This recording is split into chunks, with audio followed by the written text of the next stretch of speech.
There will definitely be something that catches your eye.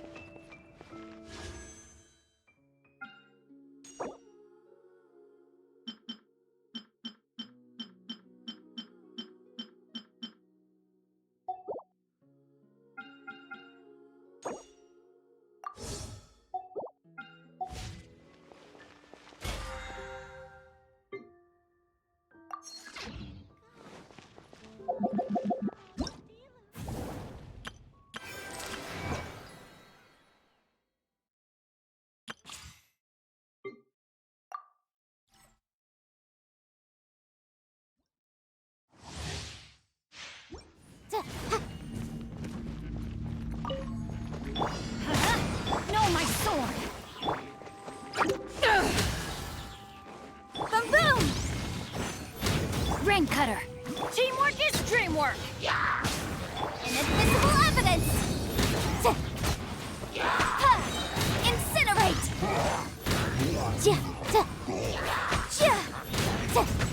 To ashes! Going in! Let me weave you. Boom boom! Time for your arraignment!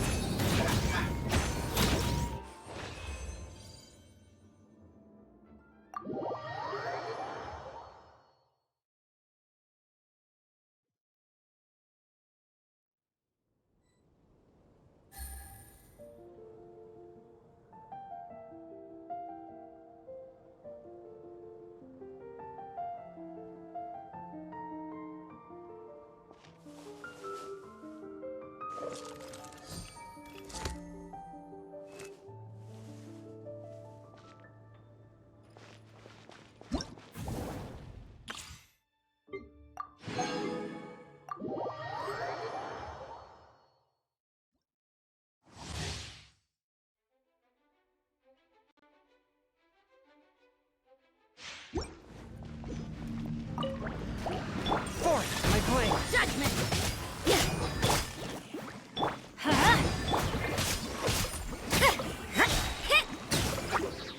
Everybody stand back! Submit for judgment! Swift and merciful! Punishment!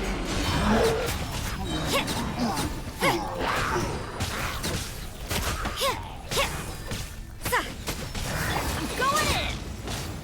From whence you came! One with my blood! You're toast!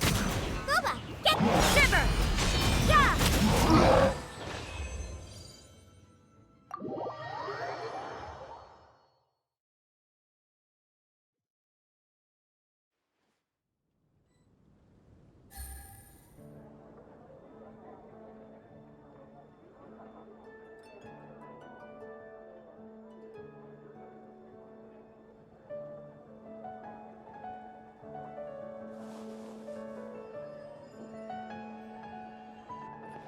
Come take a look.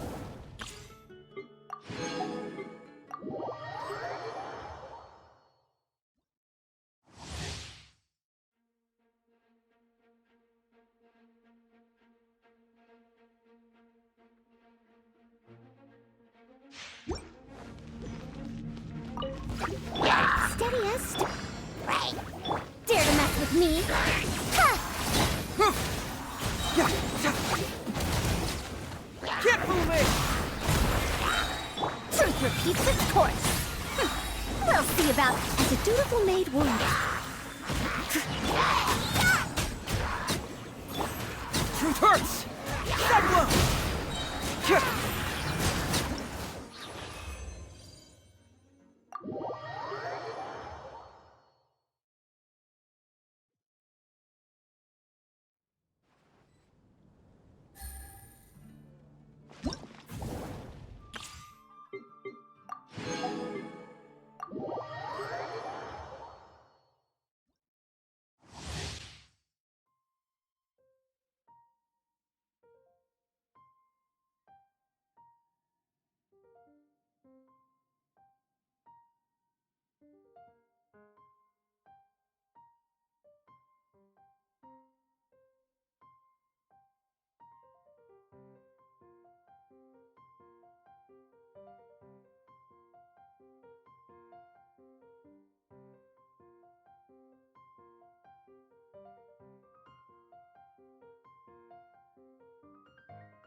Too slow.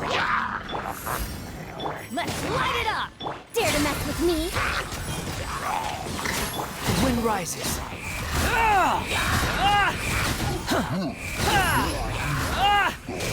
Bow your head. We'll see about that. Have fun with it. The night is cold. Don't be scared. Everybody stand back! Squall and fury.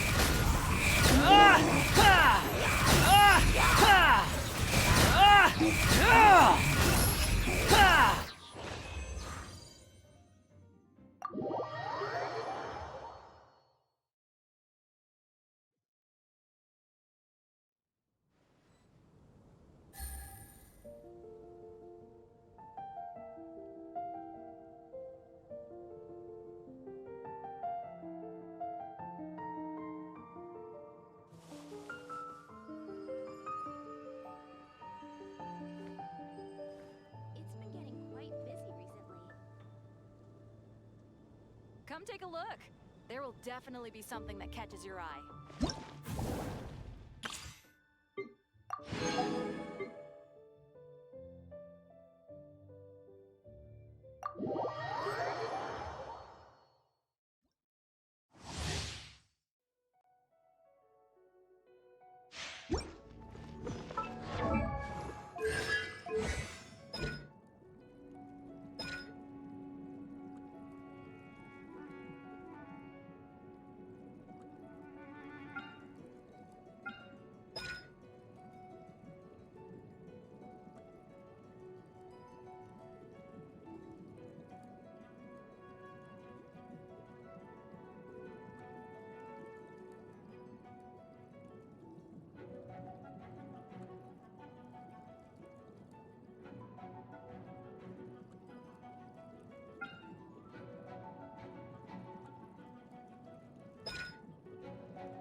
Rain outlines your fate. Huh? Cool it. Allow me. Witness the power of Gugwa. Don't get frostbite. Freeze. Lights out. Judgment. Billowing surge.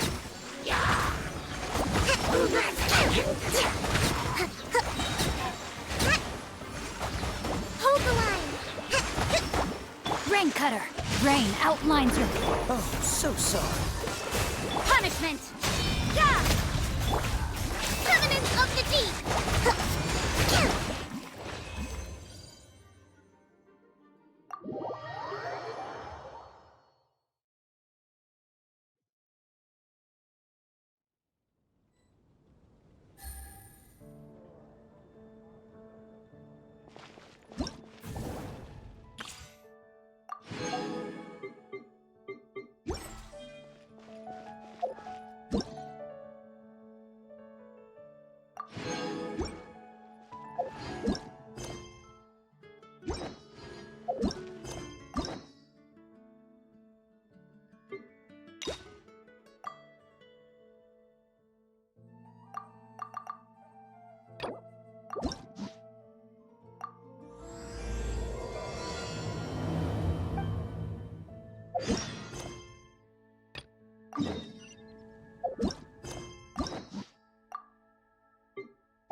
I got a new letter from an informant. Looks like the situation...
changed again.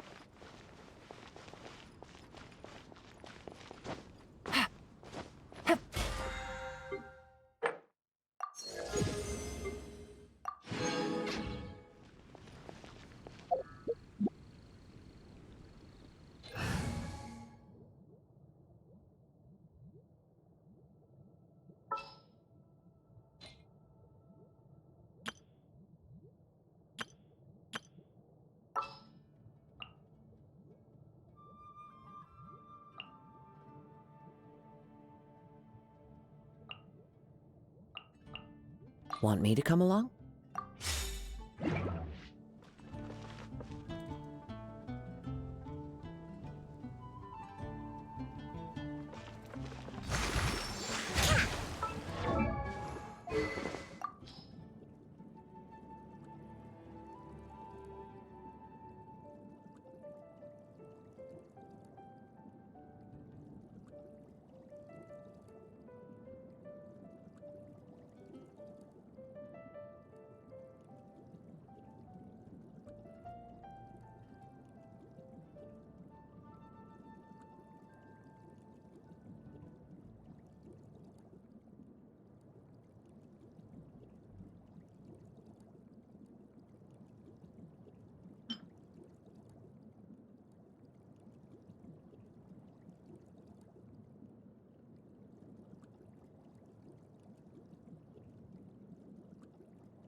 force isn't.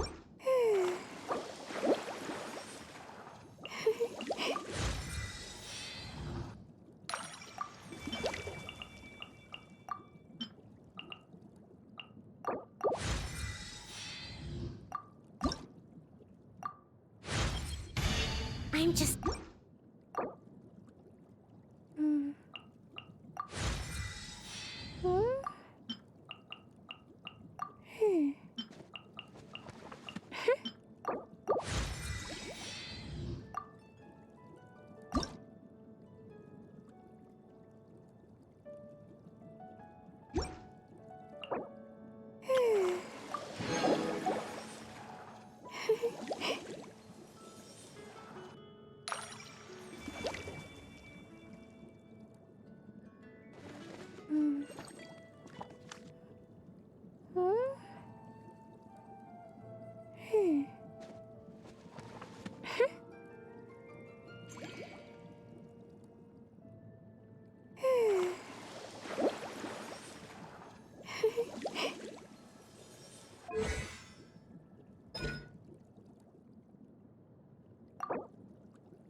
Understood.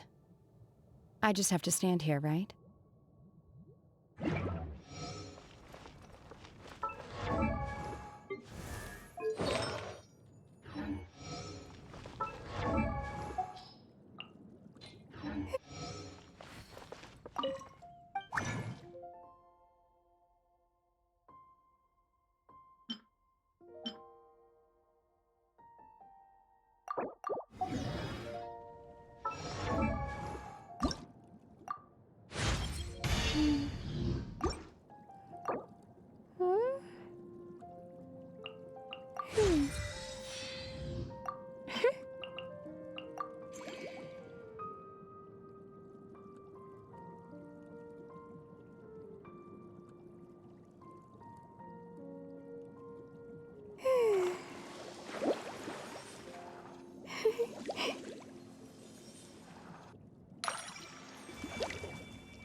Marching in the rain conceals the sound of our arrival, but is also a test of stamina.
Rest and rebuild! Clouds high. The birds call. The wind knows me. By ordinance divine, unleash! Take flight!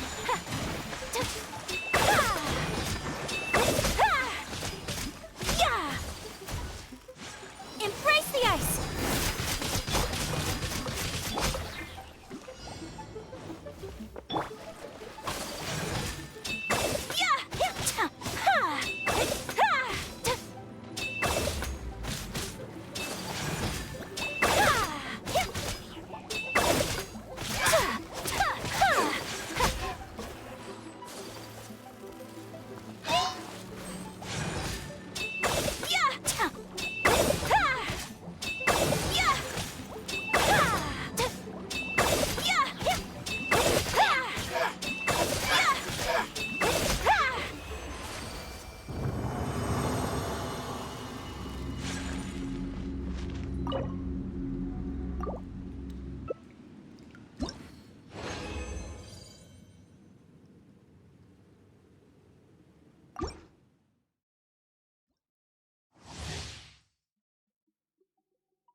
Hold the line!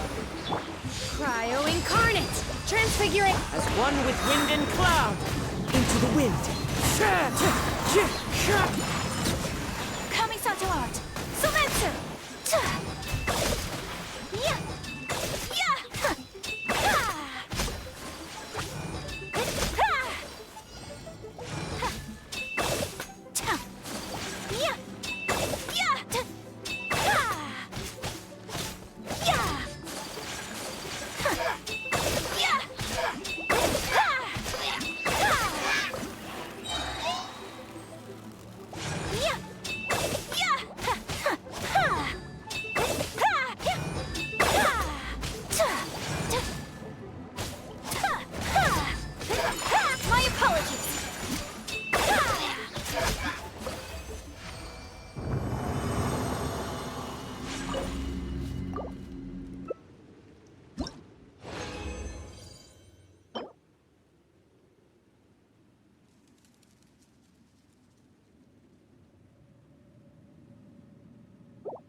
master's bidding! Falling leaves, adorn my night, one with nature. Into the wind.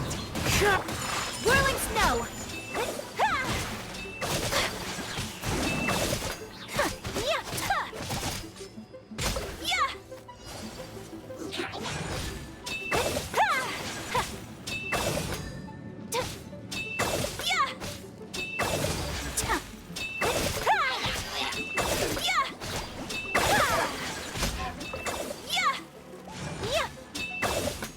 Take flight!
There are leaves around, and I know just the tune to accompany them, if you wish to hear it.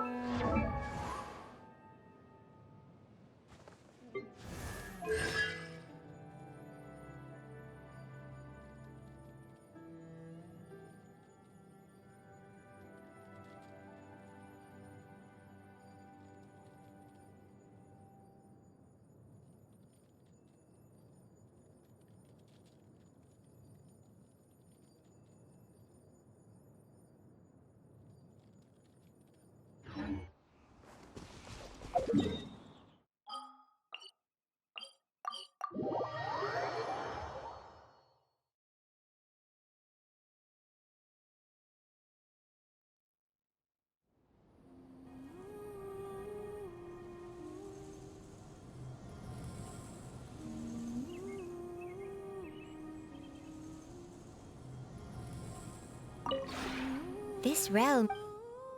If you ever...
Wow!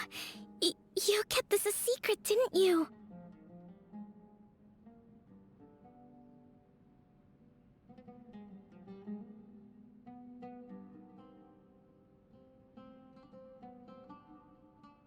There are all kinds of texts here.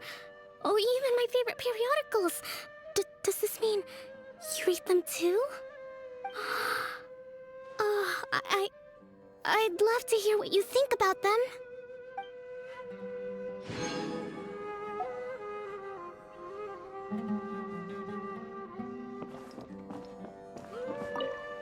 The distance between the bed and the kotatsu is exactly right. And the placement of the wardrobe is eminently sensible. I like this bedroom very much. My bedroom is my quiet space. Once I close the door, no one can disturb me. With the exception of you, of course.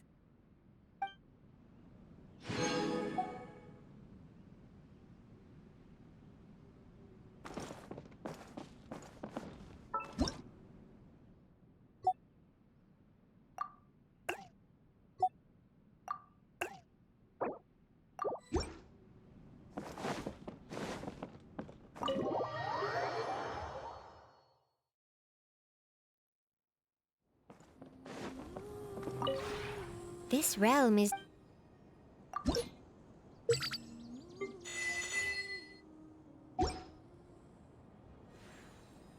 If you ever...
There's no end to this.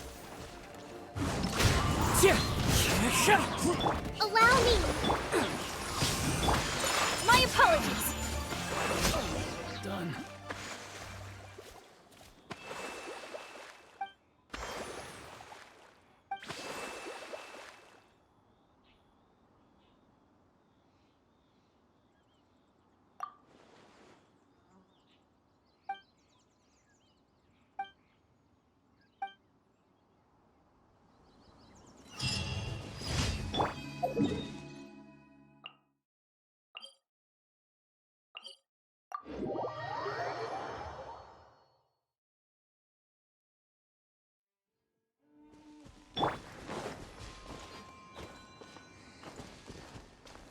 Time to go.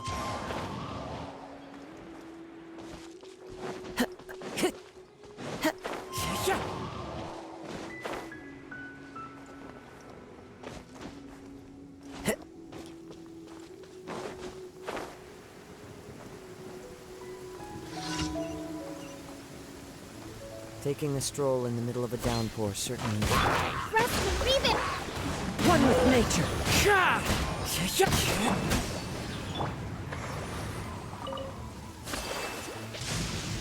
Excellency.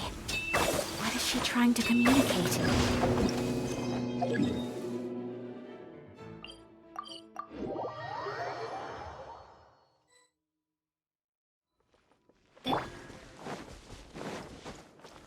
Time to go.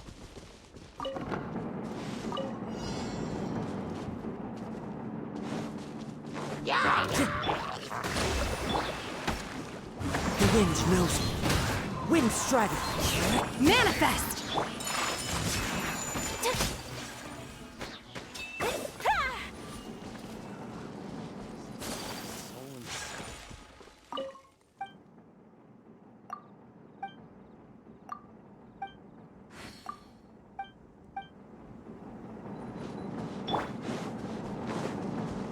Let's move out. One with nature.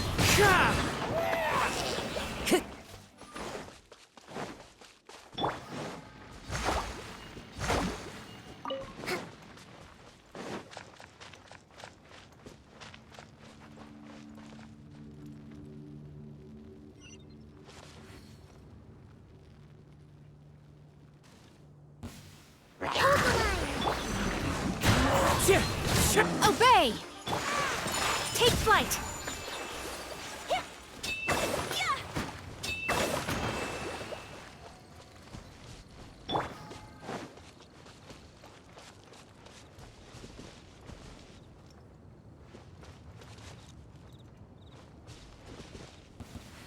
Rest and leave it! The wind knows me. Manifest! My apologies!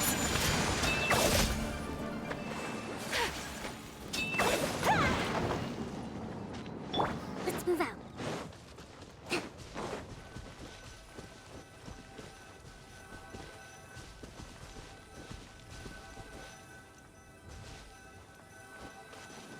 Allow me!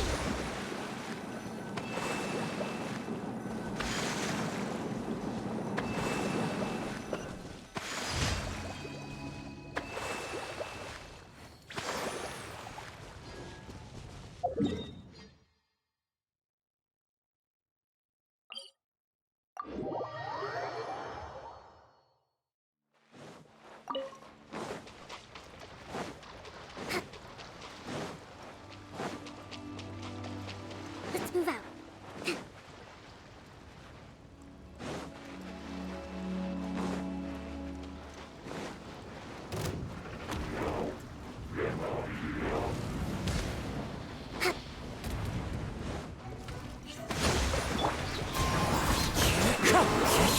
Unleash! Take flight! Yeah! Yeah! Ha!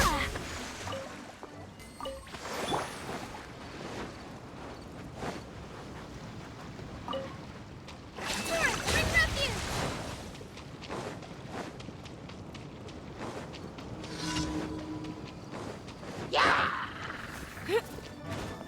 Hold the line! Time to go. Into the wind. Clouds high. The birds call. Cryo incarnate! My will embodied.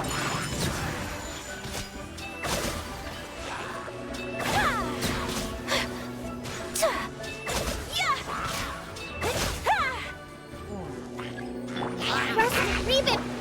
As one with wind and cloud. The wind knows me. Obey! Whirling snow!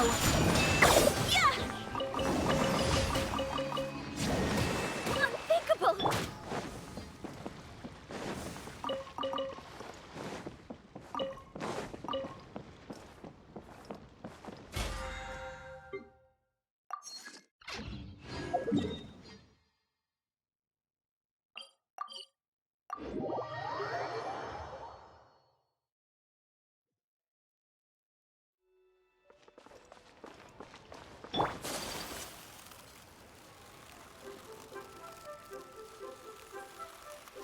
Add Astro. Thank you for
your master's bidding! Transfigurate! Into the wind. Clouds high. The bird. Sakura swirl! Covenant of the Deep!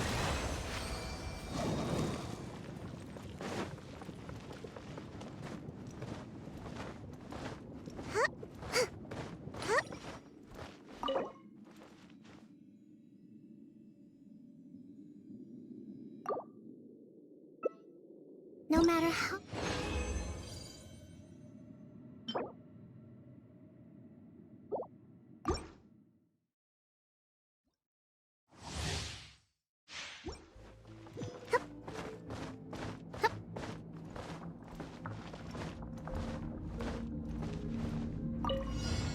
Hold the line! My will embodied. My apologies! Embrace the ice! By ordinance divine. As one with wind and cloud. One with nature.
wind knows me.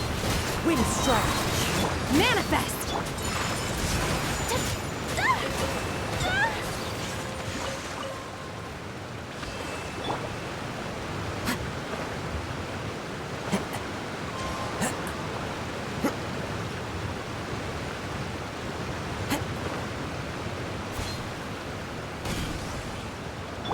Hold the line! Unleash! Take flight!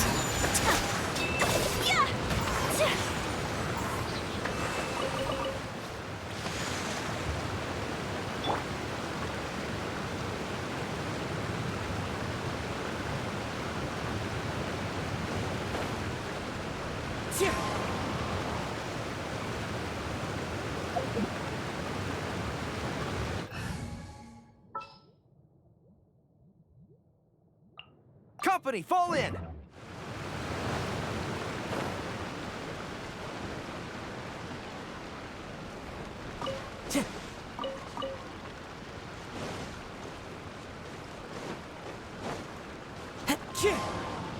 Time to go. Follow the wind.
Time to go.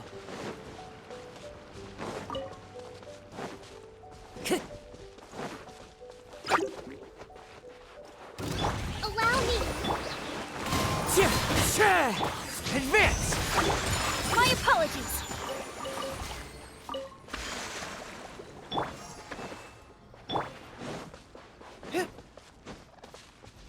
Follow my lead!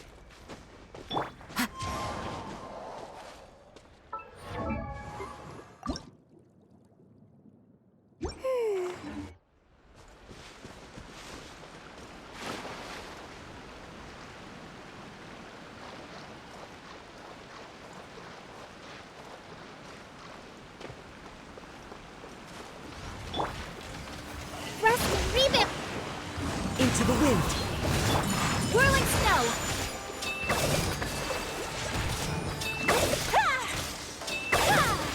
Unthinkable!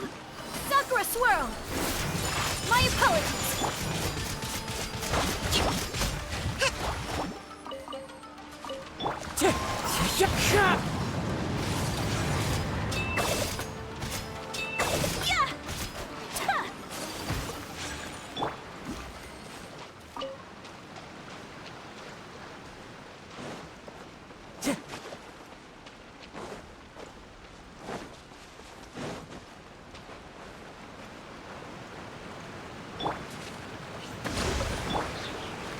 One with nature.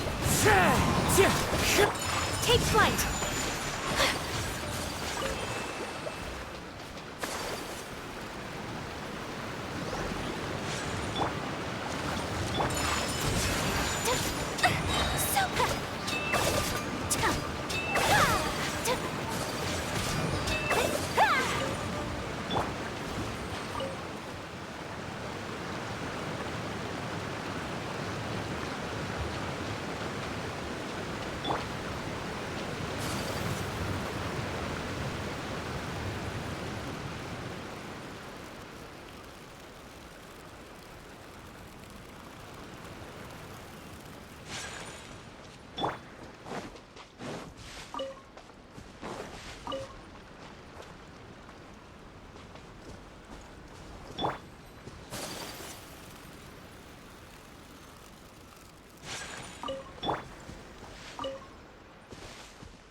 Let's get down to business. How's this?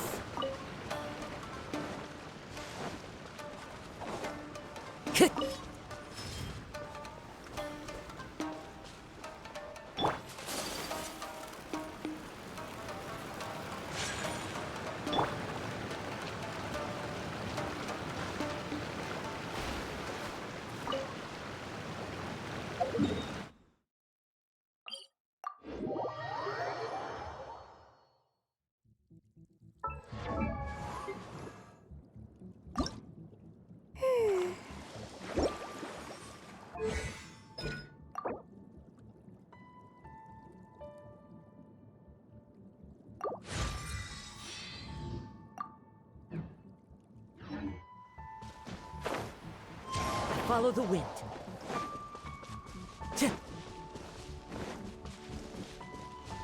Time to go.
Hold the line!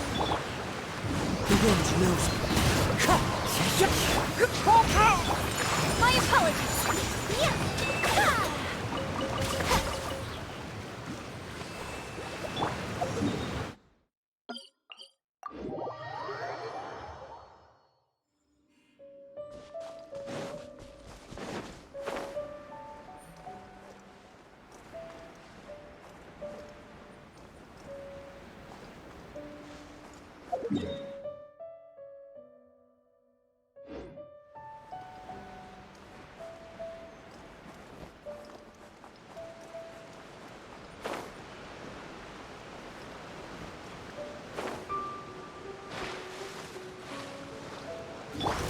Allow me! Into the wind. Whirling snow.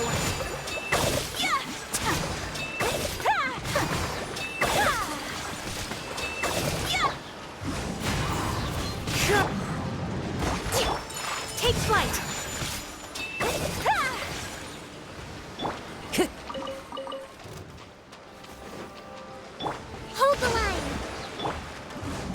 nature. My apologies. Yeah! Yeah!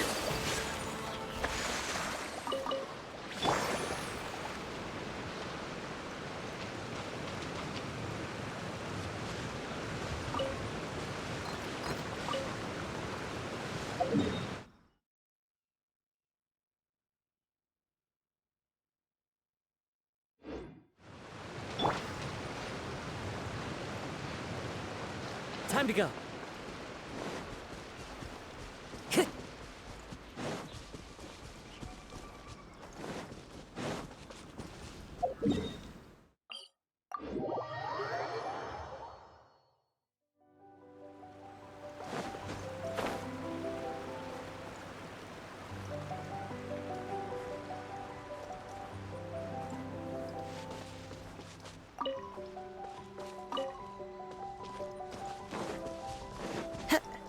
Follow the wind.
Time to go.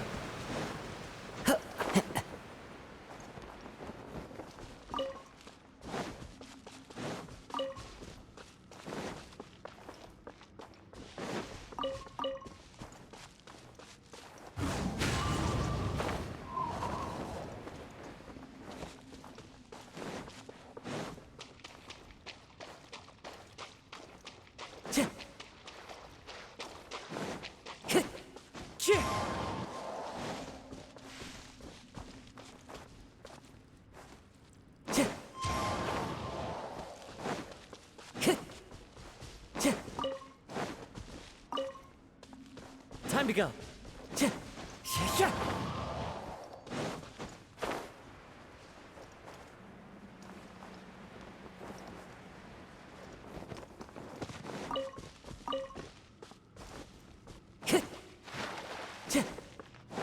Time to go.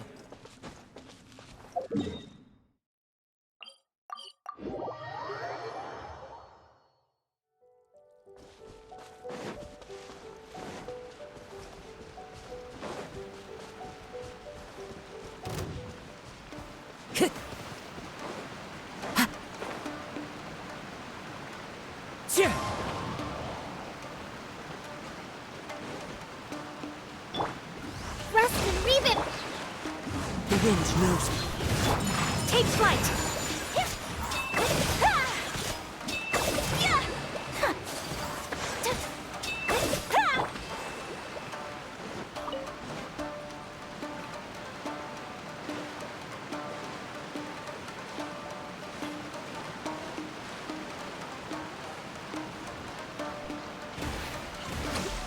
Hold the line!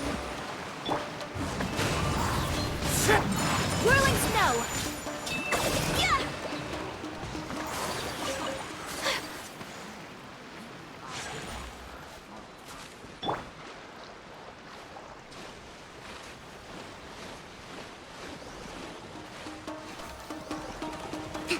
Allow me! One with nature. Take flight!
wind knows me.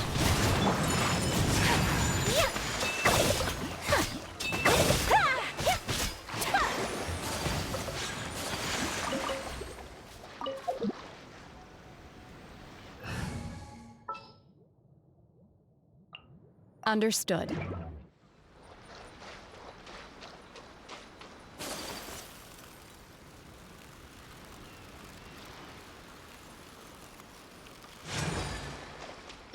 Allow me! Into the wind! Wind strike! Manifest! My apologies.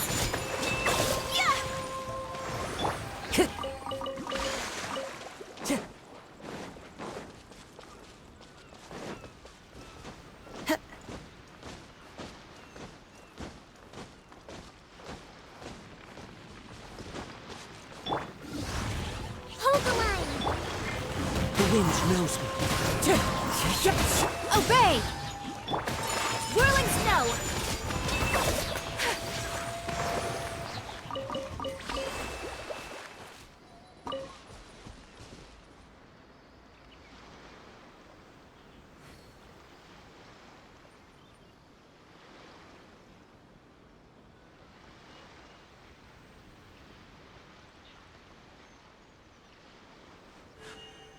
A blade embraces its duty, as a jeweler cherishes their gems.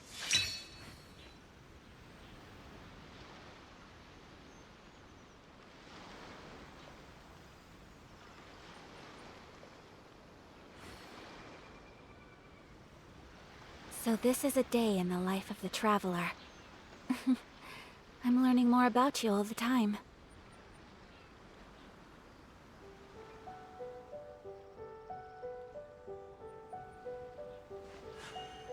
A blade embraces its duty, as a jeweler cherishes their gems.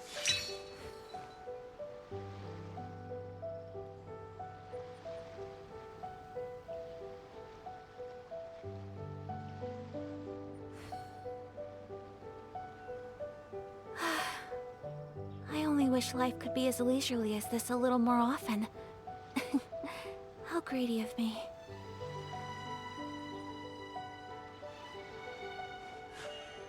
A blade embraces its duty, as a jeweler cherishes their gems.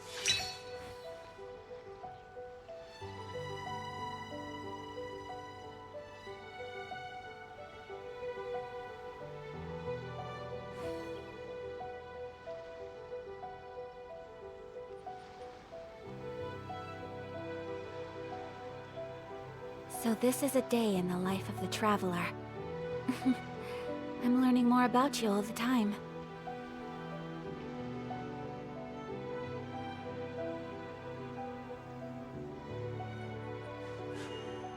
A blade embraces its duty, as a jeweler cherishes their gems.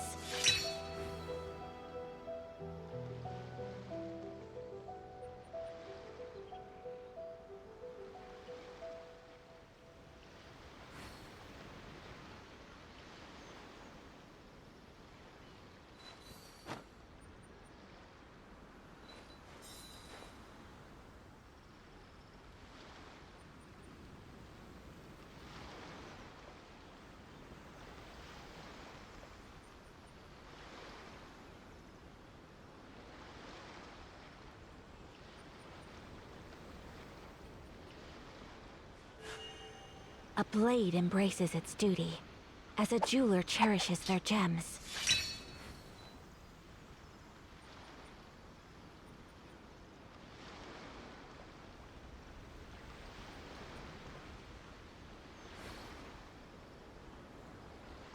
A blade is like a tea leaf.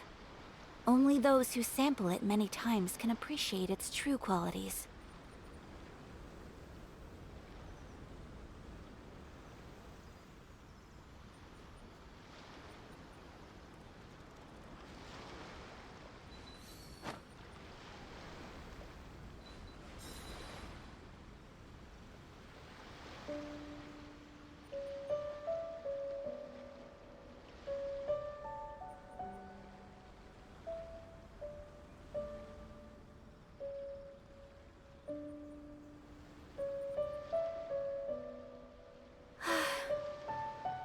wish life could be as leisurely as this a little more often. How greedy of me.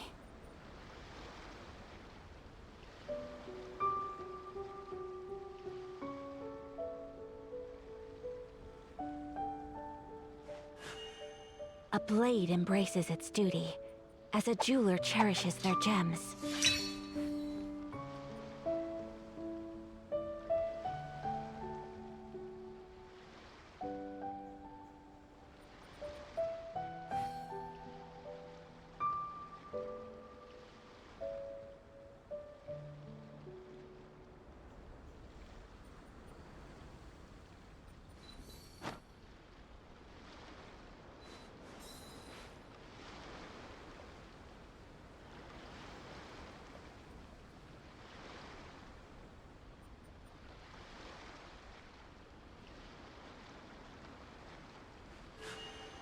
A blade embraces its duty, as a jeweler cherishes their gems.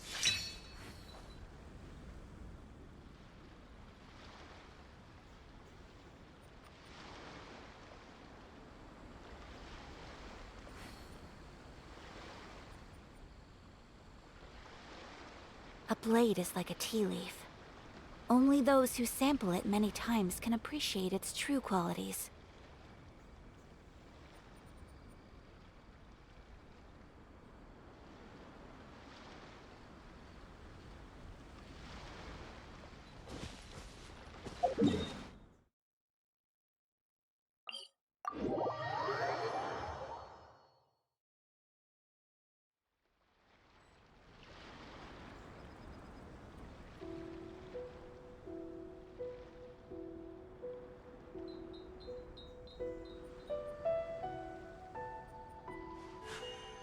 A blade embraces its duty, as a jeweler cherishes their gems.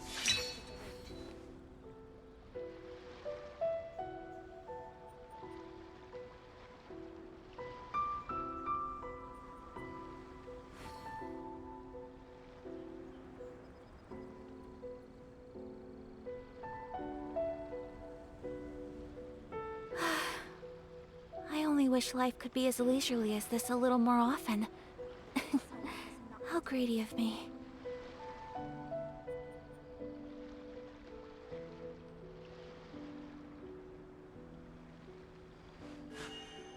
A blade embraces its duty, as a jeweler cherishes their gems.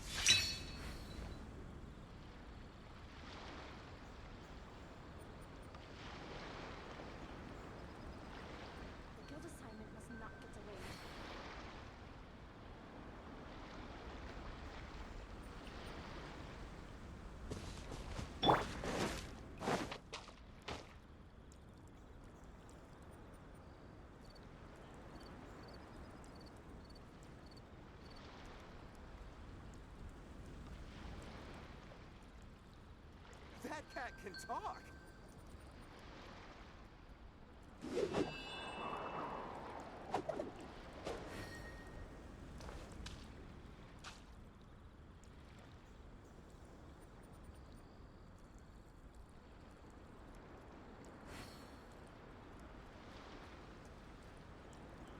That cat can talk!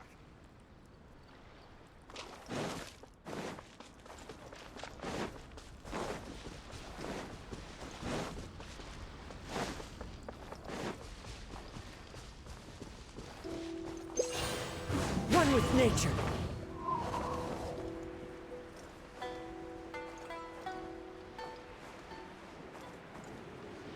Yeah.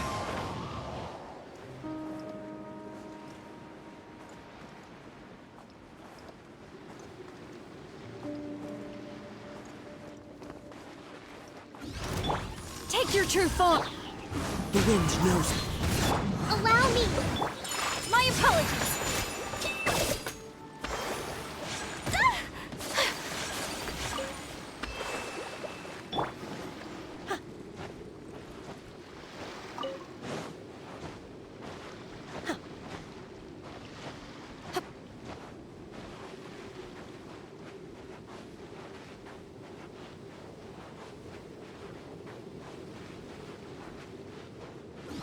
Transfiguration!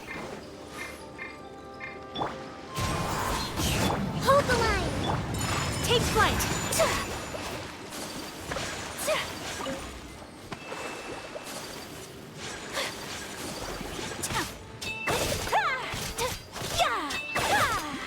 Whirling...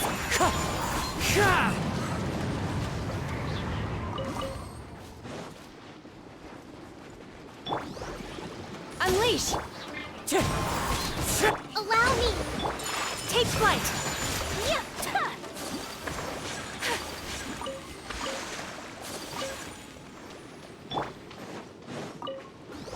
Manifest!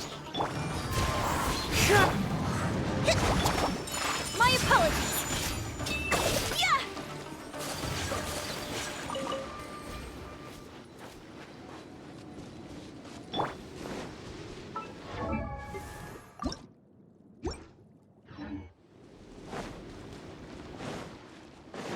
Take your true form! One with nature. Let's move out.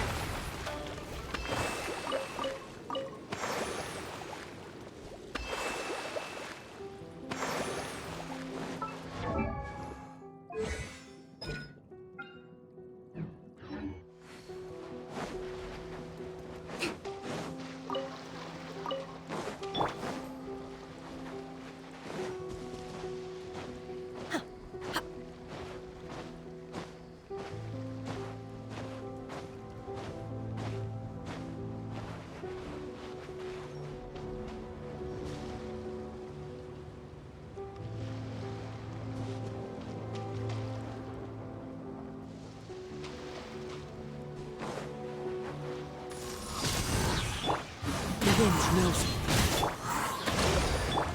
Whirling snow!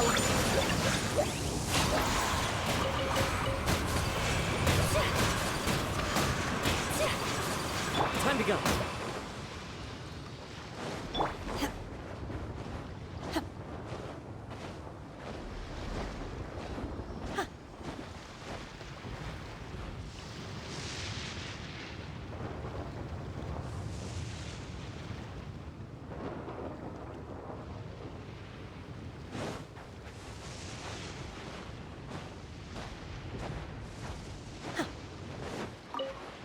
My will and body! Into the wind.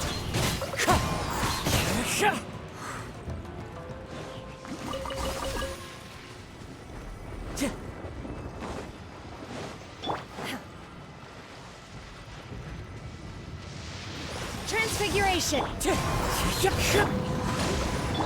Take flight!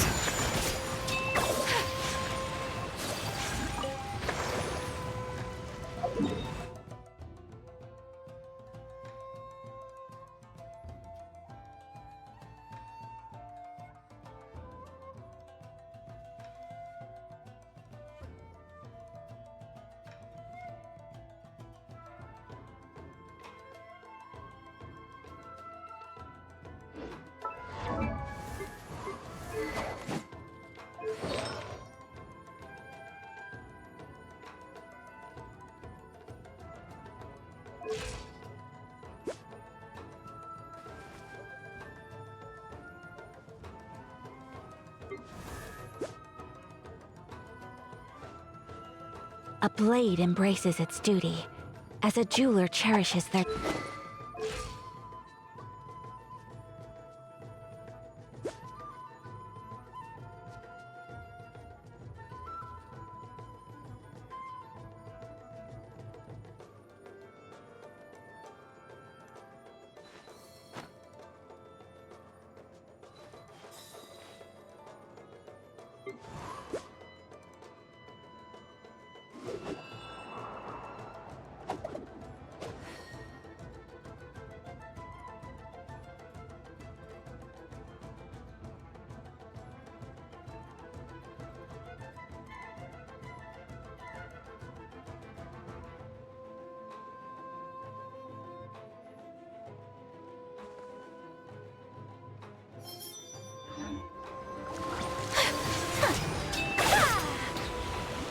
My apologies! Obey! Time to go.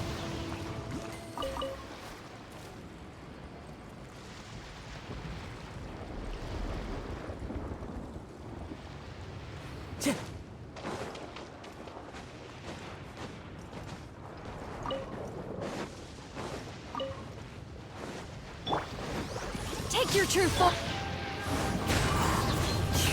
Rest and reboot!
My will embodied. Oh!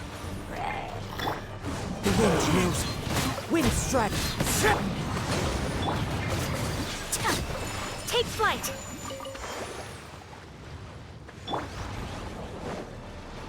Take your true form. One with nature. Whirling snow.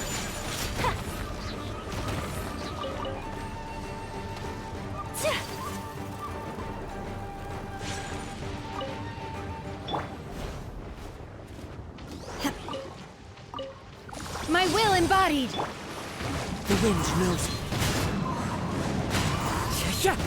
Allow me!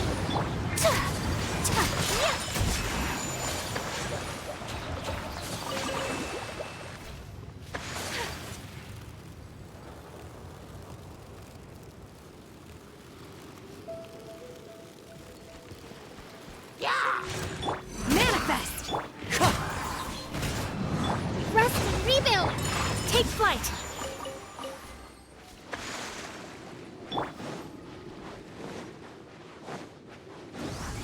Take your true form. One with nature. My apologies.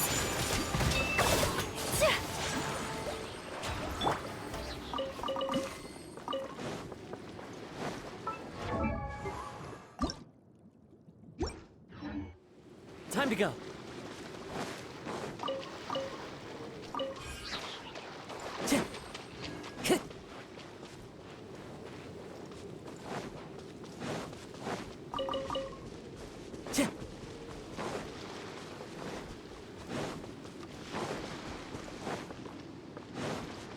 Time to go.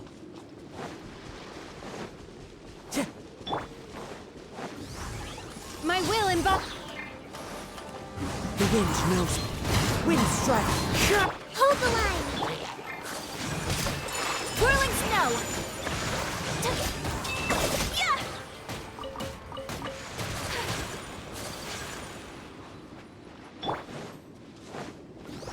Unleash. Take flight.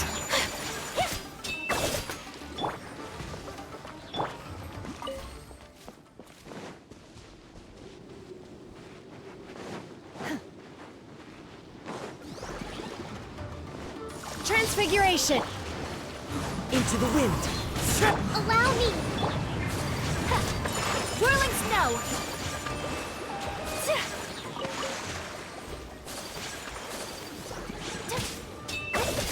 Wind strike. The wind knows. Take your truth.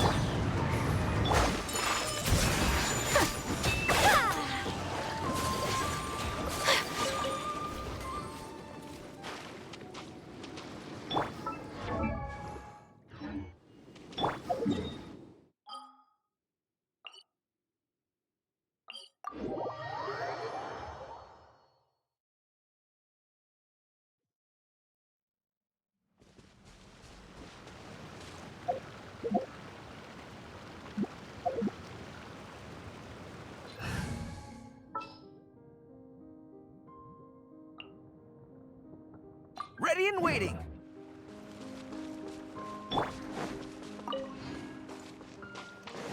Chih! Chih!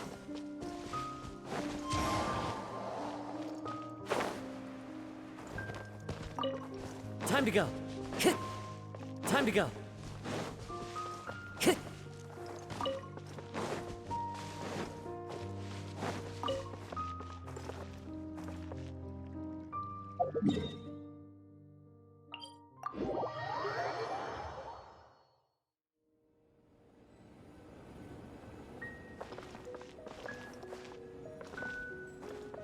Chih!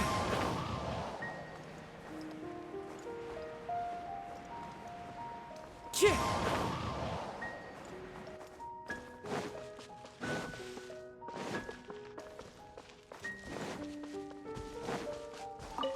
Chih!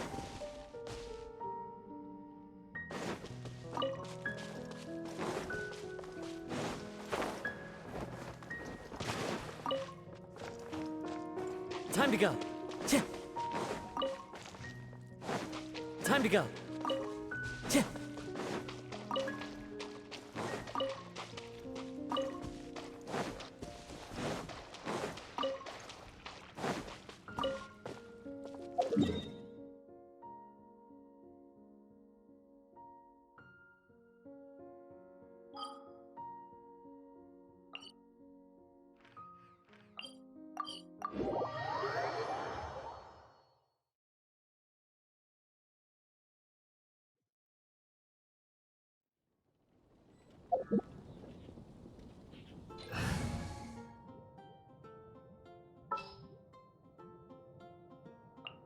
I will do as you command.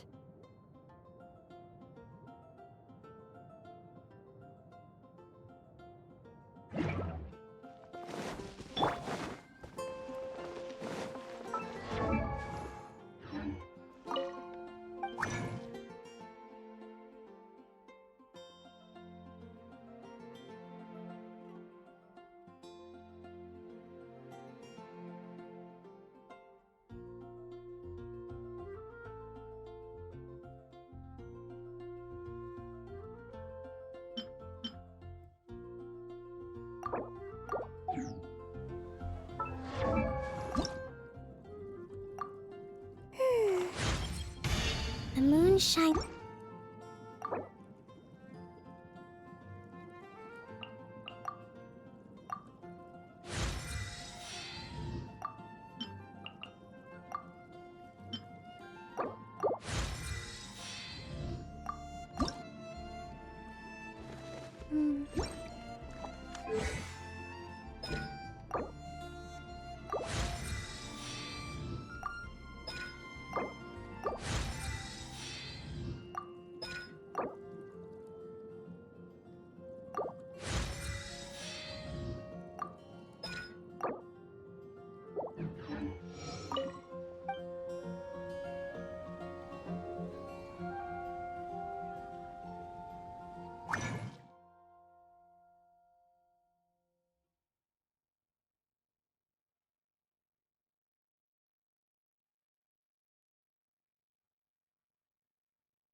Rest, rebuild!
follow the wind.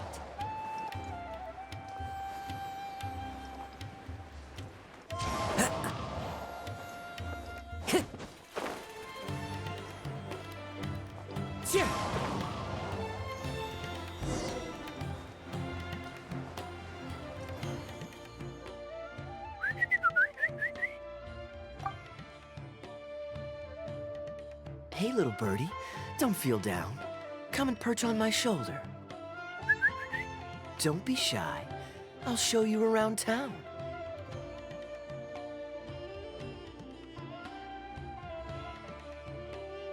Really? No wonder they never pay attention to me. Forget it. I probably shouldn't be anthropomorphizing them anyway. Haven't seen you in some time. To which one of the Animo Archon's winds do I owe the honor?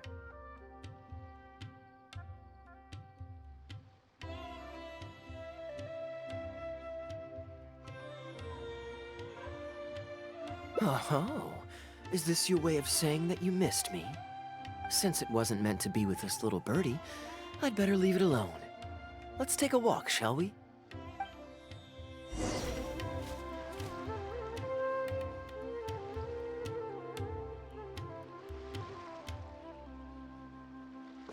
If you're wondering why I'm here, Jean's been worrying about trade safety recently.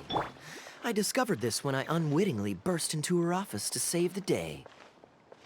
Another job involving long-distance travel falls to me.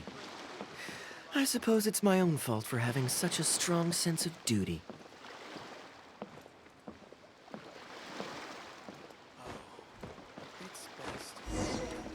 Still, on the bright side, business is now taken care of. And I have unused travel funds, so I was planning to...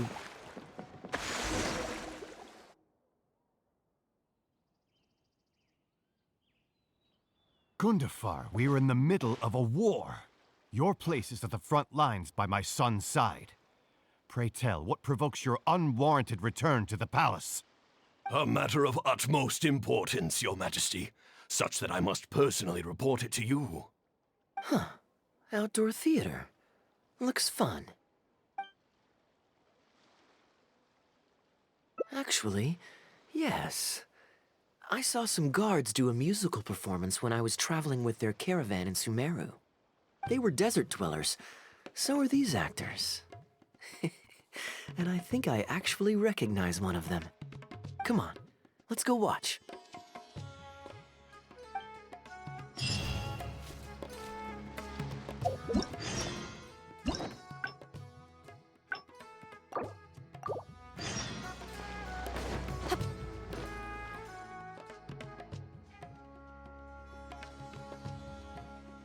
Gundafar, we are in the middle of a war. Your place is at the front lines by my son's side. A matter of utmost Huh. Outdoor theater. Looks fun.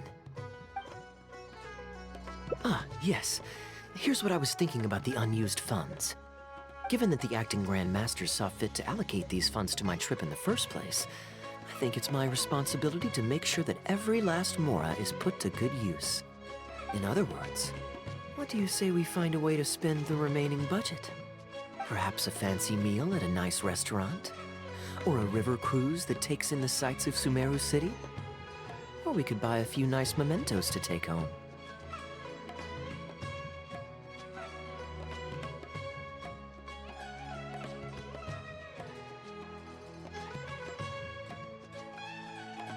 Hey, no need to put it like that. Let's keep walking. We can consider it some more on the road. The rules of the Knights of Favonius state that any and all expenditures during a business trip are counted as travel expenses. That's more than enough justification to live a little. Of course, with me being here on my own, it was looking like a wasted opportunity. But now that I've run into you, why don't we make this a joint trip?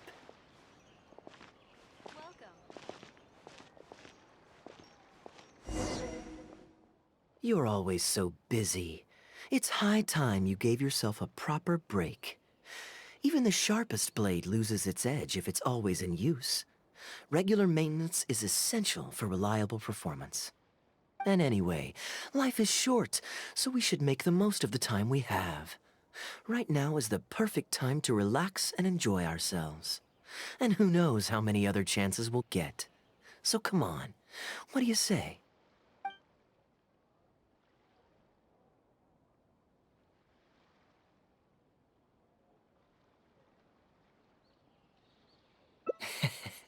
Now I remember why you're an honorary knight. Of course being tempted by money is beneath you. Your honest character is dazzling to behold. Like the sunlight reflecting off the surface of Cider Lake in the late fall, I hold my hands up. My thinking was mistaken. In that case, I guess today's end-of-trip blowout is cancelled. I shall pack my luggage and prepare to return to Mondstadt. Oh? You'd do that for me? Well, this wasn't what I'd originally planned, but it's a very welcome development. When I was souvenir shopping, I picked out something for you too. Guess my thoughtfulness wasn't in vain. Let's keep that a secret for now. Not because I want to keep you guessing. It's just that I didn't think I'd run into you here. All my gifts are back at the inn. I want you to find out for yourself when you open it. The surprise is what gift-giving is all about, is it not? Then it's settled. We'll leave together shortly.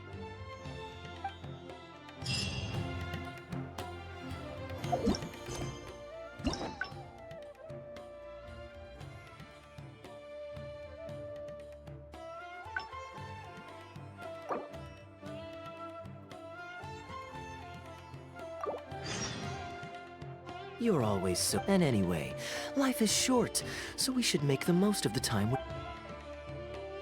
Great. Music to my ears. I'll cover the travel costs, of course. There's nothing more enjoyable than the company of a good friend.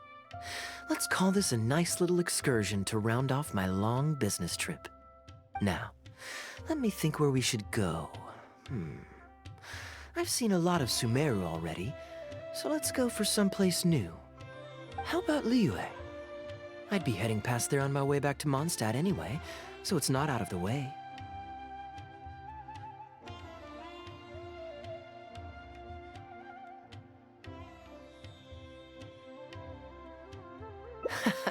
Well, lucky me.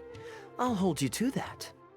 Liyue's Ministry of Civil Affairs frequently corresponds with the Knights of Favonius, so the address on their letterhead is one of the few places I'm familiar with. I don't have much luggage, so it won't take me long to pack. Give me a moment, and then we'll head there together.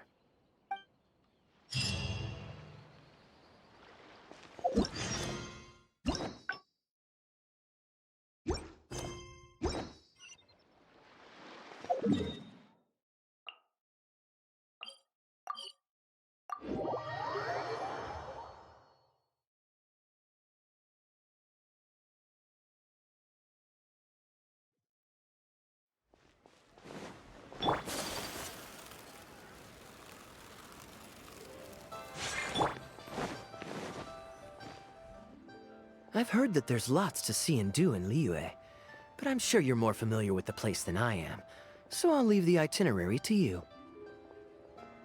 Excellent. Well, hopefully I'll get to know some of these friends for myself. It's such a satisfying feeling to just drop everything, go on a long trip, and see something new. Who knows who we might cross paths with? We might even end up going on an impromptu adventure.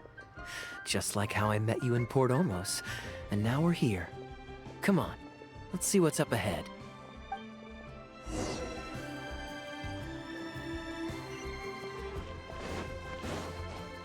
Do you know this shop?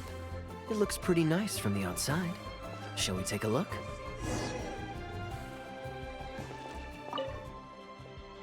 Welcome to Mingxing Jewelry. We are a long-established trader of precious stones. Is there anything in particular you're looking for? Let me see. Ah, some nice jewelry you've got here. Maybe I can grab something with a local flavor as a souvenir. What do you think, traveler? See anything that suits my style? I trust your judgment.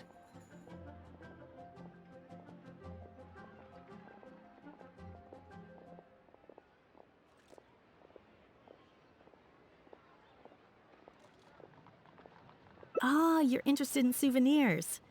If you're struggling to decide, you might want to consider getting some jade. You can't go wrong with a nice jade pendant. They're an elegant addition to your look, whatever your age or gender. If you're looking for a specific design, we can make it to your specifications. It does take some time to fulfill an order, however. High-quality jade is hard to come by, so our waiting list is at least a couple of weeks. Oh, that's a pity. I'm just visiting and I won't be in town for very long. So as much as it pains me to do so, I'm afraid I'll have to leave this beautiful bijou behind. No worries at all, sir. If you're looking for something off the shelf, why not go and see Mr. Shurto at the Jade Mystery? He also deals in jade and precious stones. Exactly. But on that note, let me give you a word of advice. There's no risk in purchasing a piece of jade that's already been cut. But you could lose all of your mora betting on uncut rocks. I won't say any more, as I don't want my fellow vendors to think I'm bad-mouthing them. But I think you catch my drift. It's only human nature to spend a little when you're on a trip, but don't be too hasty to part with your cash. The Ministry of Civil Affairs takes everyone's economic well-being very seriously, and they often send out the Millilith to spread public awareness of well-known scams. As guests here, I'd encourage you to watch out for anyone trying to rip you off. I think that's sound advice wherever you go into that. We appreciate it, boss.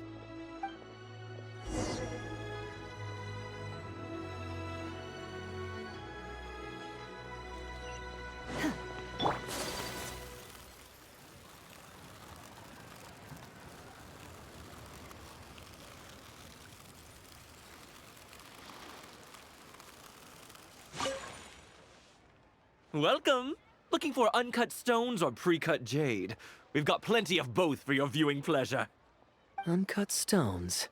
Ah yes, we were just briefed on that. Let's take a look at the... I believe I detect a quiet but distinct tone of apprehension in your words. Please rest assured, there's nothing to be quite so wary about with my business. Feel free to peruse at your leisure.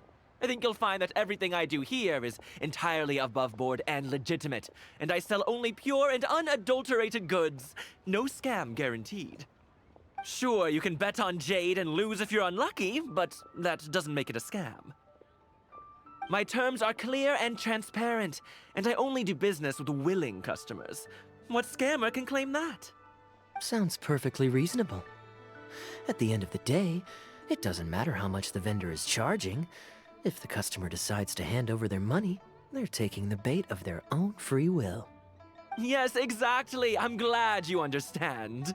Although your peculiar phrasing at the end there, you almost make it sound as if I really am scamming people.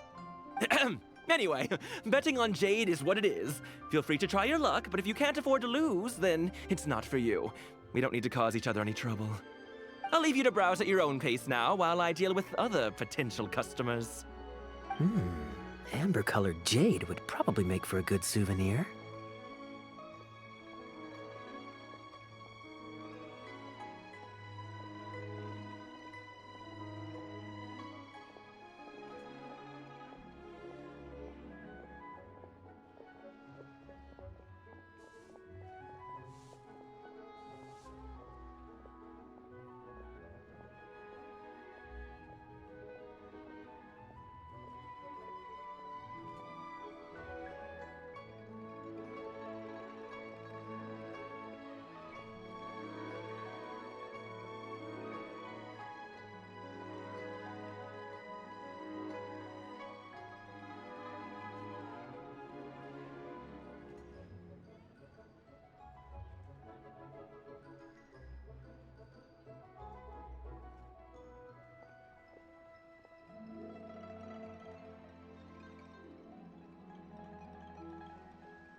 Why not?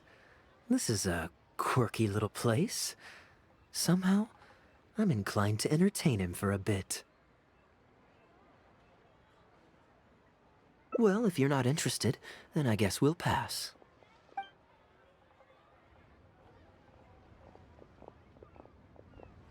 Ahoy there, Captain! Fancy seeing you back in town. Struck any gold lately? What, a poor sailor like me? You must be joking. I barely managed to make ends meet. What about you, Chateau? Still scamming people with your pile of rocks? Hey! Keep your voice down. Can't you see I've got customers? But more to the point, when have you ever seen a customer get scammed in my store? I mean, you want the full list? Or... Hold up, is that? Captain Kaeya! What, brings you to Liyue? Oh, just taking a short trip with my friend. It's been a while. Yes, it's been a good while, hasn't it?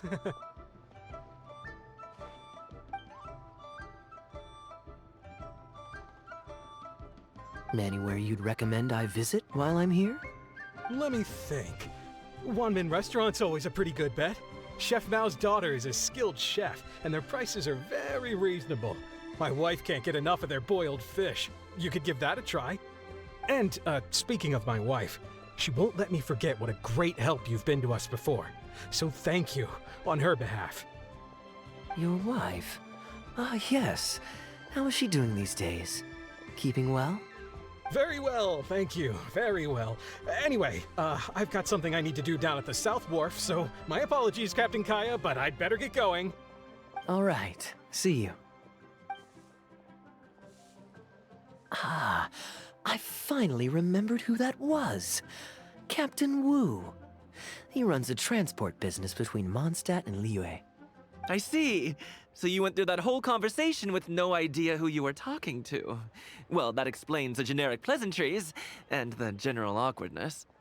Old Wu's usually quite the chatterbox, so it's very unusual for him to just take off mid-conversation. How exactly do you two know each other anyway?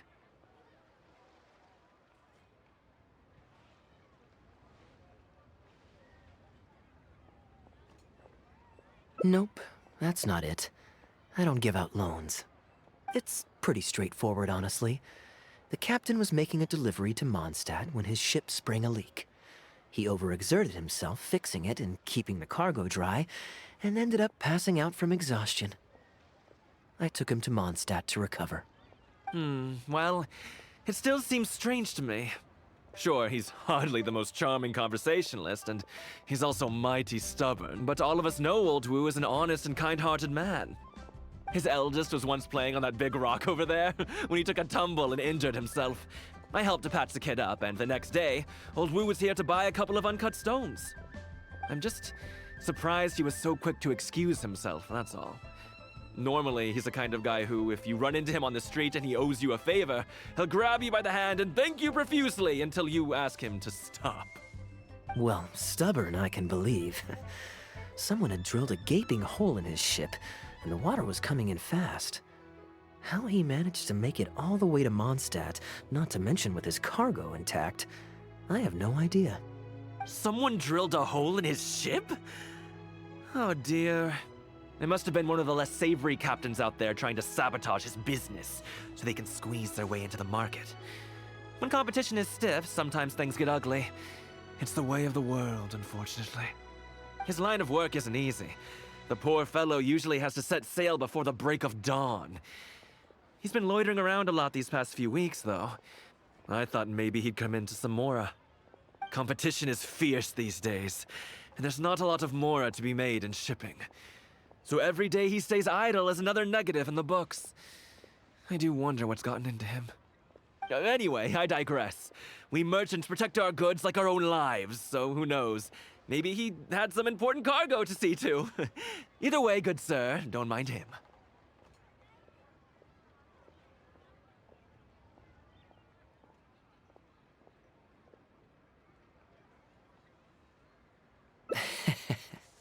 I am an upstanding member of the Knights of Favonius, after all. Just look me in the eyes. Don't you find me trustworthy? Since you asked about recommendations earlier, you're here from Mondstadt, yes? Might I suggest the tea house is somewhere to rest your legs? If memory serves, they're just about to retell the tale of Bravebeard the Valiant from the top. Why not pay them a visit? Huh. Sounds interesting enough. Let's check it out.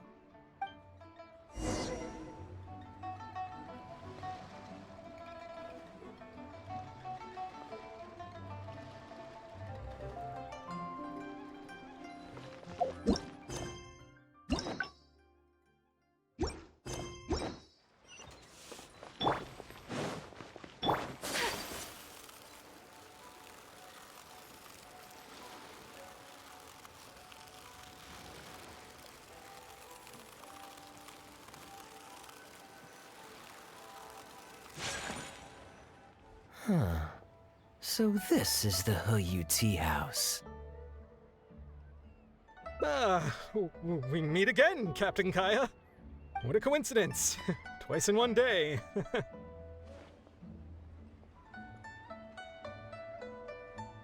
Oh, that didn't take me long, and I ran the whole way.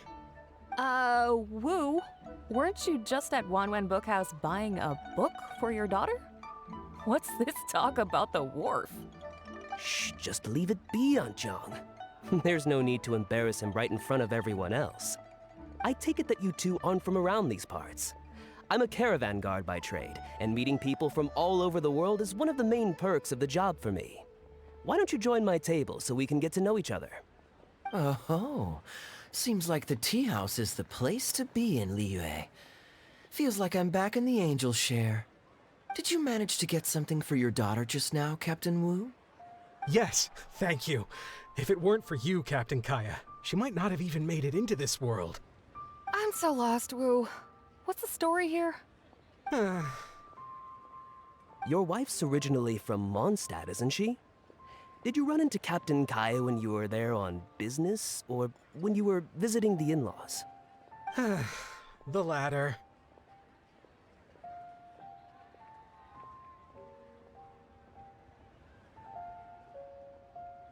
Oh, this is so humiliating. Anyway, back when my wife was pregnant, we were taking a trip to Mondstadt to visit her parents this one time, when we were mugged by a group of treasure hoarders near Dawn Winery. Oh, that sounds awful. Were either of you hurt? I mean, he's still here, and he's still got all his limbs, so they can't have roughed him up too bad. I'm guessing Captain Kaeya stepped in before they could do either of you any serious harm, huh? Yes, he did. Thankfully, he heard my wife crying for help and drove them away. My wife was injured and quite shaken up by the ordeal, so he took her to the winery and asked them to look after her. So what happened to you? Where did you disappear to? I was in the water. Huh? What did you jump in the water for? You know they can still get you in there, right? No, that's not... They threw me into the water and, stripped me of all my clothes. They did what? Did they have a weird fetish or something? Stripping a sailor naked and throwing him into the water. It's not like you were going to drown. So, then what? I take it you swam to shore? The treasure hoarders always move in groups, and fighting back when you're outnumbered isn't usually an option. It's no surprise that they quickly overpowered Captain Wu. I'm just glad that everyone made it out all right at the end. Captain Kaeya, please, there's no need for you to try to save face for me like this. I already owe you so much. You don't have to do anything more. Yet, despite that, I somehow only ended up humiliating myself further. Oh, there's no point in me trying to save face now. They tossed me into the water to humiliate me, and to use it as leverage to get my wife to pay up. But they didn't know that I could swim. What I'd intended was to pretend to drown, then sneak back onto shore while they weren't looking, and find a way to rescue my wife. That was before Captain Kaeya appeared out of nowhere and saved the day. So then I figured I'd get out of the water, get dressed, and catch up with you. But God knows what they did with my clothes. I couldn't find them anywhere. By the time I gave up looking for them, you were most of the way to the winery, so I had to run after you with nary a thing on myself. Outrageous! So, what happened next? I made it to the winery, but the maids noticed me first, and they called the Lord of the Manor out to give me the beating the treasure hoarders never got around to. After my wife recovered consciousness, she had to have a long talk with the young lord to explain everything. He then escorted us both safely to Stonegate. Oh, Wu, I'm sorry, but...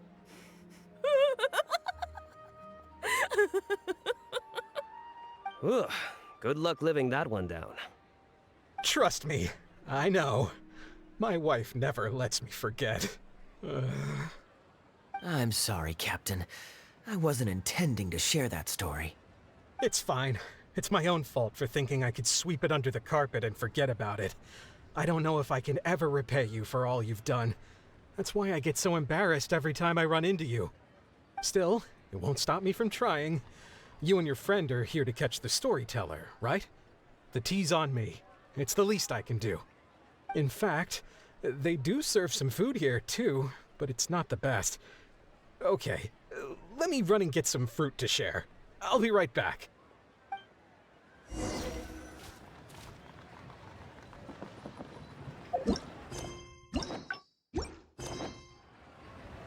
Oh, poor Wu. Oh, gosh. I'm so sorry. It's just...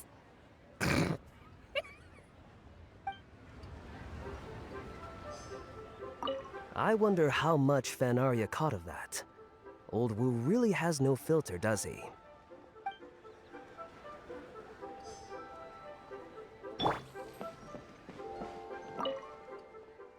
He really didn't have to share all the details of that story. But since he didn't seem to mind, I wasn't about to stop him.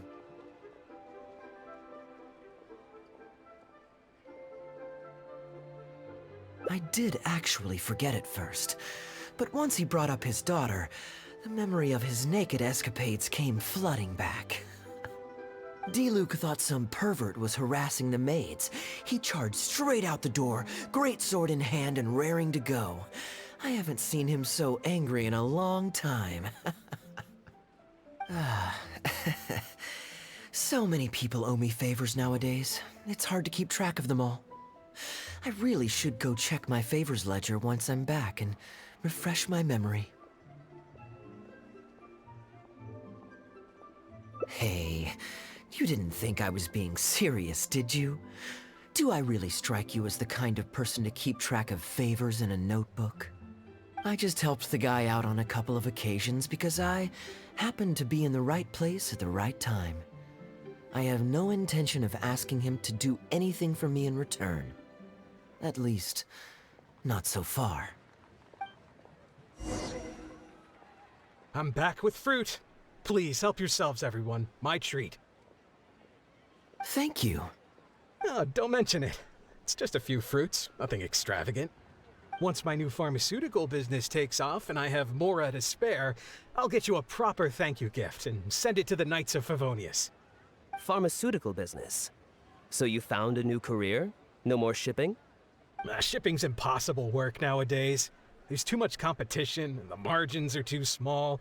So I've decided to switch gears. I'm going to become a partner of Boo Boo Pharmacy and provide funding for a brand new medication they're producing. It's specially formulated to treat seasonal joint and limb pain.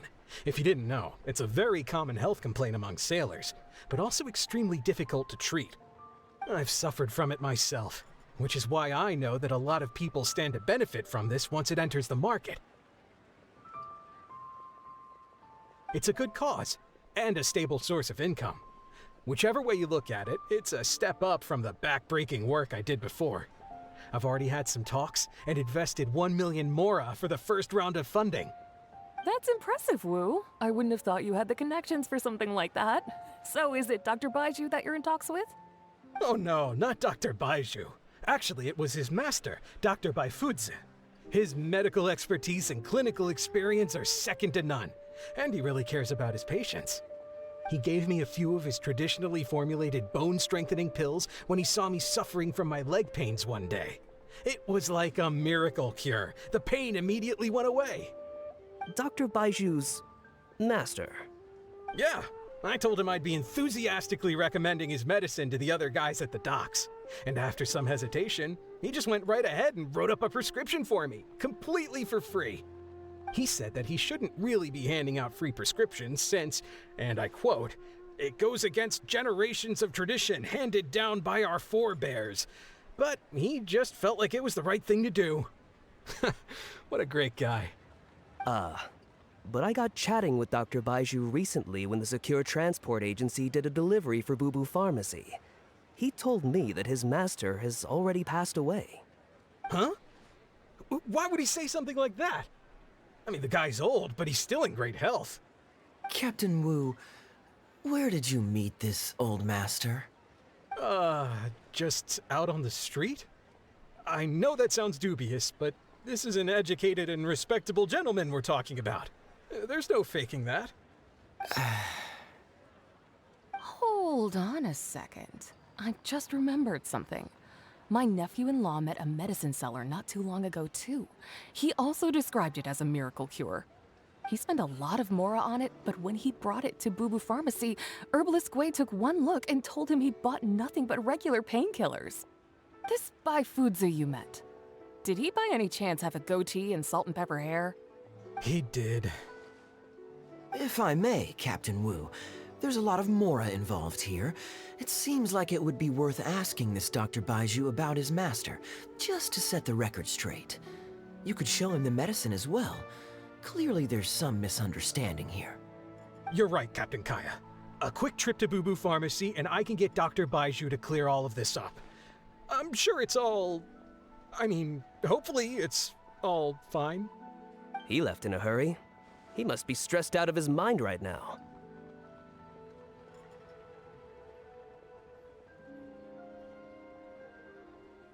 Hey, let him deal with this, okay? No point in you stressing yourself out too. Fraud or not, it's up to Captain Wu to figure out exactly who he's gotten himself involved with. I'm no Dark Knight hero, or a martial arts hero for that matter, and neither are you. Wait, or are you? Now that I think about it, I can see you having a secret double life as a martial arts hero here in Liyue. You certainly have the personality for it.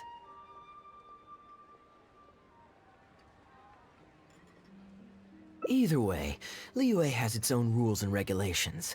Best to let the Ministry of Civil Affairs deal with this in the proper manner. If a couple of outlanders like us get involved, we might just end up muddying the waters, even with the best of intentions. We came here to enjoy ourselves, remember? We don't want to get our priorities mixed up. Oh, and look at that. The storyteller's taking the stage. It is said that the sky's the limit for the aspirational soul. But alas, for the woes of the world are equally limitless. No such stranger to woes was Huang Guang, a man who, having suffered countless injustices at the hands of his fellow men, forsook them to dwell among the mountains and rivers. Yet fate fortuitous found him when he entered the tutelage of an adeptus and learned many mystical arts from them. Per his master's wishes, he then returned once more to the human world, only this time with a sworn duty to cleanse the land of demons and to see justice done wherever he might tread. Is that all? Ah, I was hoping to hear the rest of the story. It was all right. I suppose the hero always has to sacrifice himself to save others, and it does make for some good storytelling, but it leaves you wondering how he really feels about the whole thing. Did he ever have second thoughts? Only he can know, I suppose. Oh, I see the show is over.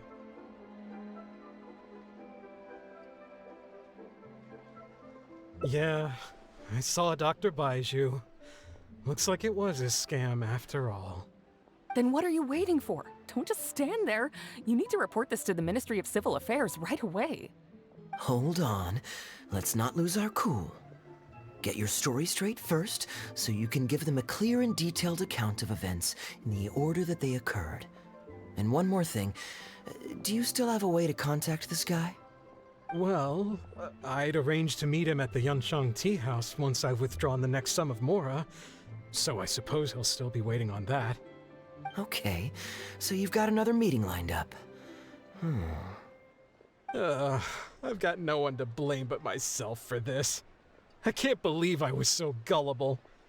I guess the world isn't made for naive simpletons like me.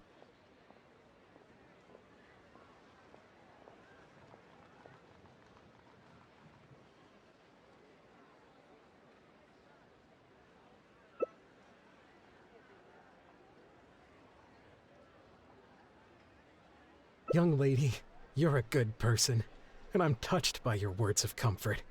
Still, it's up to me to find a way to get my mora back. The consequences are mine alone to bear, At my age, I'm sure I should be comforting the young with words of wisdom rather than the other way around. What does that say about how I've spent my life?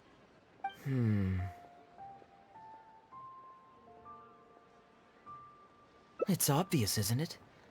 He needs to report the case to the Ministry of Civil Affairs. Come with me.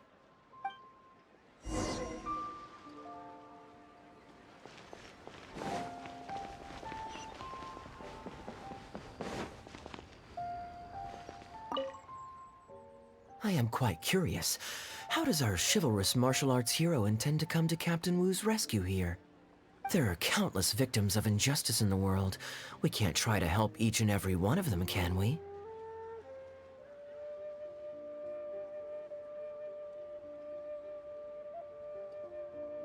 Oh, I'm surprised. I didn't know you thought of me as someone who helps other people unconditionally. I'm genuinely flattered. But we both know that I'm not that kind of person, really.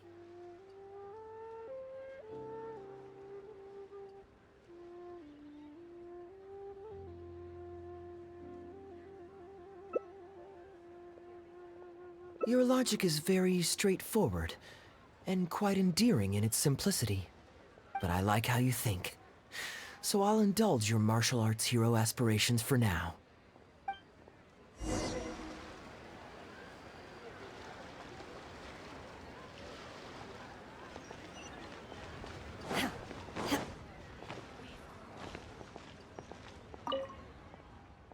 Captain Wu, how would you feel about owing me one more favor? I'm sorry, Captain Kaeya? Let's say, hypothetically speaking, I found a way to recover your Mora that would leave the man who defrauded you feeling angry and frustrated, but give him no way to get back at you. If it could be done, and the only cost was owing me yet another favor, what would you say? What exactly are you getting at? The Traveler here is adamant that you should ask me for another favor. Personally, I blame the storyteller. After the inspiring tale of Bravebeard, she's all gung-ho about playing hero and righting this injustice once and for all. Captain Kaeya, young lady, thank you. I will humbly accept your kindness. All right. Now here's what I'm thinking. All right, then it's settled. Per our brave hero's plan, let's rendezvous at Yanshang Tea House tomorrow.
Ah, you're here. Good. I'll head upstairs first, and you join me in a bit. You've got nothing to worry about. As long as this lucky coin's in my hands, it'll do as it's told. Before I toss the coin, I'll get our guy to bet heads or tails. Then it's your turn to bet. Now remember, if I touch my chin, you bet heads. If I touch my forehead, you go for tails.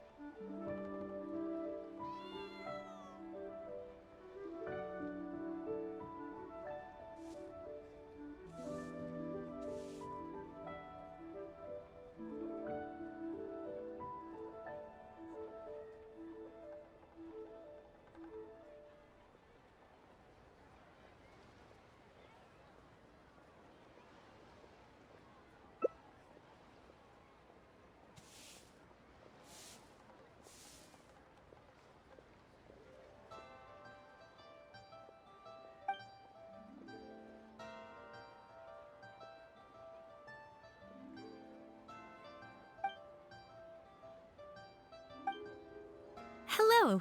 Are you waiting for someone?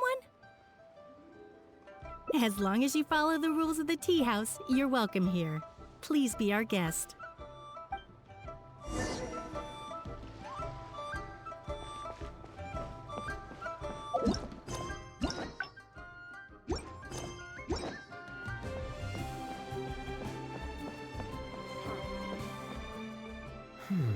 From the way you describe it, Liyue does sound like an attractive place to settle.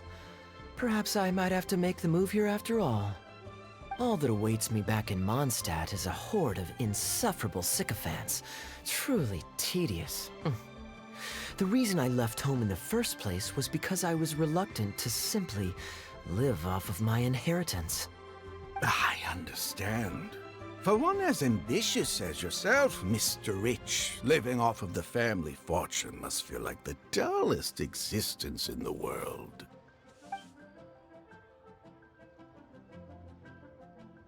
What are you doing? It's common courtesy to introduce yourself. Can't you see we got here first?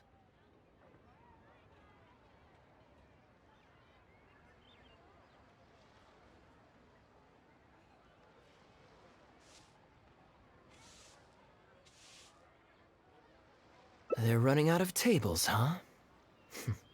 Looks like this location's getting too small for them. Very well, I'll make an exception for you this one time. Let's hope the tea, at least, won't disappoint me. So, my friend, what's your name?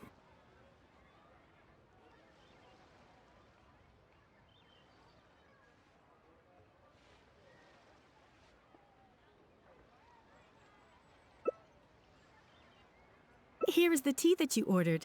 Please enjoy. Ugh, this tea is...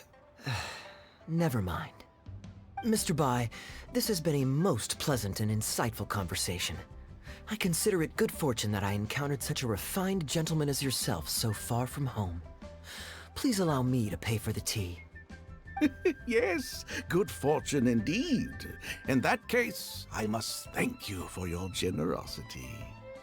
You there. I'll get yours too.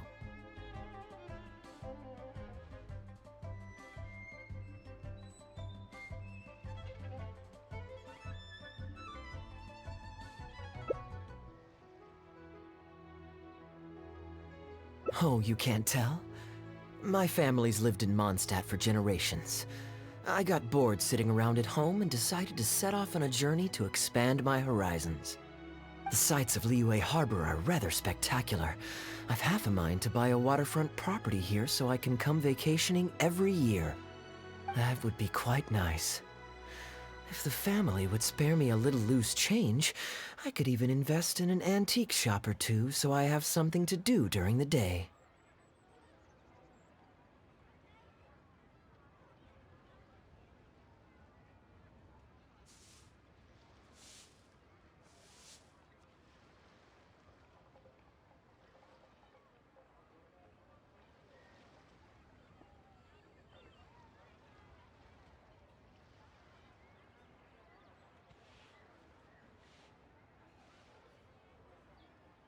And?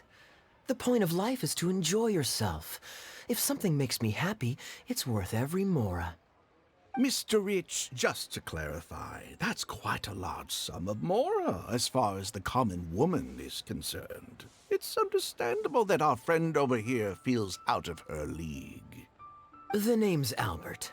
Surname Rich. But only the servants in the house address me as Mr. Rich. Now that we're so well acquainted, Mr. Bai, please just call me Albert. Albert does have a nice ring to it. It is my honor to become friends with someone of your... caliber. You flatter me. What say you to acting as my guide during my time in Liyue? I'll pay you handsomely, of course. Naturally, board and lodging would be included. And I could pay you in the region of 50,000 mora per day? No need, my good friend. I shan't be so vulgar as to take your mora.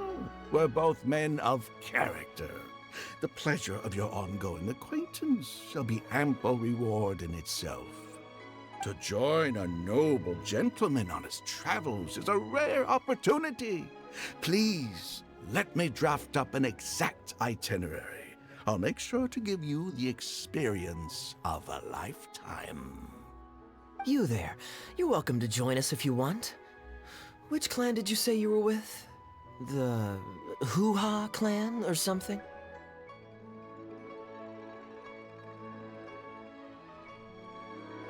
Goo-Ha, huh? Strange choice of name.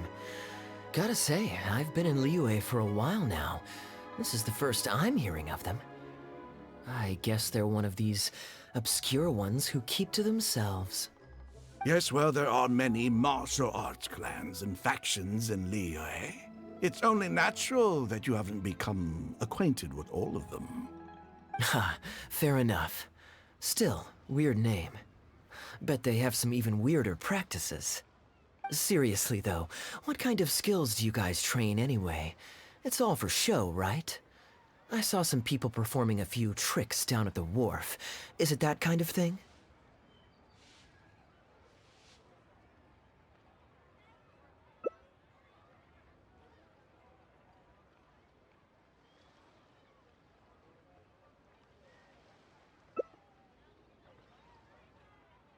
I already told the server to put it on my tab. Don't bother getting her to split the bill. It'll only complicate things. Young lady, there's no need to take things so seriously. Why don't you loosen up and enjoy the free drink? Are you trying to make a point by throwing my generosity back in my face? All right then. What if I say your bill is mine and don't let you pay?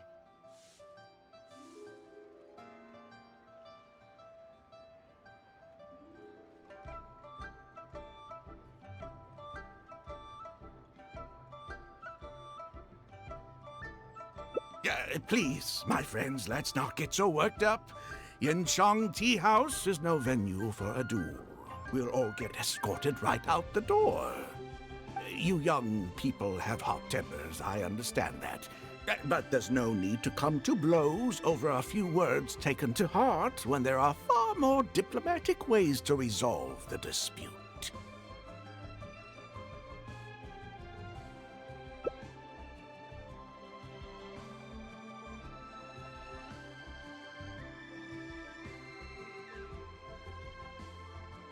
Did I hear that right?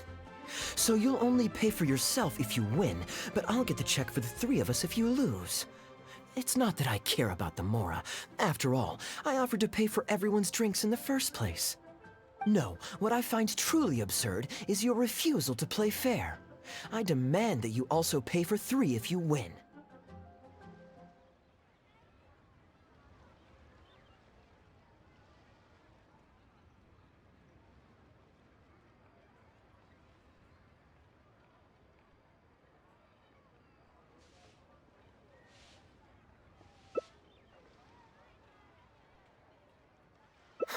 Fine. You can have your apology if you win, but on one condition. We'll do the best of three, and the winner pays for the table. Well, as long as you're no longer raring to fight, peace begets wealth, as the elders used to say. Why do you join us, Mr. Bai? Let's entertain this gal for a sec. We don't want her to think you're stingy. But I wasn't even a part of your argument. What are you trying to say, Mr. Bai? Whose side are you on here? Of course, I'm on, And anyway, it's no big deal if you win. It's just a few cups of tea after all, so you can just take it from your fees as my guide. All right then. I suppose it's not all that different from the dice gambling games I used to play in my youth. If it's just for a few drinks, you can count me in. All right, now we're talking. Okay, now that we've agreed on the rules, how should we do this coin toss? After all, a Mora coin looks the same on both sides.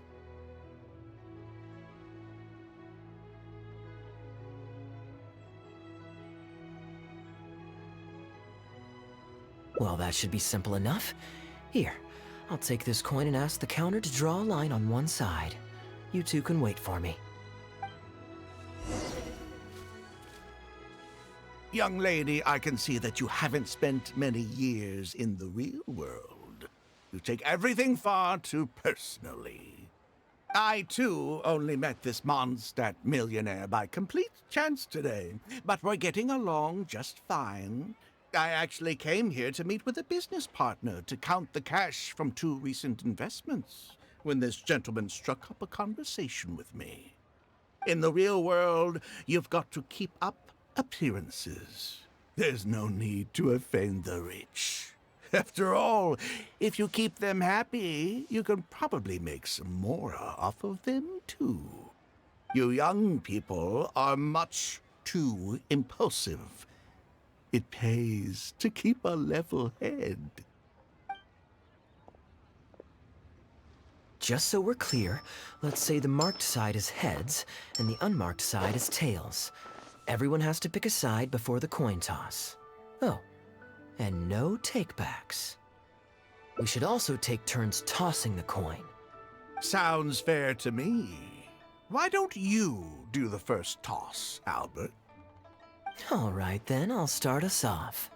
Here we... Oh, wait, I nearly forgot to collect everyone's bets. Mr. Bai, heads or tails? I suppose the choice is arbitrary since it's a 50-50 chance. I'll go with tails. Let me think. I'll also go with tails. What about you, heads or tails?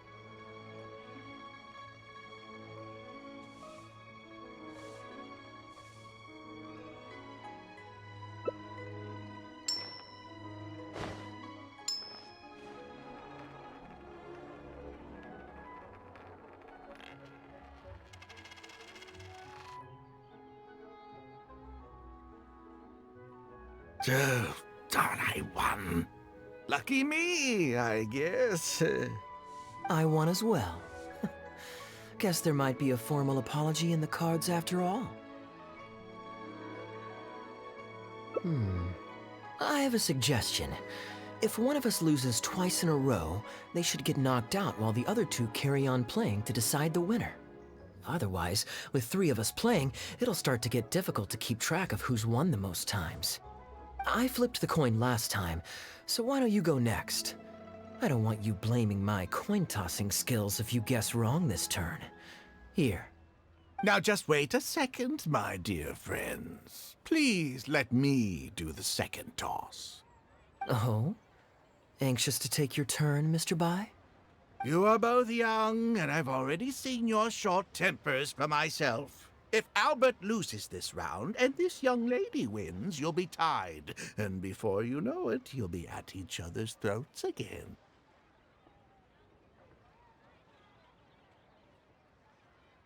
Well, that's not my only consideration, either. You two may be too young to know this, but I've been around the block a few times. What's to say this isn't a trick coin, In dice games, people use all sorts of methods to rig the game. Some even fit the dice with mechanisms that give them whichever result they want. If Albert wins the next round, and you, young lady, lose for the 2nd time in a row, then the 3rd round will just be a tiebreaker between him and me, and you won't get your apology to the Guhua clan. If that happens, only for you to then find out that the coin was rigged all along, you're sure to accuse me of working with Albert to scam you while mocking the Guhua clan. I can only imagine the kind of vengeful warpath that would put you on. A purely hypothetical scenario, of course, but one that I'm bringing up now to avoid any misunderstanding further down the road. Go on, give me the coin. I'll show you how to check if it's been rigged.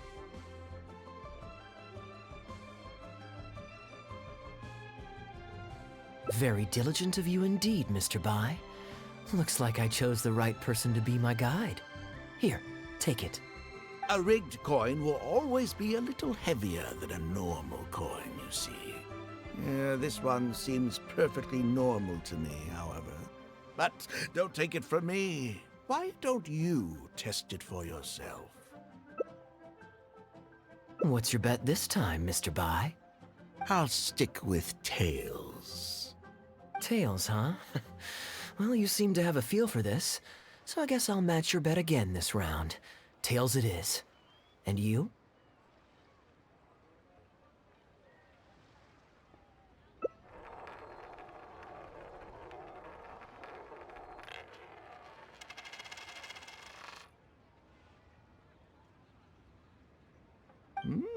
Well, my luck's still just about holding out. The three of us are now tied, so no one drops out. Certainly better than Albert and I going head-to-head in the final round. Mm-hmm. Well, here you go. What'll it be, Mr. Bai? It's a tough decision this time. That's what makes it fun, isn't it? Anyway, there's no need to stress. What's the cost of a few cups of tea compared to 50,000 I'll be paying you every day? You make a good point. All right, I'll take heads. Okay, and now it's my turn to guess. Not that the outcome matters either way to me. I won't even notice the more's gone. Whatever, I'll take tails.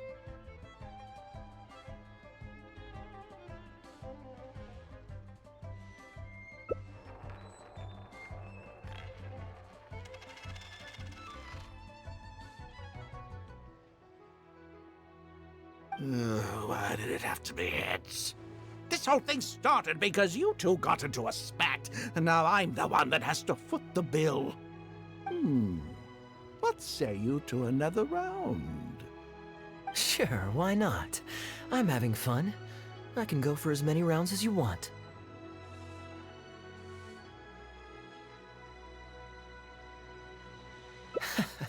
What a miserly person. Do as you please.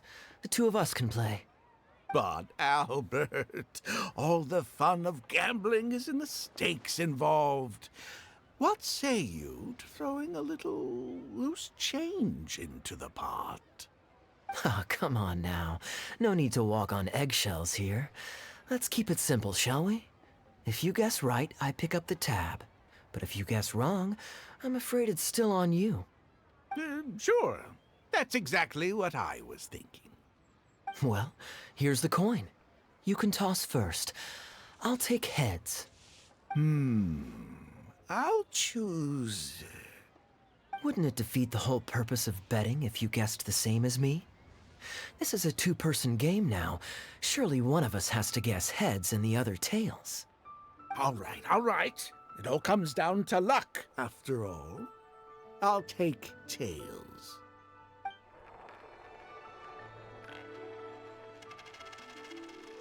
Ooh, looks like Rex Lapis has smiled upon me today after all.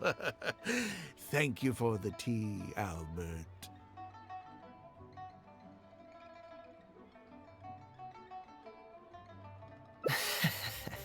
Look at you getting so giddy over some chump change.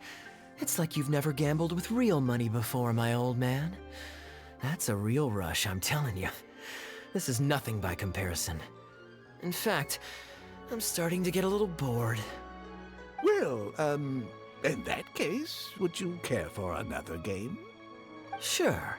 And let's up the stakes a little this time. Shall we say 50,000? Oh, maybe that's a little on the high side. What, 50,000? But that's just a single day's guide pay for you. All right. I'll bet tails. Great, then I'll bet heads. No takebacks. Heads. Tails.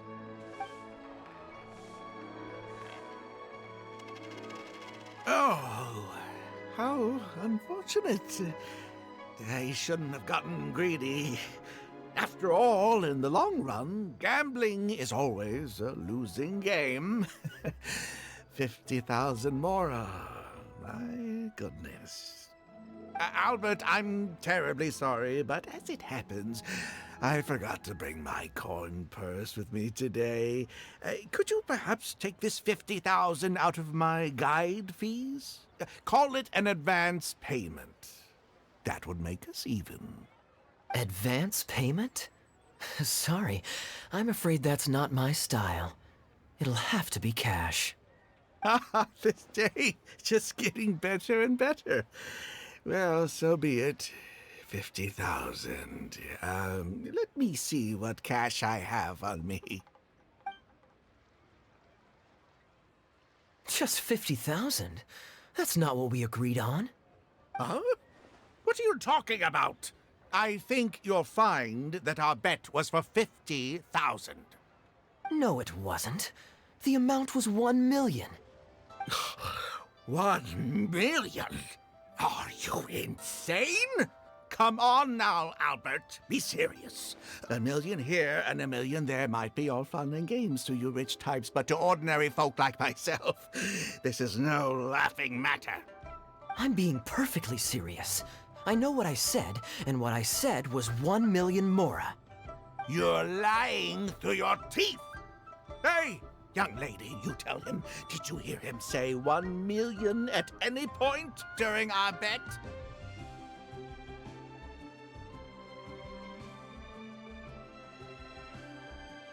Huh? What the? I'm not deaf, you know. I swear I heard 50,000. Wait. Oh, I see. You two are in this together. I never met either of you before today, and out of nowhere you suddenly roped me into betting over a coin toss, and now you're accusing me of owing you 1 million mora. Huh?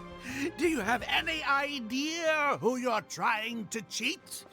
I know all the tricks in the book. I can't believe a couple of beginners like you managed to get this far. Well, don't you try to celebrate just yet. You amateurs have a lot to learn about the art of the con. Do you really think that nobody else will have heard all the commotion we just made? All I need is one witness, and this little scheme of yours falls apart. Frauds! Frauds, I say! These two kids are trying to scam me out of my hard-earned mora! Hostess! Oh, hostess, come quickly! How pathetic. What is going on here? If you can't abide by our rules, you're not welcome at Yenshang Tea House. I don't care what the issue is. You don't get to make a racket like that in here. Halberd! Fang! Wait, don't throw me out! These two con artists are trying to steal my mora. You can't let them get away with it. Well, let's take this somewhere else. I don't want any of you disturbing the other guests.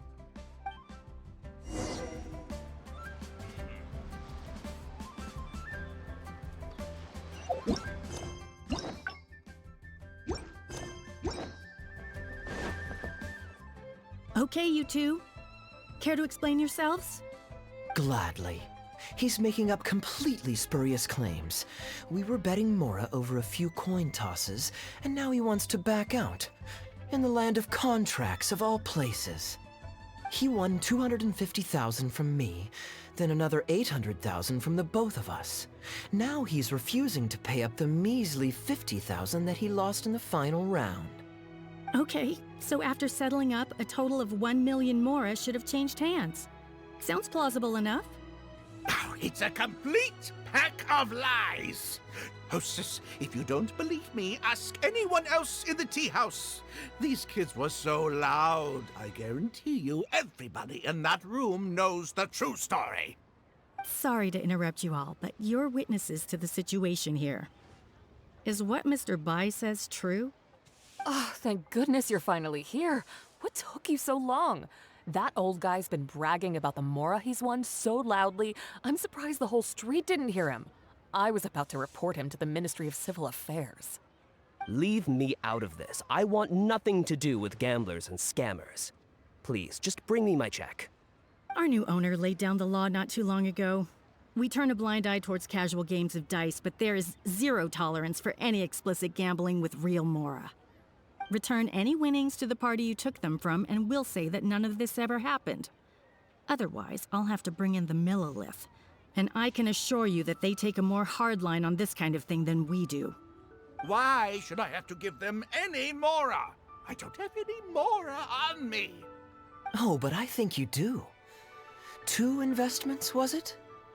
One of them to the tune of exactly 1 million as it happens. Oh, and don't forget you still need to pay the tab.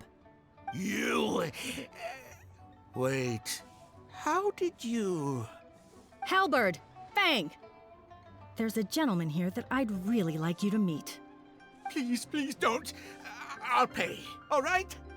This was never your Mora to begin with. We'll be returning it to its rightful owner now.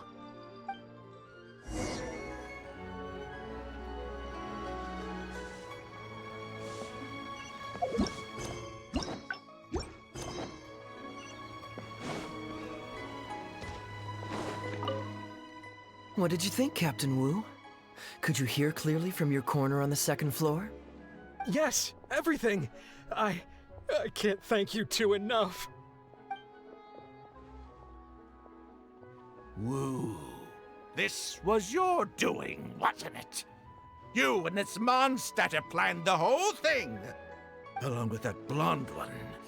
And all the customers on that floor were in on it too, weren't they? I know where you live. And I know what your wife looks like. And your pretty little daughter, too. You crossed the wrong man today. Who'd be scared of a crook like you? I'll take you on any day of the week. Well, let's see how long that false bravado of yours will last. Oh, look at that. He figured it out. Guess he's not as dumb as we thought. Don't you two get cocky either. Just you wait. I will hunt you down. My apologies for having to leave this question until you'd vacated the premises. But I couldn't have things escalate inside the tea house. I hope you can understand our position. I noticed that all the guests on the 2nd floor were present before you took your seats, then left almost immediately after you did. Would I be correct in saying you were looking to set this man up? Wait, so you saw through it right away? Under normal circumstances, we would never tolerate a scheme like this taking place on our grounds, as it risks damaging our owner's reputation. However, I understand that our owner holds the traveler in high regard and must have good reasons for their actions. Still, I would appreciate an explanation, if only so that I can answer to the owner. Ah, as I thought. When you're operating on someone else's turf, you run the risk of clashing with the master of the house. Thankfully, we considered that possibility before going ahead with our plan. Over to you, brave hero. You're the one with the connections in Liyue. It's your time to shine. Okay, I understand the situation now. It goes without saying that I have no wish to stand in the way of your chivalrous deeds. I'll report everything you told me to our owner. Well, Captain Wu, remember what I promised you? What do you think? Angry and frustrated enough for you?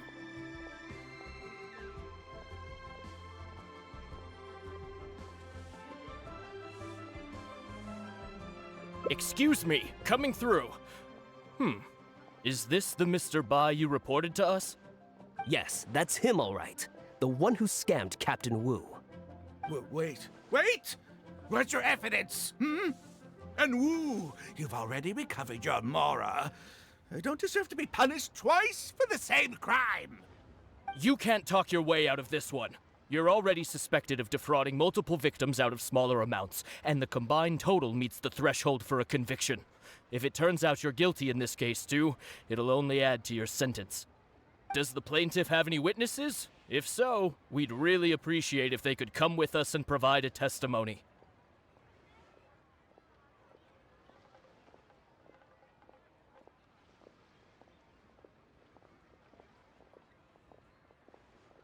You got tangled up in this too, huh? In that case, please come with me. Your witness statements will play a crucial role in helping to move this case forward. Don't worry, we won't take up too much of your time. And you, sir, can stop twiddling your thumbs. You're coming with us, too. Hey, keep your hands off me. I'll cooperate. Stop manhandling me.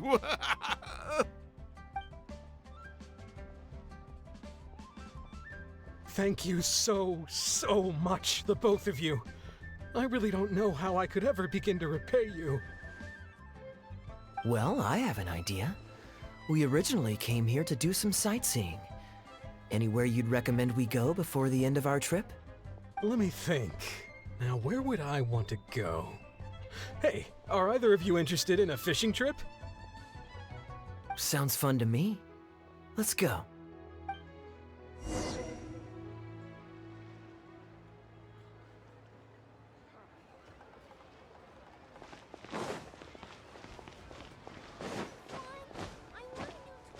Hey there.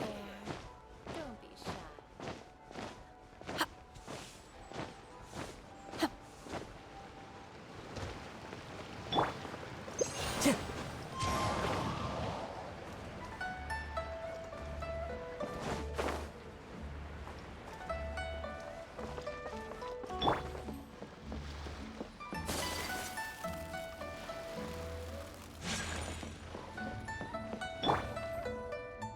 Well, this was certainly an eventful end to my trip. It wouldn't have been possible without you. Or my lucky coin, of course.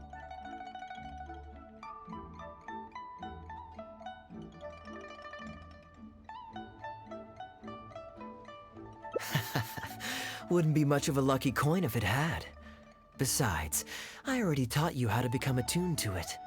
You still need some practice to master the technique, but luckily it decided to play nice and spare us any more complications.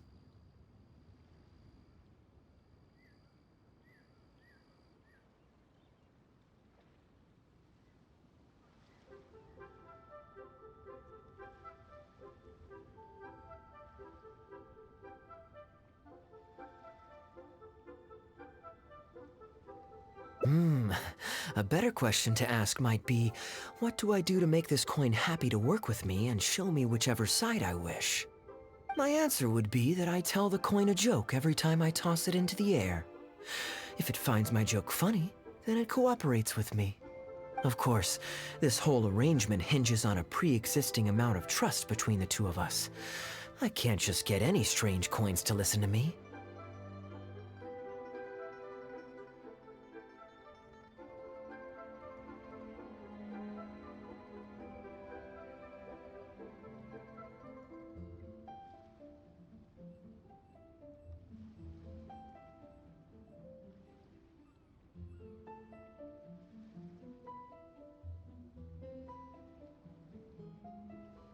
Yeah, I was a little surprised when he unwittingly called out our trick coin, but it didn't matter.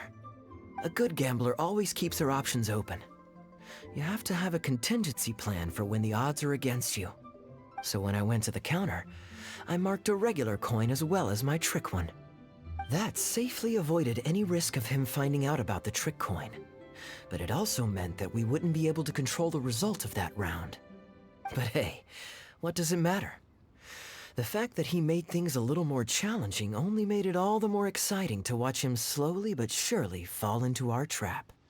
Especially listening to him warn us about the possibility of a rigged coin right as we were scamming him. That was my favorite part. As long as I chose the same bet as him, and you bet the opposite to me, it was always going to end up with him paying. Unless, of course, he'd had some other tricks up his sleeve that we hadn't thought of. Then things would have gotten really interesting. You two are genuinely the smartest people I've ever met. I'm no intellectual, so I would never have been able to come up with a plan like this. Even when you described it to me, I only understood parts of it.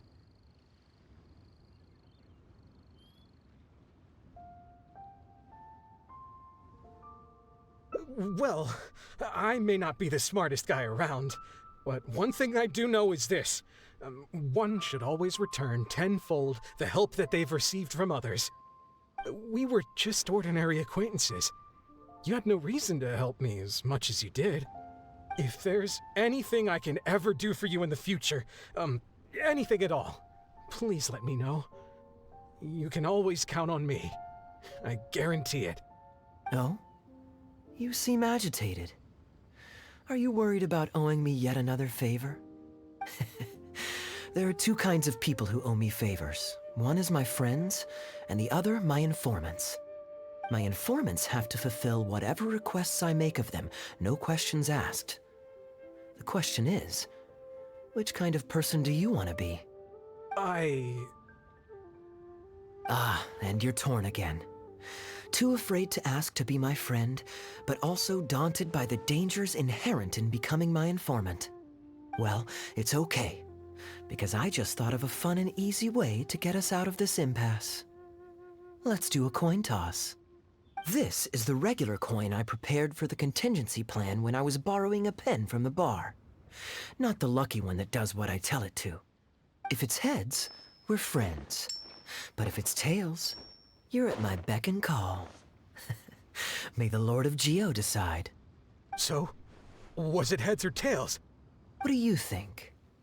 What does your heart tell you?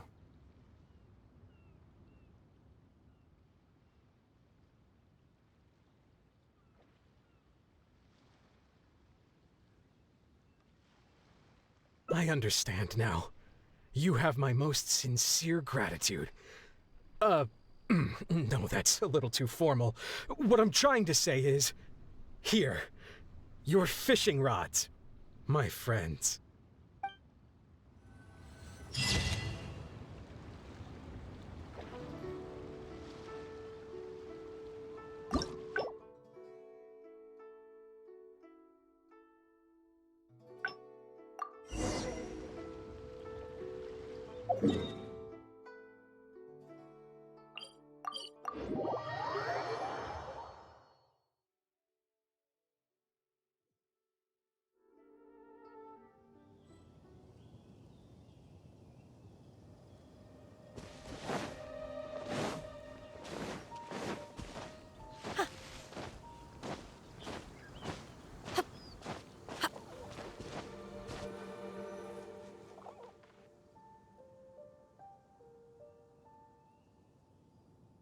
Look, Mondstadt's windmills. Ah, such a comforting sight. Now, as promised, your souvenir. Here you go. According to the merchant I bought it from, mysterious spirits called Jinn often live in lamps like this. And this lamp in particular once housed a very powerful genie. Merchants love to exaggerate to help make a sale, but it's still quite the pretty little lamp. I know you like rare things, so perhaps you can add this to your collection. Of course, you can also use it as an ordinary pot. Personally, I think it'd make an excellent wine vessel.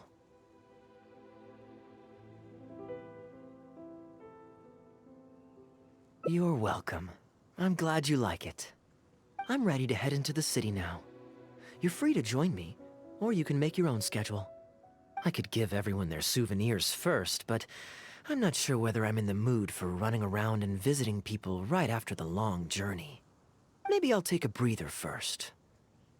But I know I'll only get bored sitting in my room alone. Ugh. Do you have any suggestions?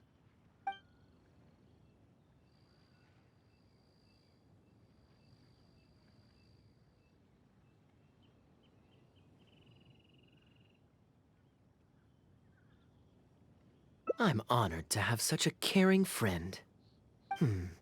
Let's go to the plaza in front of the cathedral. We can listen to the bards playing or feed the pigeons. After so long in Sumeru, I've begun to miss that slow-paced and relaxed atmosphere. There's no rush. We can take our time and stroll on over.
Look, Mondstadt's windmills. Ah, such a comforting sight. Now, as promised, your souvenir. Here you go. According to the merchant I bought it from, mysterious spirits called Jinn often live in lamps like this. And this lamp in particular once housed a very powerful genie. Merchants love to exaggerate to help make a sale, but it's still quite the pretty little lamp. I know you like rare things, so perhaps you can add this to your collection. Of course, you can also use it as an ordinary pot. Personally, I think it'd make an excellent wine vessel.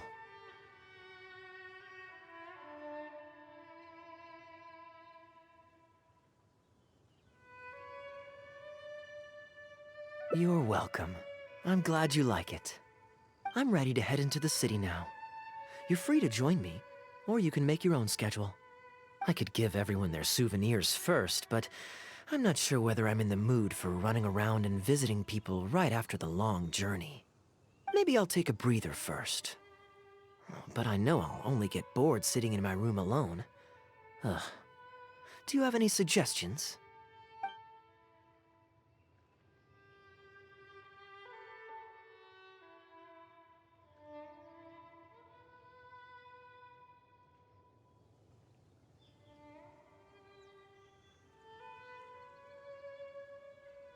Yes, I suppose.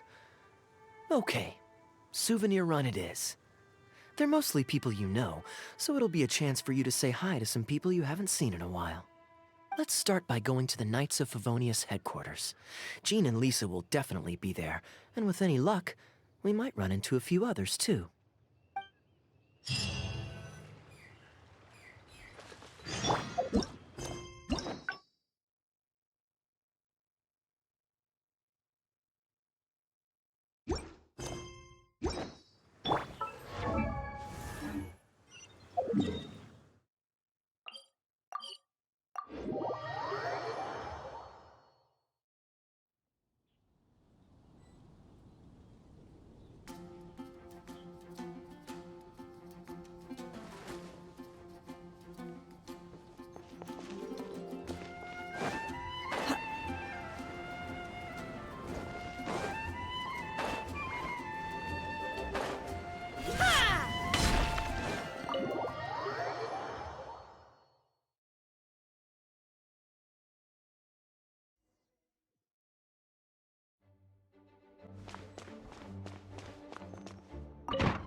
Hey, you two busy?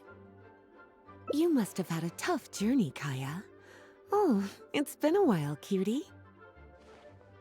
Yes, welcome back, Kaeya. Why is the honorary knight accompanying you?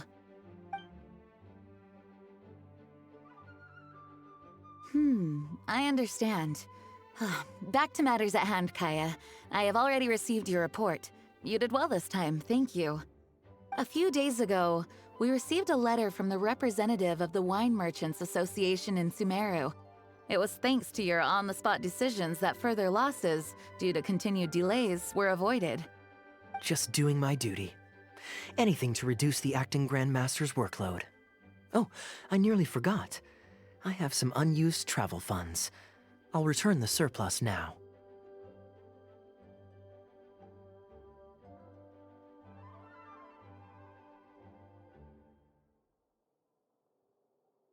Given the suddenness of the situation and the difficulty in resolving it, I authorized a greater than normal disbursement in case of unforeseen circumstances. But I didn't think there would be this much left over. Thank you, Kaeya. Just doing the right thing. But I'm not actually here for a post-trip debrief.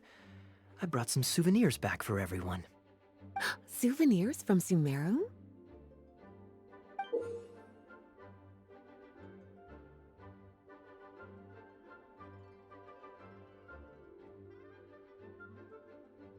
Here, the letter opener is for Jean, the jeweled brooch is for Lisa, and the items in the box are for everyone else. The artistry of this is exquisite. Look at the ornamentation on the sheath. This must be one of those crafts unique to Sumeru. It's my first time seeing one in person. Thank you, Kaeya. I love the color of the gem in this brooch, and the setting is so elegant. You have excellent taste, Kaeya. This can't have come cheap. It wasn't too bad. I didn't spend too much. Might I intrude a moment? Albedo, is that you? Come in. I finished the latest quarterly expenses report for the workshop. It's ready for your review. Traveler, greetings. And Kaeya, welcome back from Sumeru. Haven't seen you in a while.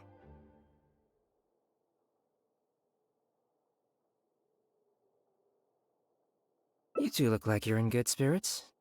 As a matter of fact, the honorary knight and I traveled back from Sumeru together. Ah, yes, and I brought some souvenirs for you and Klee. They form a set.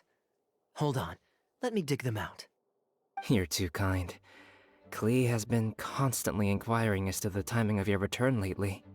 Since you weren't around, she thought you had also been grounded, and that it would be a long time before you could come out. Children always have the most peculiar way of looking at things. Also been grounded? Sounds like things haven't been too dull for you all in my absence. It's Klee's third time this month. Evidently, you're not the least bit surprised. No.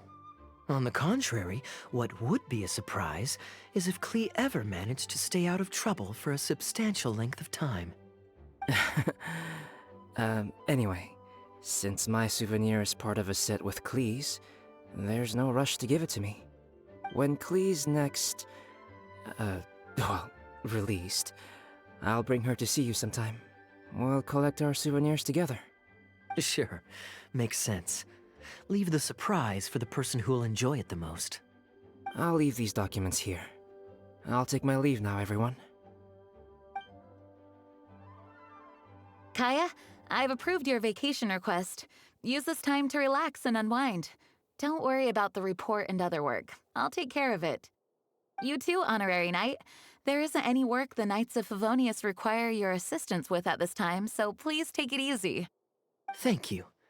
Then we'll be going now. Enjoy your vacation. But don't forget to return the Fox and the Dandelion Sea series before it's due. Don't worry, I'm nearly done with those. I'll be able to return them in a few days.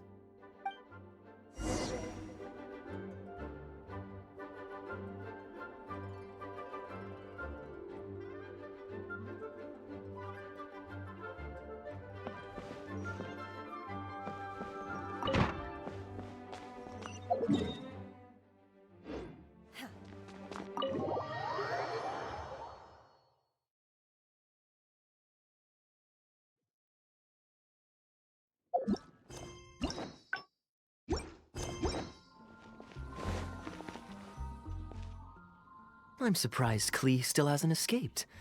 I taught her a few tricks just before I left.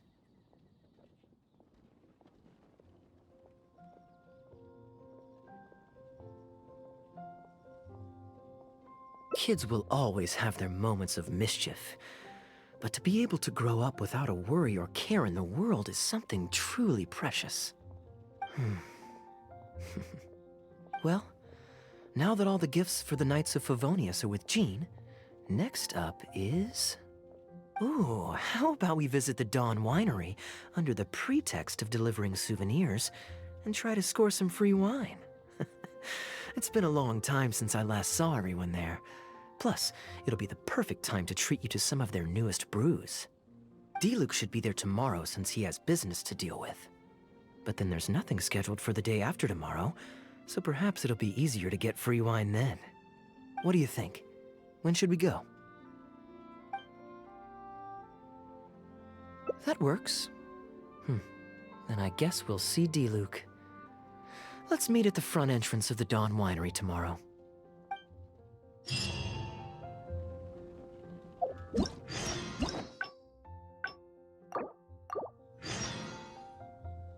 I'm surprised Klee still hasn't escaped. Kids will always have their moments of mischief. But to be able to grow up without a worry or care in the world is something truly precious. Well, now that all the gifts for the Knights of Favonius are with Jean, next up is... Ooh, how about we visit the Dawn Winery under the pretext of delivering souvenirs and try to score some free wine? It's been a long time since I last saw everyone there. Plus, it'll be the perfect time to treat you to some of their newest brews. Diluc should be there tomorrow since he has business to deal with. But then there's nothing scheduled for the day after tomorrow, so perhaps it'll be easier to get free wine then. What do you think? When should we go? Great, then it's settled. Let's meet the day after tomorrow at the front entrance of the Dawn Winery.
You're more punctual than I expected. Let's head inside.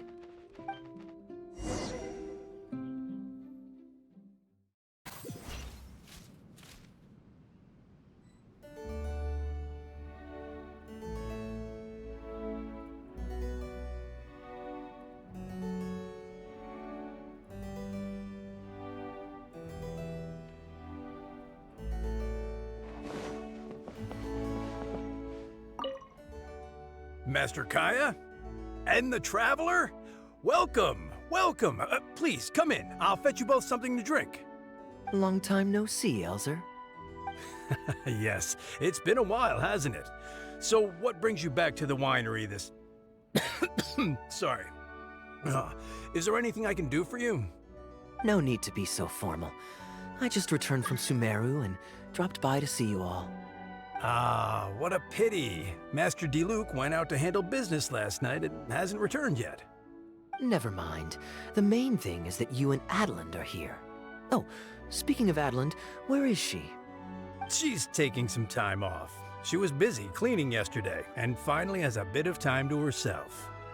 Perfect. I brought some gifts for you both. Here, this belt buckle is for you. My goodness, it's exquisite. Thank you, Master Kaeya. I'll treasure it. Would you like anything to drink? We recently finished making a new batch of dandelion wine. Well, what perfect timing. I was just wondering how this year's batch was coming along. Let me fetch a barrel and have someone deliver it to the Knights of Favonius headquarters for you. Oh, I won't be needing an entire barrel. A couple of bottles will be more than sufficient. Else Diluc might say I came here to beg. Oh, Master Diluc might grumble, but he doesn't mean it. Anyway, let me fix you both a drink. Much obliged. Then I'll have a glass of dandelion wine and a glass of cider lake for her, if you please.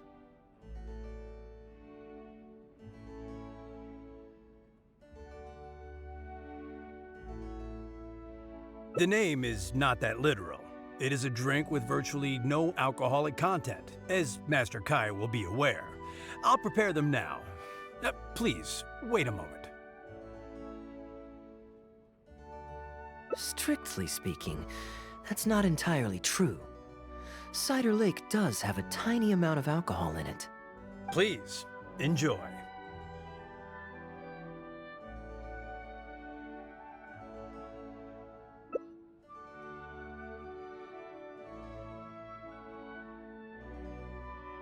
Pleased you liked it. Looks like my bartending skills haven't faded with age. How have you been recently? Is the winery's business doing well? To tell you the truth, we've had our work cut out for us recently trying to fulfill some major orders. Things have only just started to quiet down over the last couple of days. So, you've had no time off lately? Master Diluc was concerned about the same thing. But with him being out on business for a few days, who would take care of business and the guests if I were to take time off? Maybe some other time. At least take half a day to see a doctor and make sure you're okay. If your condition worsens, Diluc will never forgive himself. You make a fair point.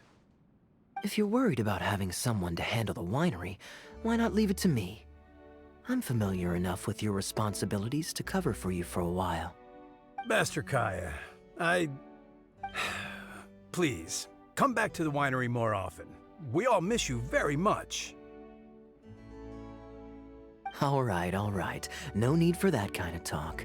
Come on, I'll see you out.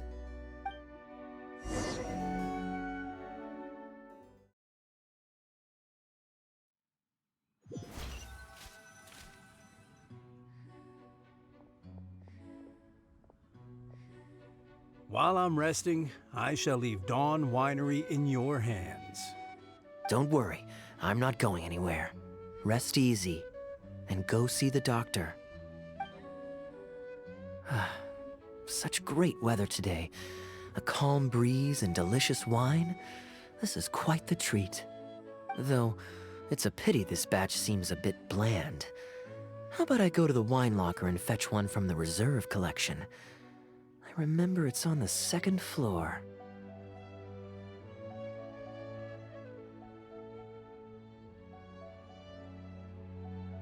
Of course it's fine. I promised Elzer I'd help. I said nothing about leaving the wine alone. Sorry, I'm a little late to the welcome party, but I believe I just heard the words wine locker and reserve collection. Planning on pilfering a bottle of reserve, Master Kaeya?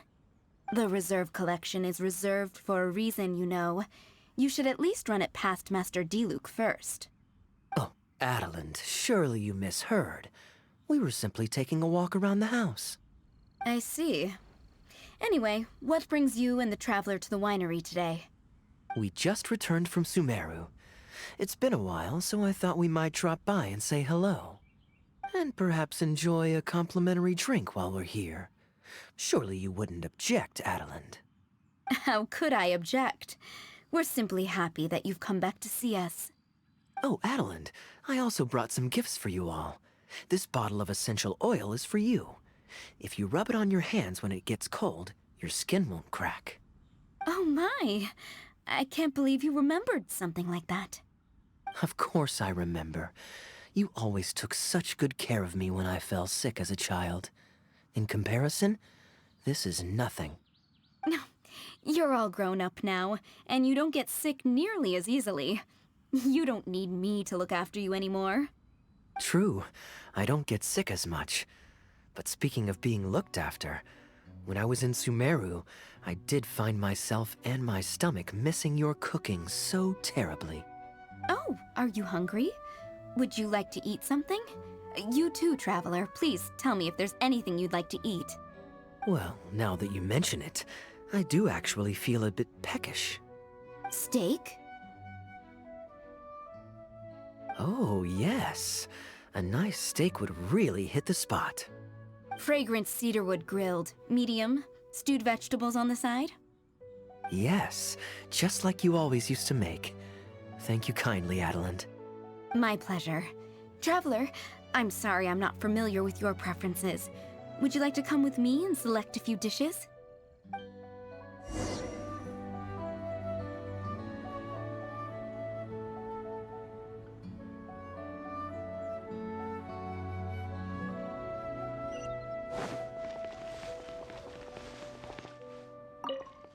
Grilling the steak over fragrant cedarwood infuses it with more flavor than pan-frying it. It's a favorite of Master Kaeya's. Since using an open flame to grill indoors is somewhat inconvenient, we usually set up a grill outdoors. It's perfect for grilling meat, but you can also use it to make stews. I can offer you a satisfying salad, cold cut platter, and anything stewed. What would you prefer, Traveler?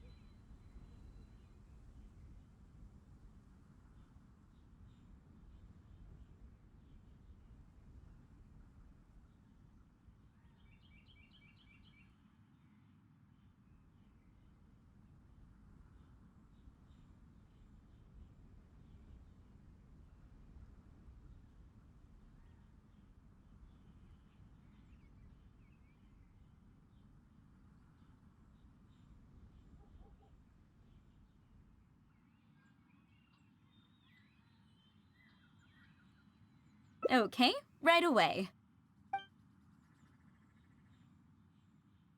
Master Kaeya really likes stewed vegetables, but it takes the most time. So I'll start making that first, and then prepare your meal once that's underway.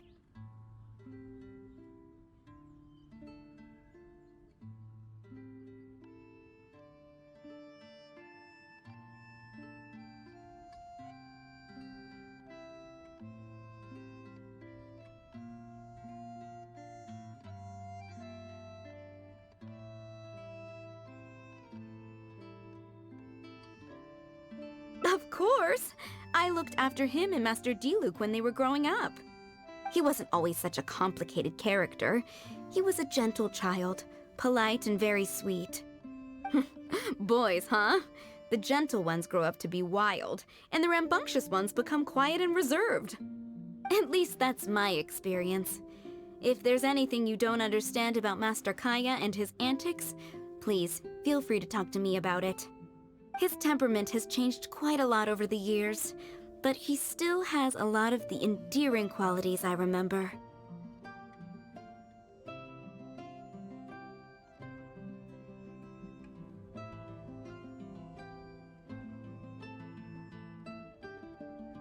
Kaeya is much savvier and more mature than he used to be.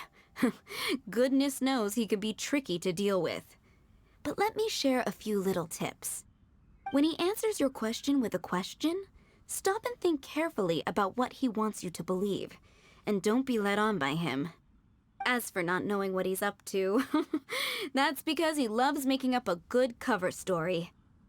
But don't let him get to you too much. You can take it from me. You were drinking a cider lake just now, right?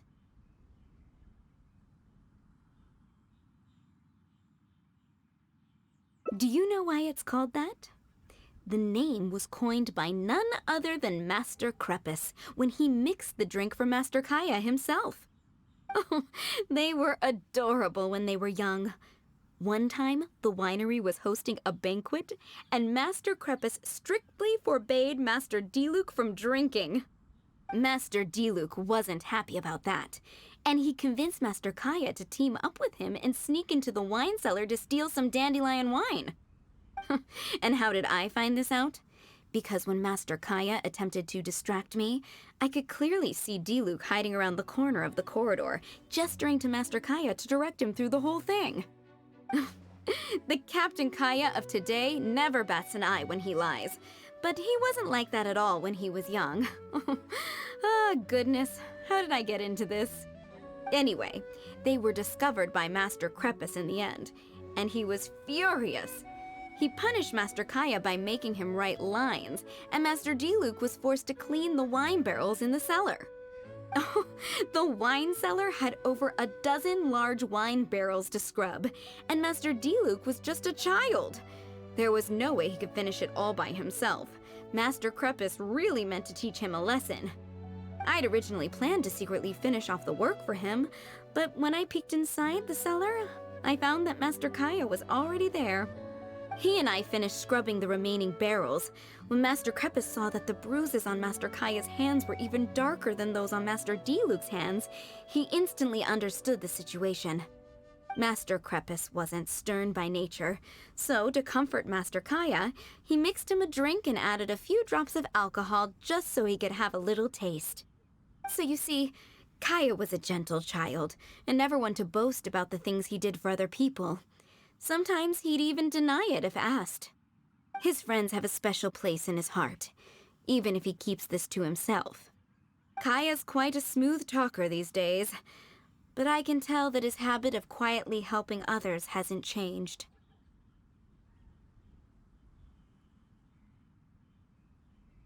Ah, good. Okay, the stew is nearly ready, but the meat and the other dishes will need a moment. Please wait at the table. I'll be over shortly.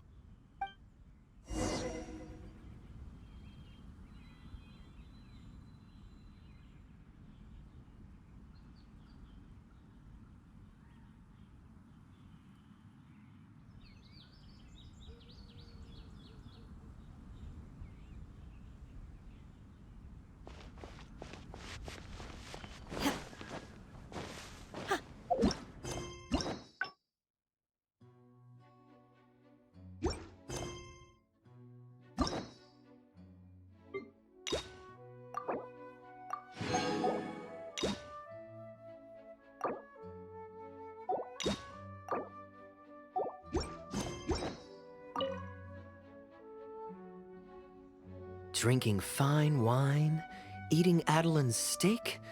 Ah, now this is what I call a vacation.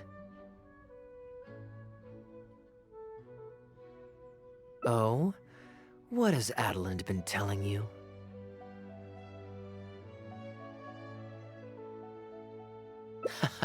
So she told the good stories. Well, shucks. Now I'm embarrassed. Food's ready. I hope you're hungry. I made a little extra, given how long it's been since you were last here. Oh, we never imagined there would be such a magnificent feast. You've really outdone yourself. Why don't you sit and eat with us this time?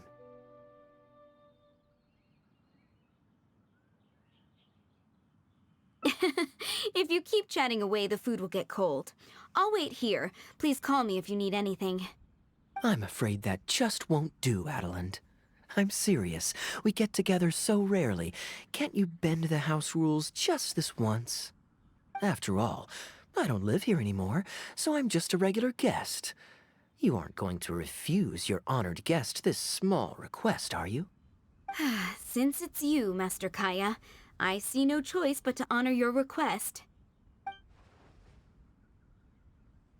I know that us sharing a meal is a sign of our close relationship, but this is technically against the rules for a maid, so please forgive me for rebuffing you at first.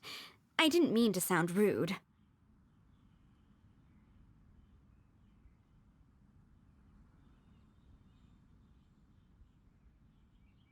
Traveler, given how petty Master Kaeya can be, it must be hard for him to make friends. Does he have any friends in the Knights of Favonius?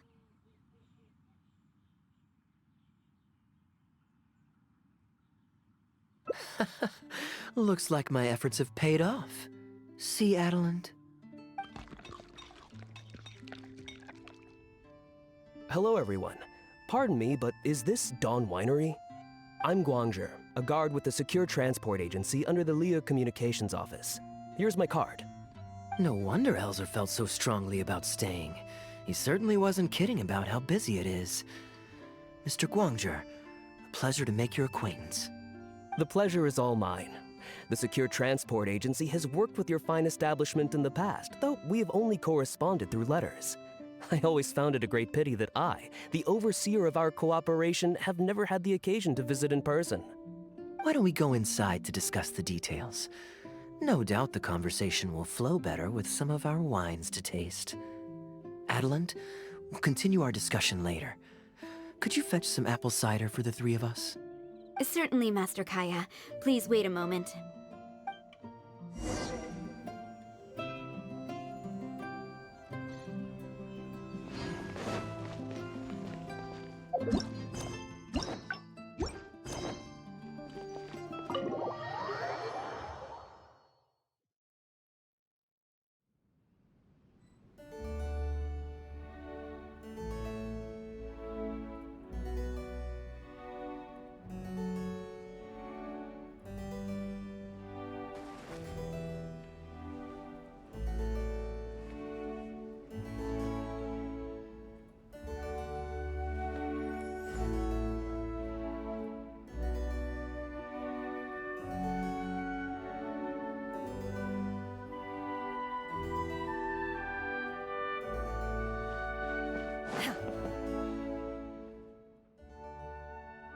And how might I address you, sir, as well as your...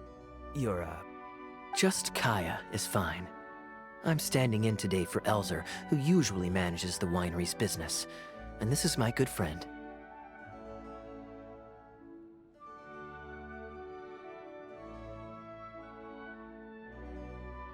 A pleasure to meet you as well.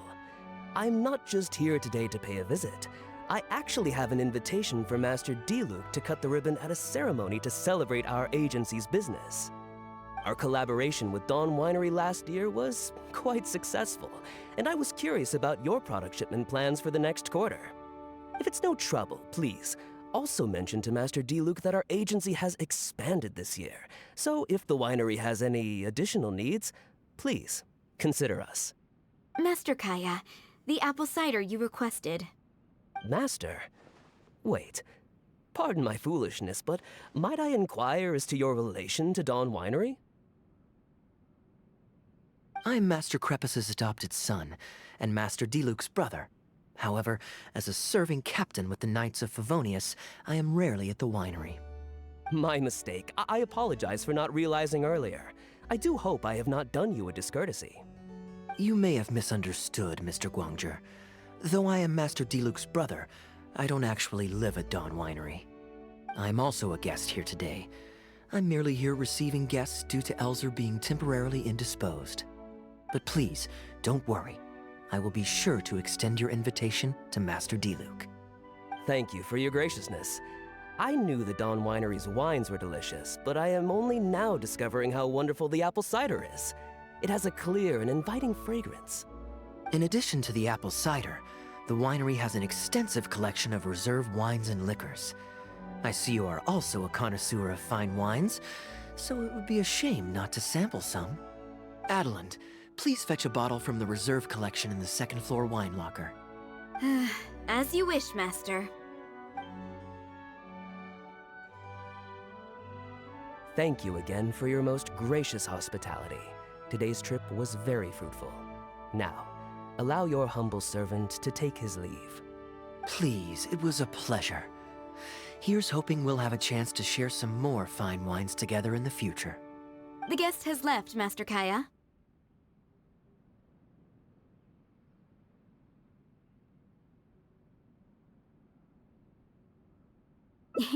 It's no skin off my nose. Master Diluc may have a few choice words when he learns of the situation, but that's all. All I really wanted to say is, you will always be a part of the Dawn Winery family, Master Kaeya. I have never considered you an outsider. No matter when, if you ever feel tired, you'll always be welcome here. I understand, Adeland. Oh, now this is a busy day. Who's at the door this time? Hello, everyone. I'm back.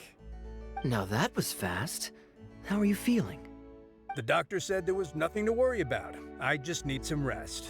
But on the way back, I met someone who was looking for Master Kaeya. Kaeya! Shh! Klee's here to rescue you! Come on! Let's escape! Ah! Miss Honorary Knight! Are you grounded with Kaeya too? Grounded? Haha, yes. Albedo was saying something about that. Sumeru was fun, but it can't compare with Mondstadt. So here we are. You two must have done something to make Jean mad, but that's okay. Kaeya has rescued Klee loads of times before, so when Albedo told me you came back, I went and said sorry to Jean. Kaeya, you're free now! We can go play together again! Oh, if my memory serves me correctly, this child is... This is a fully qualified Knight of Favonius, Klee. Hello, miss. I'm Klee. We're sorry. Please don't ground Kaeya. What? I really need to take Kaeya and Miss Honorary Knight away, so we can go find Albedo, Sucrose, Amber, and everyone else and play together. I see. Hello, Miss Klee. You needn't worry. Master Kaeya's grounding is long over. See, Adeland, you don't need to worry about me. I have lots of people to care for me now.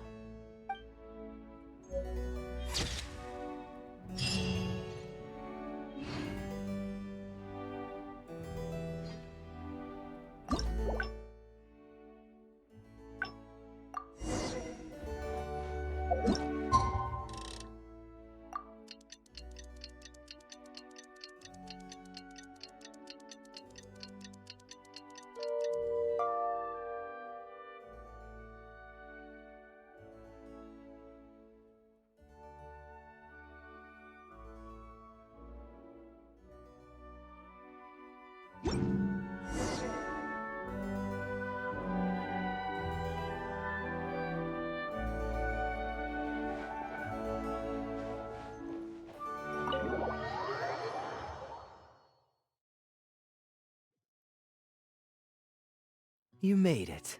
Come on, let's go inside. Brace yourself for some sour grapes.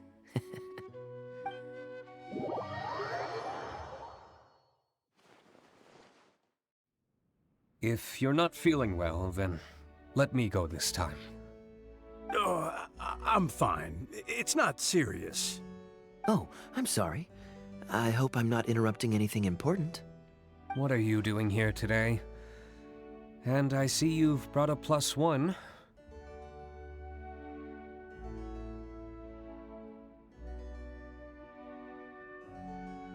Oh, it's nothing particularly pressing.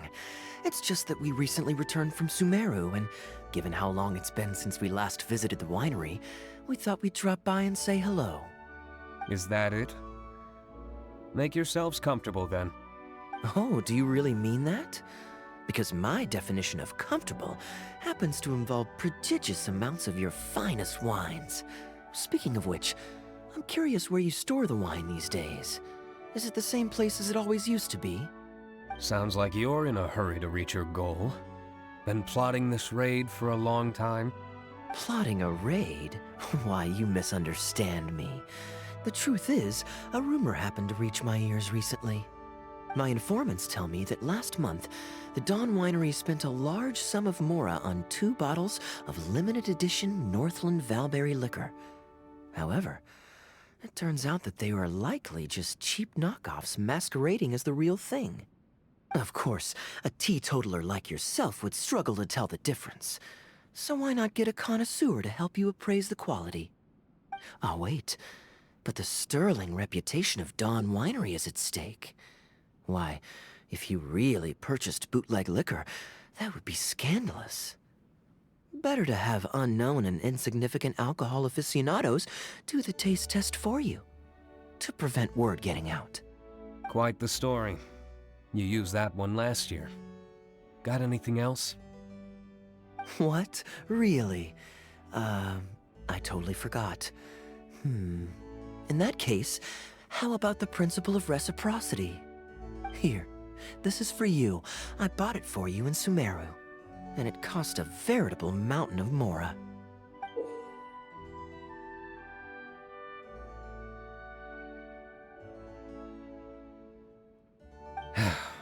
Thanks. Put it on the table. That's it? No comment whatsoever? You want a comment? Okay then. This thing is very in line with your unique aesthetic tastes. Much like that vase over there. Elzer, fetch a bottle of this year's newest batch from the warehouse, or else someone will keep blathering on with endless excuses. One moment, Master Kaeya. I shall fetch it immediately. What's wrong, Elzer? Are you okay? My throat is a bit raspy is all. It got better after I began taking medicine, but recently it flared up again. Other than a bit of difficulty breathing now and then, it's nothing to be concerned about. Many illnesses are caused by overwork.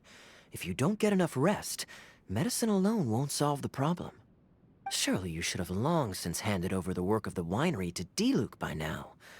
You can't keep being Diluc's butler. He's becoming a louse.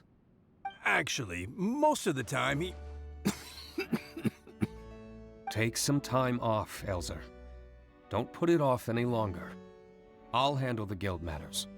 It's important to take care of your health. You have to take it seriously. And, cavalry captain, you would do well to remember that brevity is the soul of wit. Master Diluc, Master Kaeya, thank you both.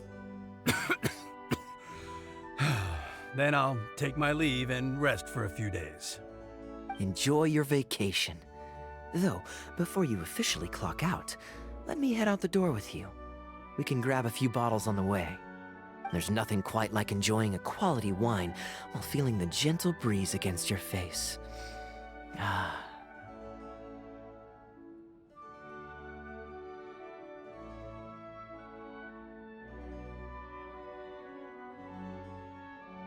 Normally I'd accompany you, but unfortunately I still have some pressing matters to take care of. My apologies and regards to both of you. Really? Oh, that's a shame.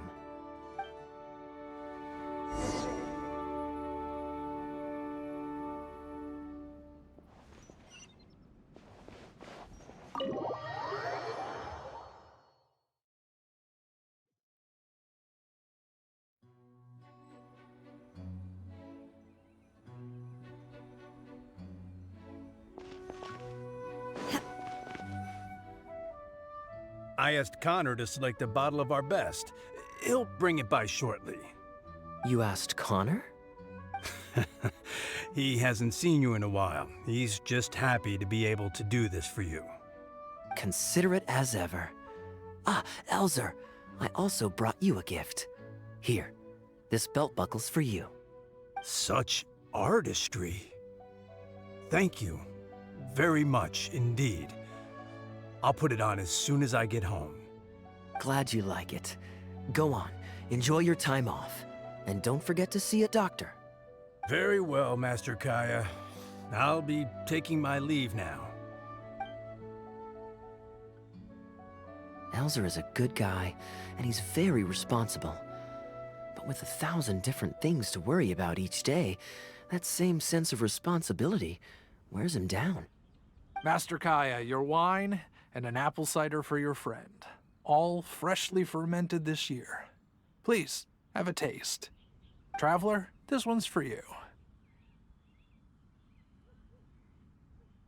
Oh, very clear. And a full-bodied aroma. That's rather nice. Isn't it? This one's a little on the sweeter side, but I can go grab a dry one if you'd prefer. No need. Sweet is just fine. Let's drink one together. Don't mind if I do. I haven't caught up with you like this in a long time. We used to always pour the first glass for you when cracking open a new barrel. With you gone these past few years, I've had to drink it for you. Well, since it wasn't me harvesting the grapes, de-stemming, or crushing them, it's much more fitting that you should take the first taste.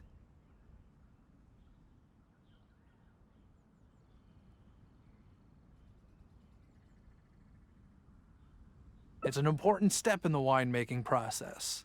After harvesting the grapes, the stems have to be removed prior to fermentation, or they'll affect the quality. If you'd like, Traveler, you can help us harvest some grapes. Winemaking can be quite a lot of fun. It isn't nearly as exciting as he makes it sound. Your back will be in so much pain after picking grapes that you won't be able to stand up straight. Master Kaeya is right. Harvesting grapes is a back-breaking labor.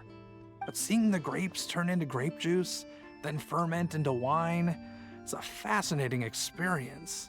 And every person at the winery should have a chance to share in it.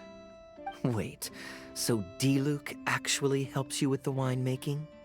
Oh, goodness no. Master Diluc is far too busy, not just during the day, but even at night. Oh? And just what is Diluc always so busy with? Well, you know, come nightfall, he's always out there, networking and so on. Master Kaeya, you may be surprised to learn just what lengths Master Diluc is willing to go to for the sake of the business. Connor, you're an awful liar. I hate to see you struggle. Oh, so Master Kaeya, how do you like your drink? I remember you weren't very interested in wine when you were young.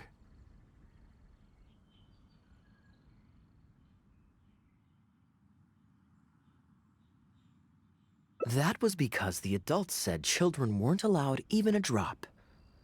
Don't you remember how much trouble Diluc got in that time he snuck a drink? Ah, yes, of course. Adeline even covered for the two of you. But on a serious note, having grown up at a winery, I spent my childhood watching Tunner plant the grape seeds, waiting for them to ripen on the vine, harvesting them together, and waiting for the alcohol to ferment. Even though I couldn't help with making distilled spirits, watching everyone work was fascinating. How could anyone not love to drink with a childhood like that? So, let us raise a glass to wine itself, and in thanks to the gracious hospitality the winery has shown us today.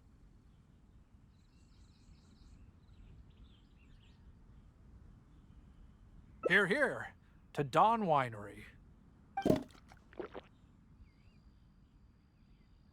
Speaking of wine, Connor, I have a gift for you. It's a decanter set from Sumeru. I get a present too? Thank you, Master Kaeya. Time really does fly. I still remember the days when everyone was giving you gifts at your birthday parties when you were young. Now I have wrinkles and Tunner's bent double, while Master Kaeya is the cavalry captain of the Knights of Favonius. How is Tunner holding up? He's still tough, but getting on in years, so some things just aren't as easy as they were. But he's used to doing things his way and doesn't trust new employees to do it for him. A lot of the temporary workers I hired quit because they couldn't handle how picky he was. Master Kaeya, if you have time, why not go talk to him about it? You're probably the only person he'll listen to besides Master Diluc. I definitely owe him a visit. I haven't seen him in some time, and I do have fond memories of the days when he was teaching me to pick grapes.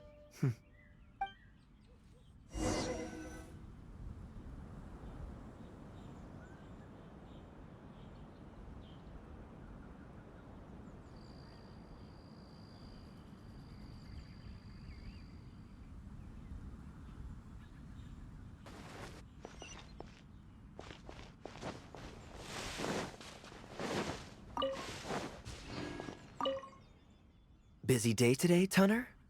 Oh, Master Kaeya, you're back. No, I'm not at all busy. I just spend my hours watching the grapes growing on the vine. They're growing wonderfully this year. A few rows are almost ripe, We've already begun harvesting them these past few days, so that'll keep me occupied. Sit, sit. After we're done picking, I'll bring a few bunches over for you to try. No need. We were just drinking with Connor, and our stomachs are so full of wine that we couldn't eat a bite. What about your friend? Doesn't she want to try?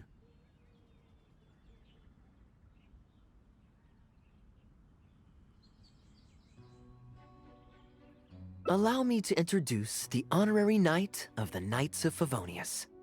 Ah, the honorary knight in the flesh. There are so many talented people in the Knights of Favonius. You all have bright futures ahead of you.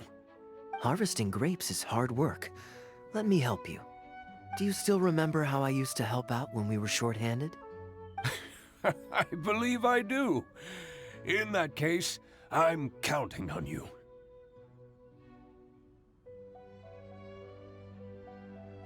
What's this? Everyone's clamoring to do manual labor? Well, suits me. More help is always appreciated. Come with me, young lass. I'll tell you which grapes are ripe enough, and you can pick them.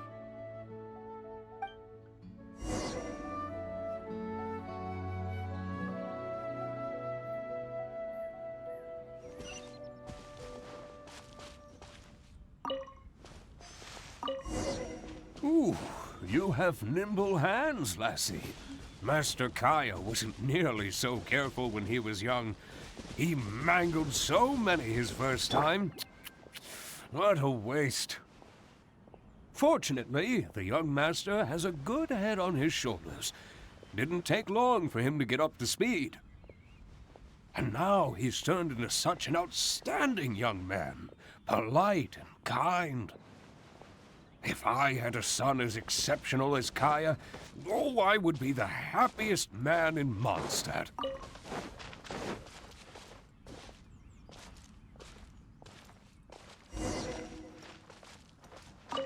There's a few more rows of grapes up ahead. Let's finish picking them together. Careful not to damage the grapes when you pinch the stem.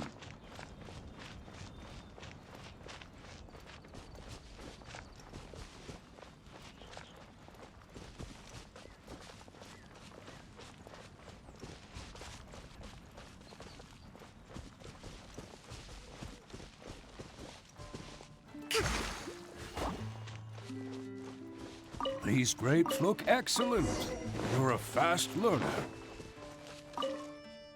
I'll take them. Good job. Master Kaeya left the winery and moved to Mondstadt. Just like my own son, Guy. He left home to join the Knights of Favonius, too. I don't know him like Miss Adeline or Master Diluc do, but I know that no matter how old your child gets, they always need a home they can come back to. And without family by your side, you at least need the companionship of friends. I've been working here for decades and watched him grow up with my own two eyes. Sometimes I get the sense that there is something bothering him. Something deep-rooted. But he guards his secrets closely. Or perhaps he just doesn't want to involve us. After all, I doubt that we could help him. I can see that you have a good relationship with Master Kaeya. Please look after him. He's very dear to us. Hearing that puts my mind at ease. You're a good child. Thank you.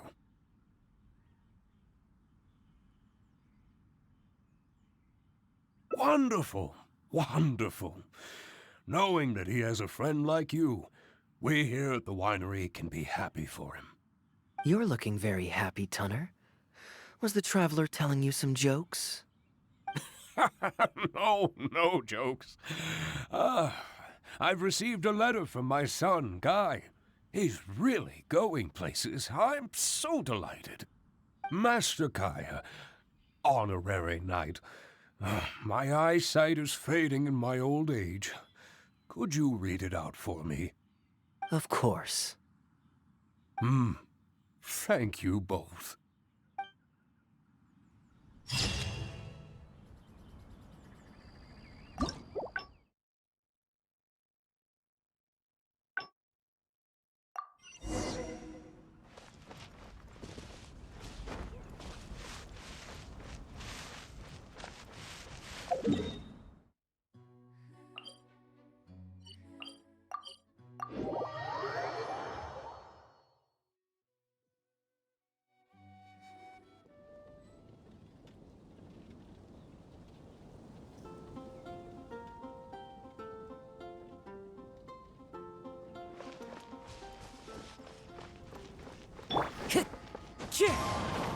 Time to go.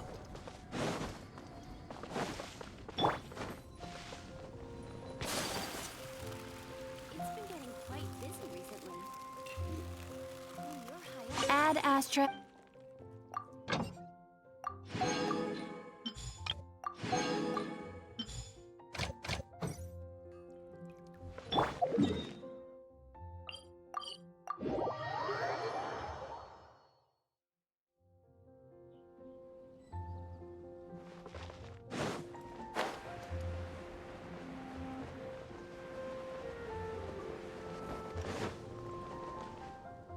Port Ormos is always lively, even late into the night. People there go to bed much later than I imagined. Quite a stark contrast with Mondstadt. People pray and play music in the Cathedral Plaza during the day, but come nighttime, the streets are deserted except for the knights on patrol. Good question. Life in Sumeru is never dull. Last time I was out drinking on the street at night, some passing mercenaries invited me to dance. Although, I did learn later that that kind of thing is highly unusual even there. They must have been in a very good mood that night. They taught me a lot of songs that they usually sing during feasts. It really was a fun night. But be that as it may, I think I'm more suited to the free and easy life in Mondstadt. Simple, honest folks like me, we don't need much to be content. Fair enough. Let's shelve that discussion for now. Have you ever had a chance to hear the cathedral choir before?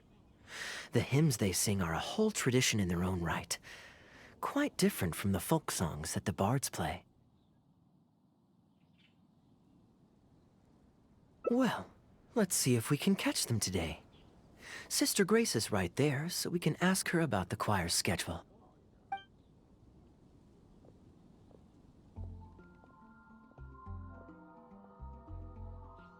Excuse me, Sister Grace.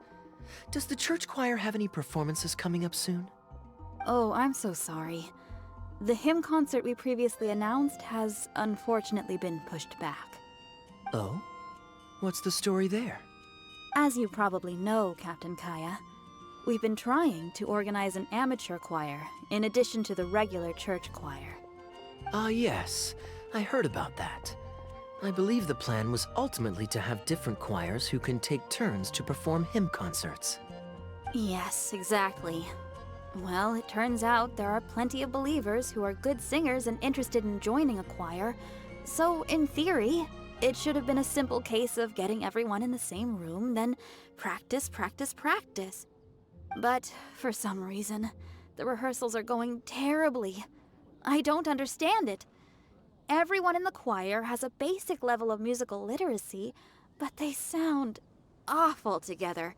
It's like everyone's trying to do their own thing. There's no group harmony. Oh, maybe I'm just not musically gifted enough to give them the guidance they need. Captain Kaeya, I know you like listening to hymns. How good is your understanding of vocal music? Me? Music is far from my forte. But if you need some help, then don't worry. I know an expert who's more than up to the task. Thank you so much, Captain Kaeya. Having some expert guidance will definitely be a great help. I'm sure you've figured out who this expert is already. He has the best singing voice of any poet in Mondstadt, and understands poetry better than any other singer. Plus, he's exceptionally easy to find. 9 out of 10 times, he's in the tavern.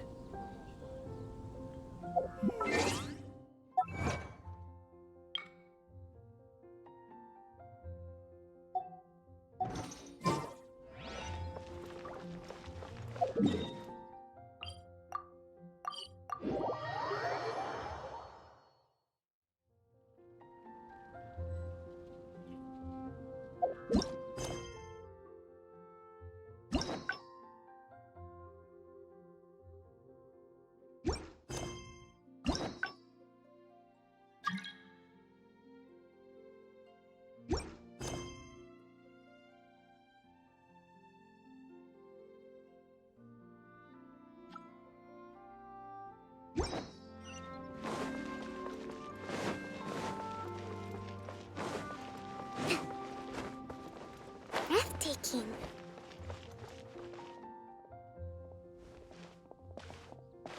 Good day. Drinking alone?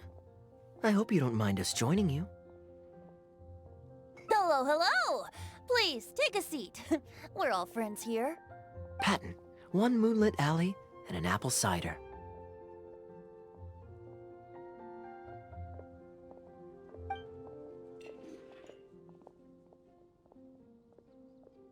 Ooh, excellent choices. Come on, let's have a toast and drain our glasses together. Here's to the time spent drinking with friends, which is more unforgettable than the drinks are delectable. Ever the poet, Professor Venti. A beautiful toast from the bard with the most. Any new songs of yours we could listen to? There's a real dearth of quality entertainment at the moment, since the cathedral's choir performance has been delayed again. Speaking of which, I trust you've heard Sister Grace's choir perform before? Of course! Though the format is a little on the formal side, they do sing quite beautifully. Very pleasant to listen to. So you'd say you enjoy listening to hymns? Let me think.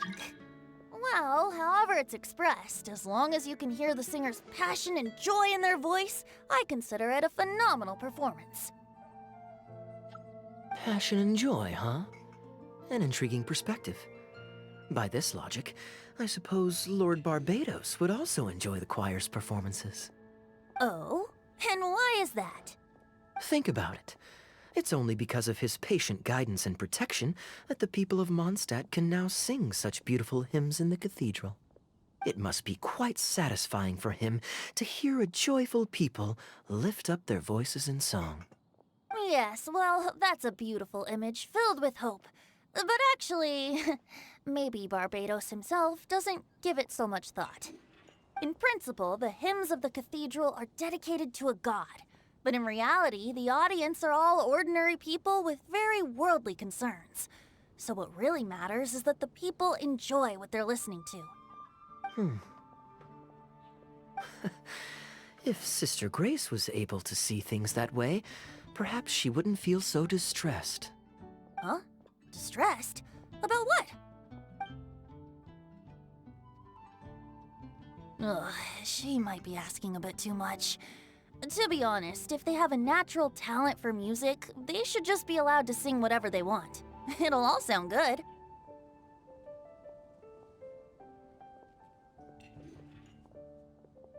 I'm pretty sure the first people to sing songs to the Animo Archon weren't all singing the same tune. Besides, he is the god of freedom. Surely he'd prefer to hear Mondstadters sing their hearts out however comes naturally to them. Well, to each their own, I say. But Sister Grace seems quite bothered by the whole thing. If only a kind soul with a deep understanding of poetry and music could help her. Patton? More drinks? Uh-oh. I only brought enough money for one bottle today. I'll have to pass. Another bottle of apple cider for Venti, please, Patton. My treat. Wow! Thanks, Kaeya. You are one of the finest students ever to emerge from my fast-track love poetry class. I always did admire your enthusiasm and kindness. With the aid of this bottle, a humble bard's woes are whisked away on the wind. And so it falls to this humble bard to pass the blessing on to another. Then this is probably the single most worthwhile alcohol purchase I've ever made. With your help, Sister Grace's problems are as good as solved. Sister Grace is a devout follower of the Animo Archon. Perhaps it's her depth of devotion that causes her to worry too much about the smallest things. Don't worry. Just wait a moment. I'll go find her. Right after I finish this cider. The next time you visit her, our sweet sister shall be sad no more.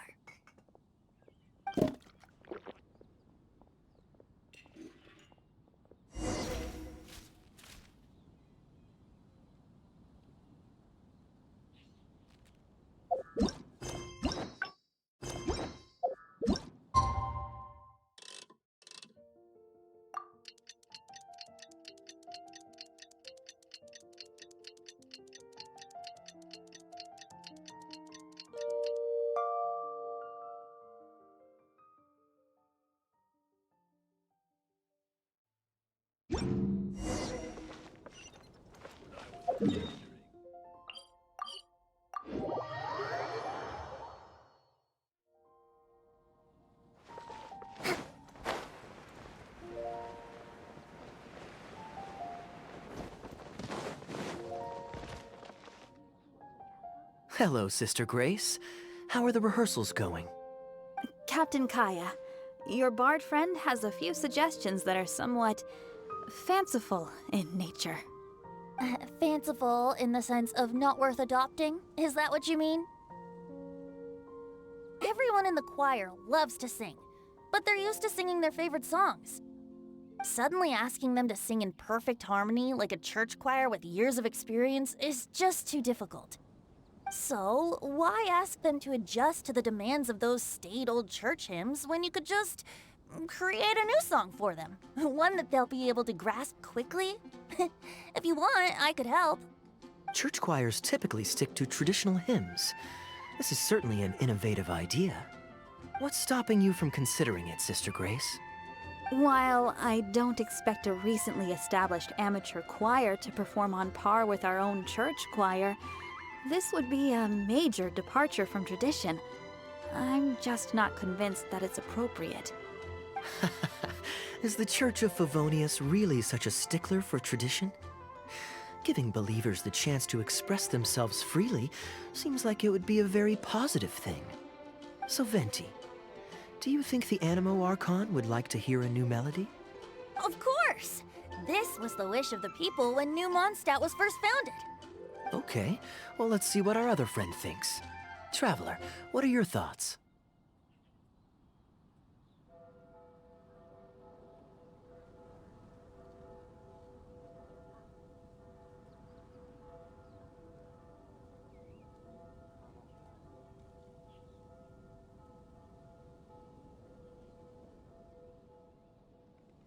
Another vote of confidence.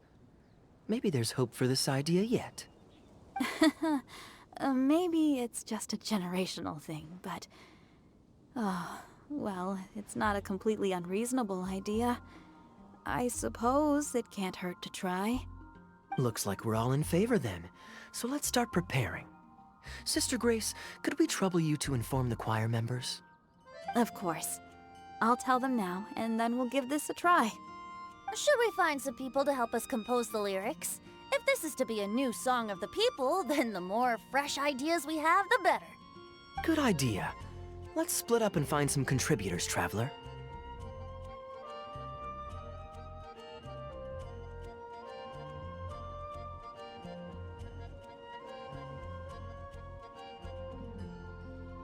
Let me think. Since we're composing a song, we should try and recruit at least one person who understands music. Aha, I know. Sister Grace, how would you feel about us asking Sister Barbara to provide her input?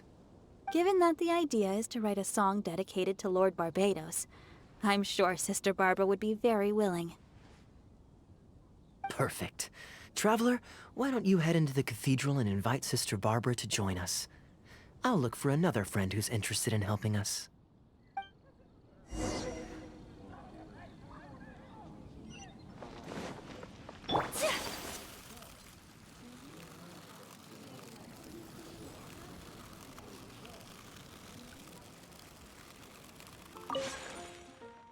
Let the wind lead. Traveler, it's been a long time since I last saw you in the cathedral. Fortunately, I have some time to spare at the moment. What is it? Oh, I see! What an interesting idea. The hymns we know today have been passed down to us through the ages. Very few people would ever think to create a new one. But as long as we put our hearts into it, and write with reverence and devotion, perhaps our new song can become part of the tradition that is passed on, and bring joy to future generations. I never imagined that the Bard would come up with such an amazing suggestion. I'd really love to be a part of this.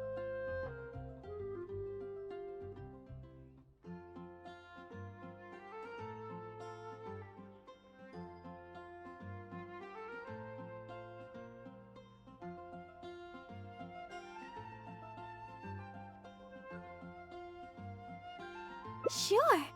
Let's go there together right now.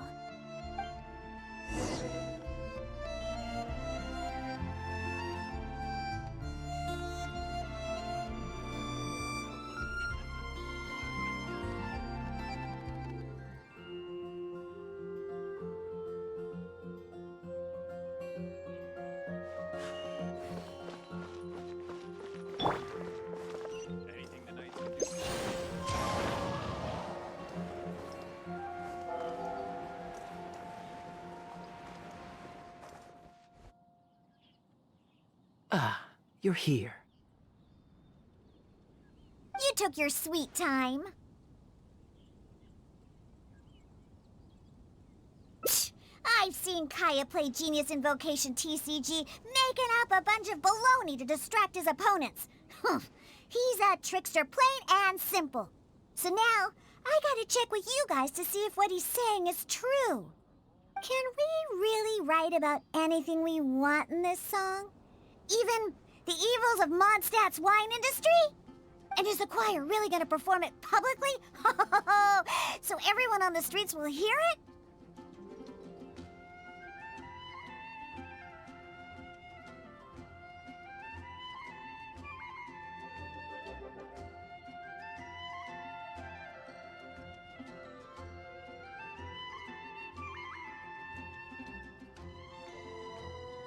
I don't think anything's off limits. I thought it was a fun idea anyway. Then I want to write this. All booze hounds will be punished harshly by Lord Barbados.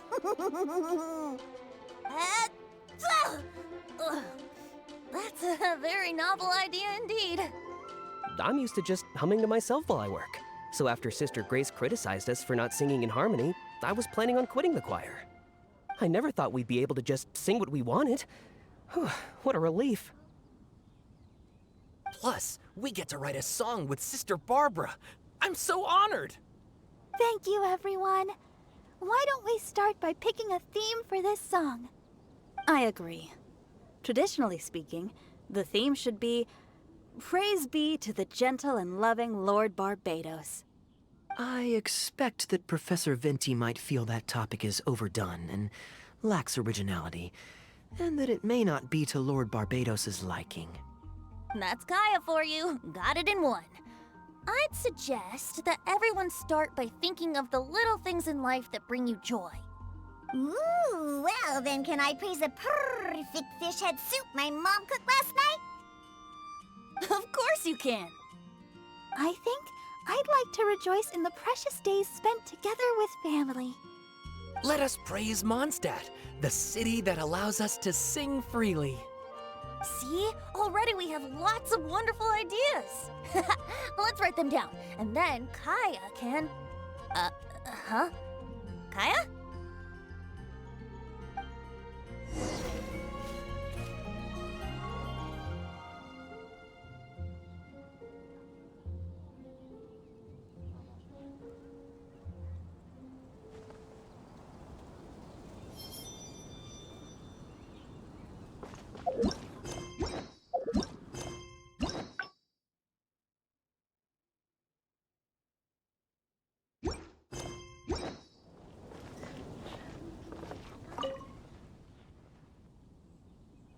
What are you doing here?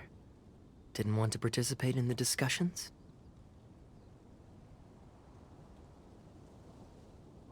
I just wanted to take you to hear a performance, but that obviously didn't happen, thanks to the problems with the choir rehearsals. The rehearsals are now back on track, so I've done my part. If I stay here any longer, I'll probably get roped into singing with them. I'd rather it didn't come to that. My songwriting abilities are limited.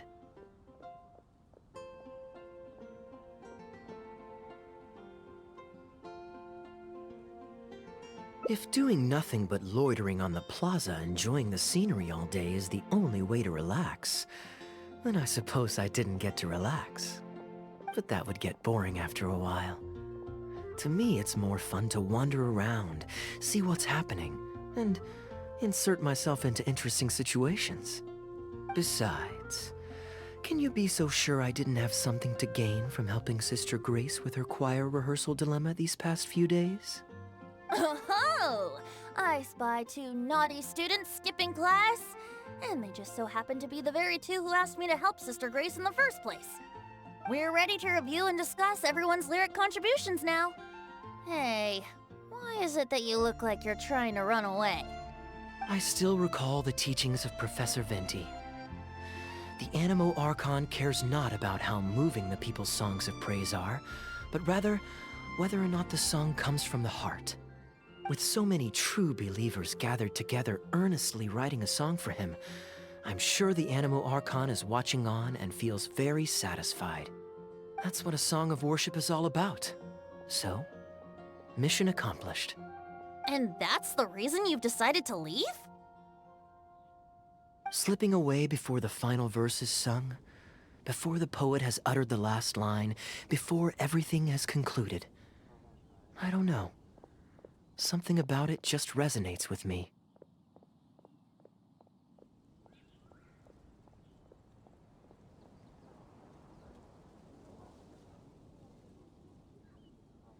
Oh no. You've seen right through me. Wow, that was a craftily crafted speech. I almost fell for it. But to share all this with a group of friends, only to find myself one friend short before the final verse is sung, before the poet has uttered the last line, before everything has concluded, I don't know. Something about it just irritates me. If you don't want to write a poem, then let me gift you one.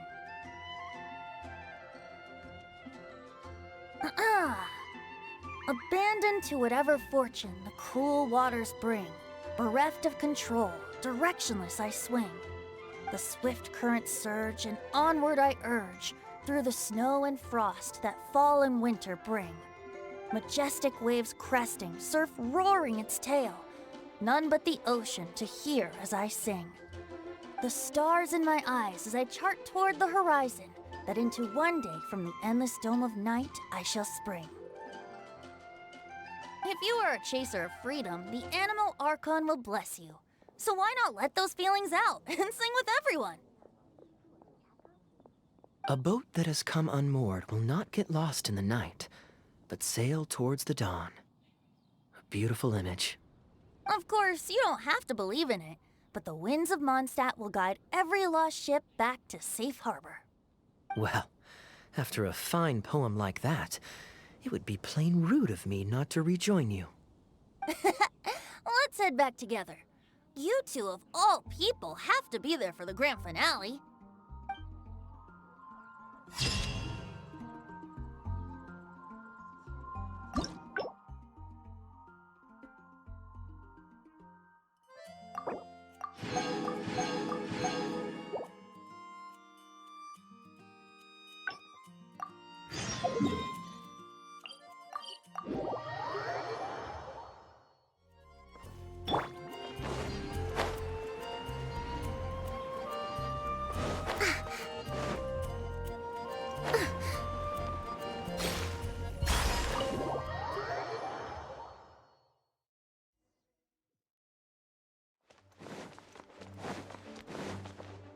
When is Kaeya coming back?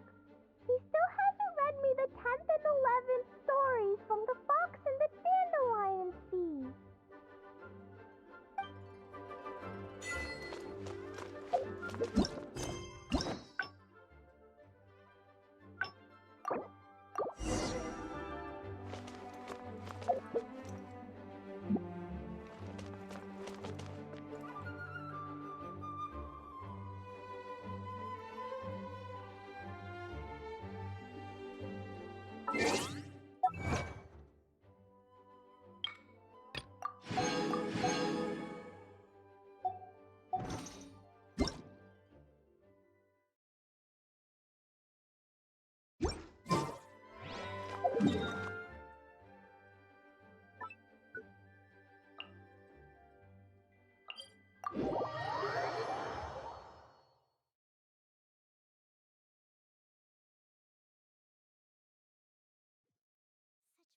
Weather.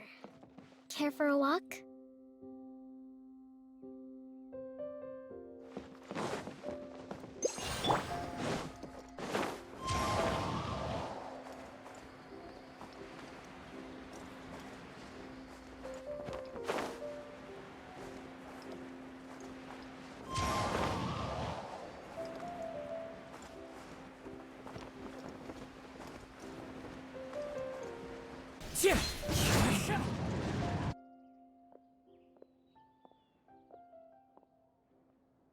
Your Majesty, not only has God bestowed the throne upon you, but your beloved son, Prince Kubad, has led our brave warriors to victory against Frasyav's army. His men have laid down their arms and fled. Frasyav's brazen ambition is no more. He has bowed his head and now presents to your majesty an offering of treasures and hostages, as well as a plea for peace. My king, this battle has finally restored the dignity of our people. Moreover, with Frasyav's offer of land comes the opportunity to expand our borders, as your majesty so greatly wishes. His Highness the Prince and I believe this peace settlement will be a great boon to our nation. It is for this reason alone that I have removed my armor and made haste back to our halls from the front lines. My king, what say you to this proposal? Ah, it's the tale of Prince Kubad. Ever heard this one?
Don't worry, I still remember the general plot.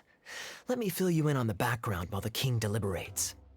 The main characters are the brilliant Prince Kubad and his war-hungry father, King Kabus.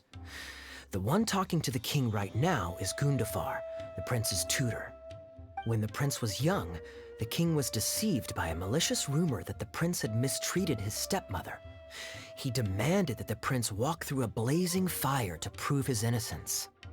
Miraculously, the prince emerged unscathed, thus proving his innocence. But the seeds of doubt had already been sown in the king's mind. Now uneasy in the presence of his mistrustful father, the prince requested to be sent away to the battlefield where he would fight against Frasyav's army. That's the enemy general we heard them mention just now. This is the part where the prince has won the war and decided to forge a peace with the rival nation. He wrote a letter recommending peace to his father. Oh, it looks like the king's made up his mind. Let's keep watching. Frosyav lost because he did not have the blessing of God. Our God will always watch over us and punish our enemies. Once the bells of war have begun to toll, they shall not cease until the blood of our enemies fills the land. There can be no victory until the last enemy soldier has fallen. If Kubad still wishes to be my son and hold the intaglio I bestowed upon him as proof of his royal blood, then he must obey my command. Your Majesty, I must caution that a nation destroyed is not a fallen city writ large. Now, the loss of one city strikes fear into the hearts of our enemies, compelling them to accept defeat and cede land in exchange for peace. If, however, we insist on bringing a whole nation to its knees, then so long as a single person is left standing, they will see us as their sworn enemy, and one day return to us tenfold the pain that we have inflicted on their nation and family. My king, a people is to their nation as wild grass to the open prairie. Though we burn down the whole field and spare not one blade of grass, roots continue to grow unseen beneath the surface. Come the spring, it is all but inevitable that fresh green shoots will rise up from the ashes. Cease, Gundafar. Your mind grows dull in your old age, filled with naive delusions. We shall have no more need of you on the battlefield. As for my son Kubad, I will summon him back to the capital, so he may be tried by a court-martial. What are you saying, my noble king? Why must you mistrust your own flesh and blood, and sink ever deeper into the blight of hatred? When he was falsely accused, you once doubted his honor, and made him walk through a raging fire. Did he not prove himself worthy by emerging unharmed from the flames? Now you would turn me away, when I seek only to provide the wisdom of counsel. What is the justification for this? The justification is that my word, not yours, is the law of the land. Cease and be gone, Gundafar, so you may spend the rest of your days with your wife.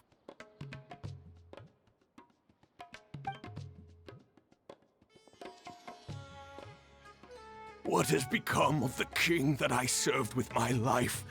Fanaticism has robbed him of all reason and wisdom. Peace is surely the most favorable path for our nation, yet he refuses to accept it. I must think of a way to seize control of the army back from the hands of my wayward son, that they might continue the fight to the end. Perhaps the first task should be this. I shall send a loyal contingent of warriors to eliminate Frosiyov and the hostages he has sent to our palace. Brilliant acting, Darbil. I saw you approaching us in the middle of the scene. I was worried that my performance would be subpar and you'd think I was just making a fool of myself. Not at all. Far from it. Actually, let me introduce you. This is Darbil, the actor for King Caboose. When we first got to know each other, he was still a guard for one of the merchant caravans. Seems like he's now made the switch to full-time acting.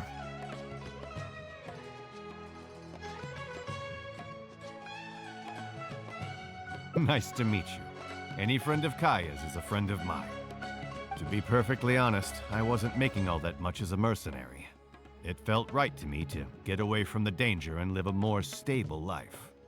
I was already pretty good at telling stories, so I just recruited a few friends and started performing shows all over the country. Full disclosure, we had to put this little stage together using whatever wood and cloth we could borrow. It's really low budget.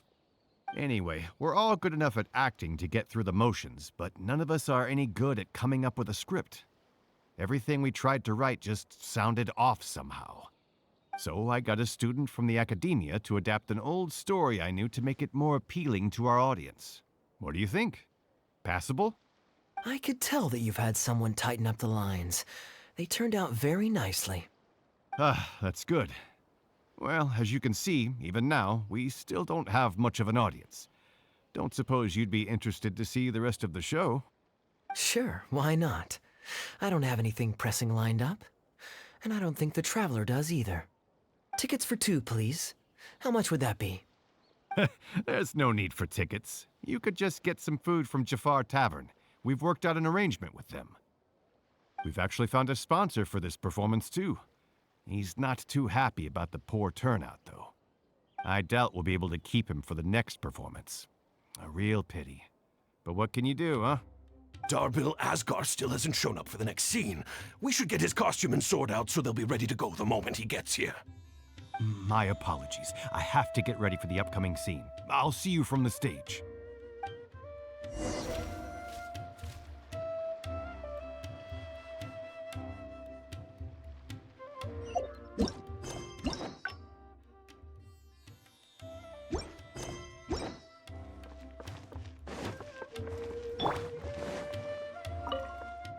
Would you two like to order some food? What can I get you? If you're looking for recommendations, today's special is the tandoori roast chicken. Bear with us a moment. We're just going to take a look at the menu.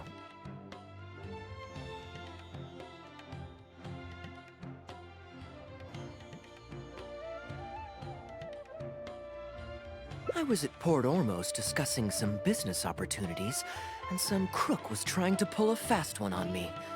Darbil took pity on me and politely asked him to make himself scarce. He's a good guy. A decent storyteller, too. Quite an interesting character. There's a lot of fun to be had if you hang around interesting people doing interesting things. Especially if you're in the company of an interesting friend. That's my secret formula for staying in a good mood. Try it out sometime. You'll see what I mean. Thanks for waiting. We're ready to order now. We'll take you up on that tandoori roast chicken. And let's throw in some desserts, too. One each of the rose custard, that tulumba, and the patisara pudding, please. That should see us through the show.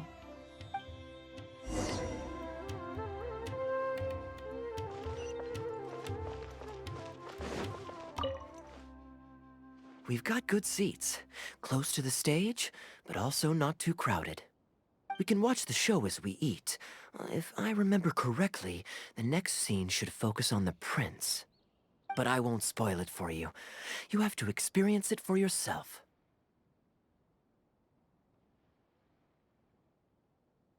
You could say that.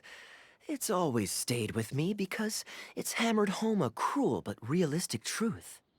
People do not choose where and when to be born, yet the circumstances of their birth define the choices that they will have for the rest of their life. Here you are. The check's on the table, too. Just call me over when you're ready to settle up. No need. I'll pay up front. Here. Keep the change. Thank you, sir. Oh, but this is too generous. Call it a token of my gratitude for the excellent service. The food all smells wonderful, too, so please pass my compliments to the chef. Thank you so much, sir. Let's dig in, traveler. Hey, Kaeya. I'm so sorry, but the actor who plays the prince has run into some difficulties and won't be able to make it. We can't do the rest of the show without him, so I'm really, really sorry, but we'll have to call the show right here. Ooh, that would be fun. I wouldn't say no. Darbil, would you lose any income if I were to mess this up? Not really. I mean, there's not much of an audience here anyway. I wouldn't want to take too much of your time, though. Don't worry about that. I like to be spontaneous now and then. Spice things up a little. Let me think. Well, you already know the story, so you just need to memorize a few lines. Huh, you know what? This might actually work. Ah, wait, but Kuban has a specific costume he's supposed to wear, and there's no way you'd fit into it. Switching actors is one thing, but wearing street clothes on stage would really ruin the immersion. Yeah, I don't think this is gonna work. Well, good thing that I've actually got a costume with me. It goes pretty well with your stage, too. You're kidding. Can you show it to me? Sure. If you can show me the way to your changing room. It's in the restaurant. Follow me.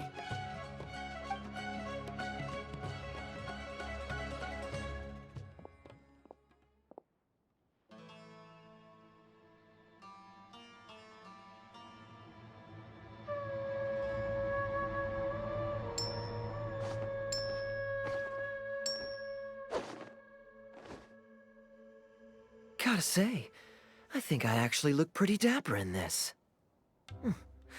It's a pity I don't have many opportunities to wear it in public. Uh-oh, not a fan of me as a prince?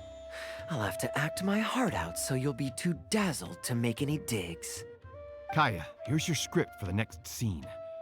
It's not too long, but you also don't have very long to prepare. Do you think you can memorize your lines in time? Only one way to find out. Okay, I think we've covered all your lines and movements on stage. You haven't had long to prepare, so don't worry about forgetting your lines. We'll remind you. All right, I'm good to go. Great. Then let's get this show on the road.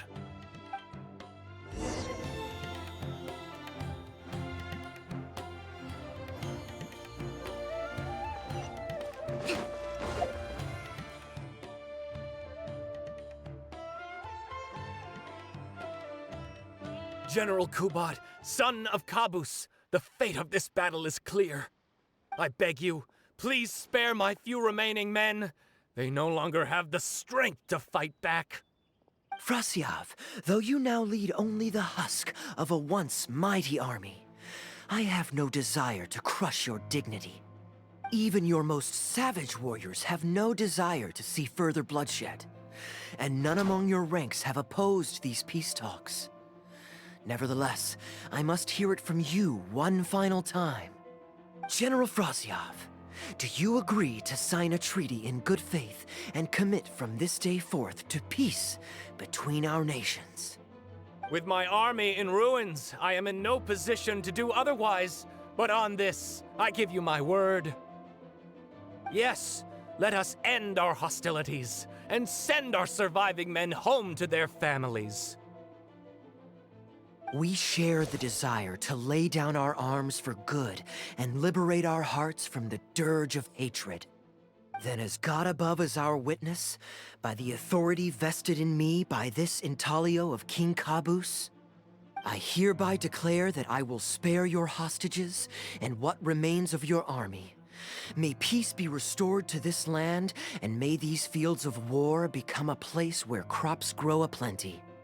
My tutor, Gundafar, has already made haste to my father, the king, with the recommendation of a truce. It is my sincere hope that he will see that peace as a path to prosperity and grant me his blessing. Prince Kubod, your name is renowned throughout your land and ours. I will place my hope in your words. One will find on a battlefield no master of ceremonies, nor the paper on which a treaty may be signed. In their absence, let us raise our weapons and swear an oath. I, Kubod, son of Kabus, hereby pledge protection to you and all of your kin. May the oceans be stained red with my blood if I am ever to renounce this oath. Wow, your friend is so dreamy. He's not a real prince by any chance, is he? Hey, Rishana, you don't want to miss this. The good-looking guy who left that huge tip is acting on stage with Darbel's troupe. Darbel's one lucky man. I return, Your Highness. I hope I'm not too late. Have you already promised peace to Frasyav? Nay, I am not so rash as to preempt my father's blessing. I promised only what I could so far, the safety of his kin. My child, I must share with you the gravest news. Kabus has become blinded by fanaticism and hatred, and will stop at nothing to vanquish every last man under Frasyav's lead. How can this be? You mean to say that my father has rejected our proposal for peace? He has indeed. I urged him to reconsider, and for this I was rebuked and dismissed from his service. But far stricter punishment than this awaits you, should you return home with your troops.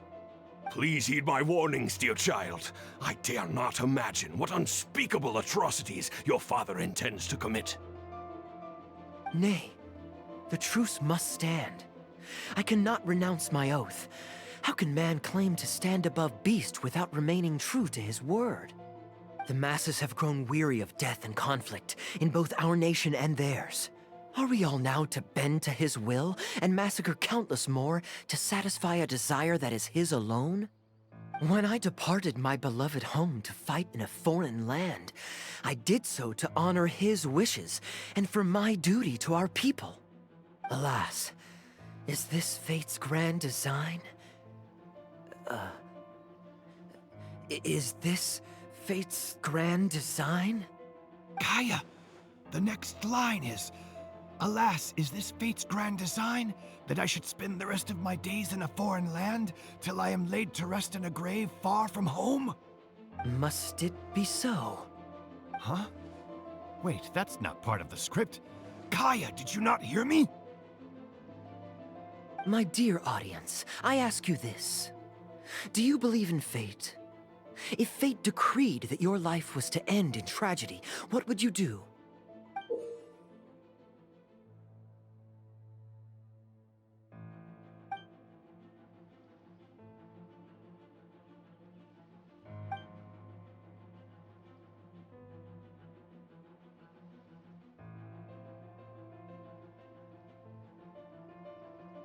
Oh?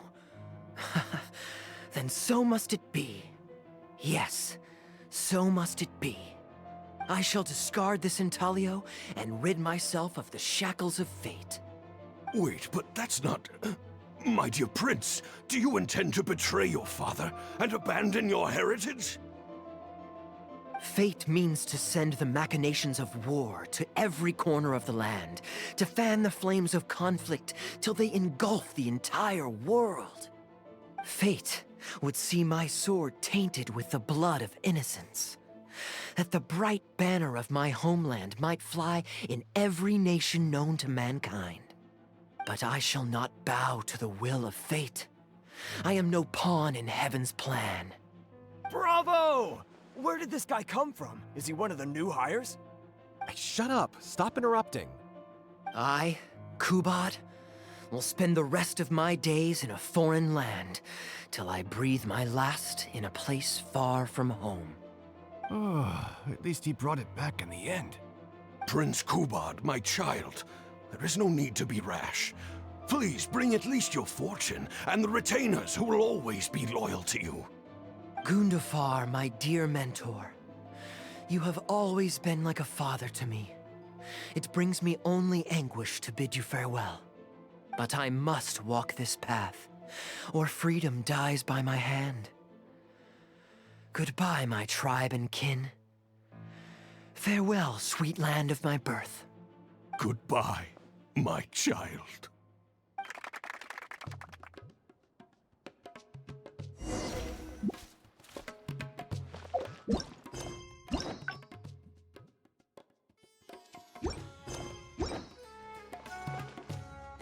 Ooh, it's Prince Kubad. Could I please get your autograph?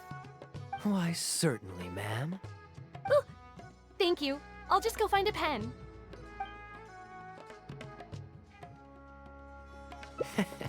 Feeling more like a fan now? Acting is quite fun. If there ever came a day when I left the Knights of Favonius, I think I might go into acting full-time. Darbil, could you introduce me to this young man? Ah, my apologies, Master Toos. I somehow missed you in the crowd earlier. I was some distance away. I just came over near the end after I noticed the large crowd gathered around the stage. The performance was outstanding across the board. I knew that the poor turnout over the past few days was just bad luck. It was only ever a matter of time before you hit it big. The improvised section was particularly good. I think you could include some improvisation as a staple in future performances. As for the prop he threw, no need to get it back. It's fairly cheap anyway. Thank you, sir. And a big thanks also to our wonderful prince. Had Kaeya not agreed to fill in, we might have disbanded right on the spot. Kaeya, was it? Well, young man, I must say you've made quite the impression on me. My caravan is always loaded with the finest food and wines. You're welcome to visit at any time. Thank you for the invite, sir, but I'm afraid I've reached the end of my time at Sumeru. I'm sure that my friends and family in Mondstadt must be missing me terribly. Well then, consider it an open invitation. Once you've been bitten by the travel bug, my friend, you'll be getting itchy feet again before too long. My door is always open. If you're ever interested, please ask Darbil to reach out to me. Darbil, we can continue discussions on the sponsorship once you've wrapped up today's show. I'm going back to the inn. Thank you so much, Master Toos. I'll see you shortly. Seriously, Kaeya, thank you for bailing me out again. You're a good guy. May the gods bless you. You know, you should stay for a few more days. I owe you a meal at the very least. Darbil, Asgar is back. He lost track of time playing Genius Invocation TCG. You've got to sort him out. Genius Invocation again? Ah, that does it. That kid's not getting away with it this time. Please excuse me, Kaeya. I will be right back. Sure, there's no rush. Okay, I think they're all gone. Let's slip away now while we can.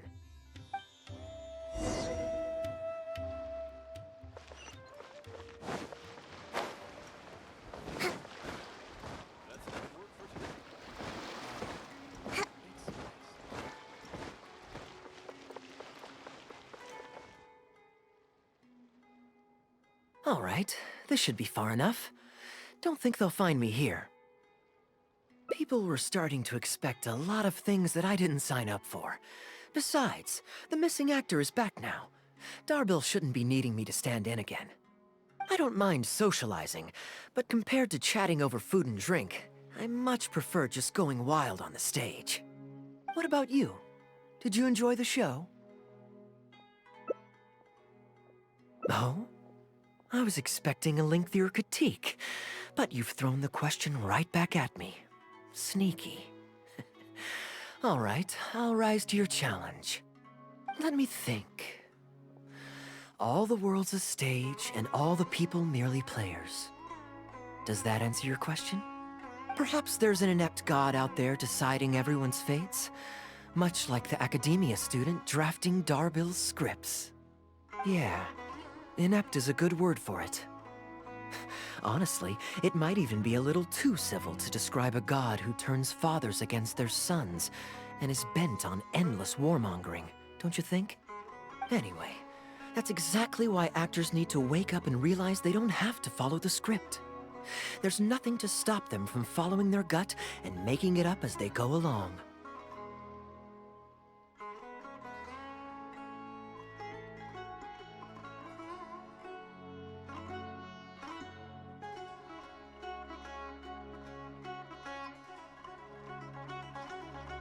Oh, my dear traveler, please don't take me too literally.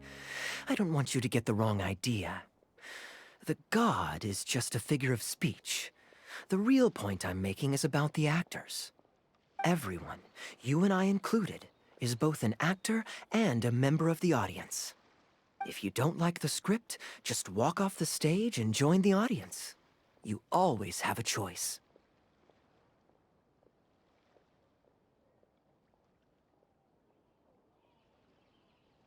A little too obtuse? Well, don't dwell on it. It's nothing worth losing sleep over. I was just thinking aloud. Relax, be yourself, do your thing. That's all I'm really trying to say. When I did my little bit of audience interaction back there, you had no time to prepare. You had to just say what you thought in the moment. I think those spontaneous thoughts are often the most authentic. And that's why I liked your answer. You're still holding on to the intaglio I threw you from the stage, right? Keep it. Think of it as a souvenir from my improvised performance. It's been the most fascinating day, hasn't it, little birdie?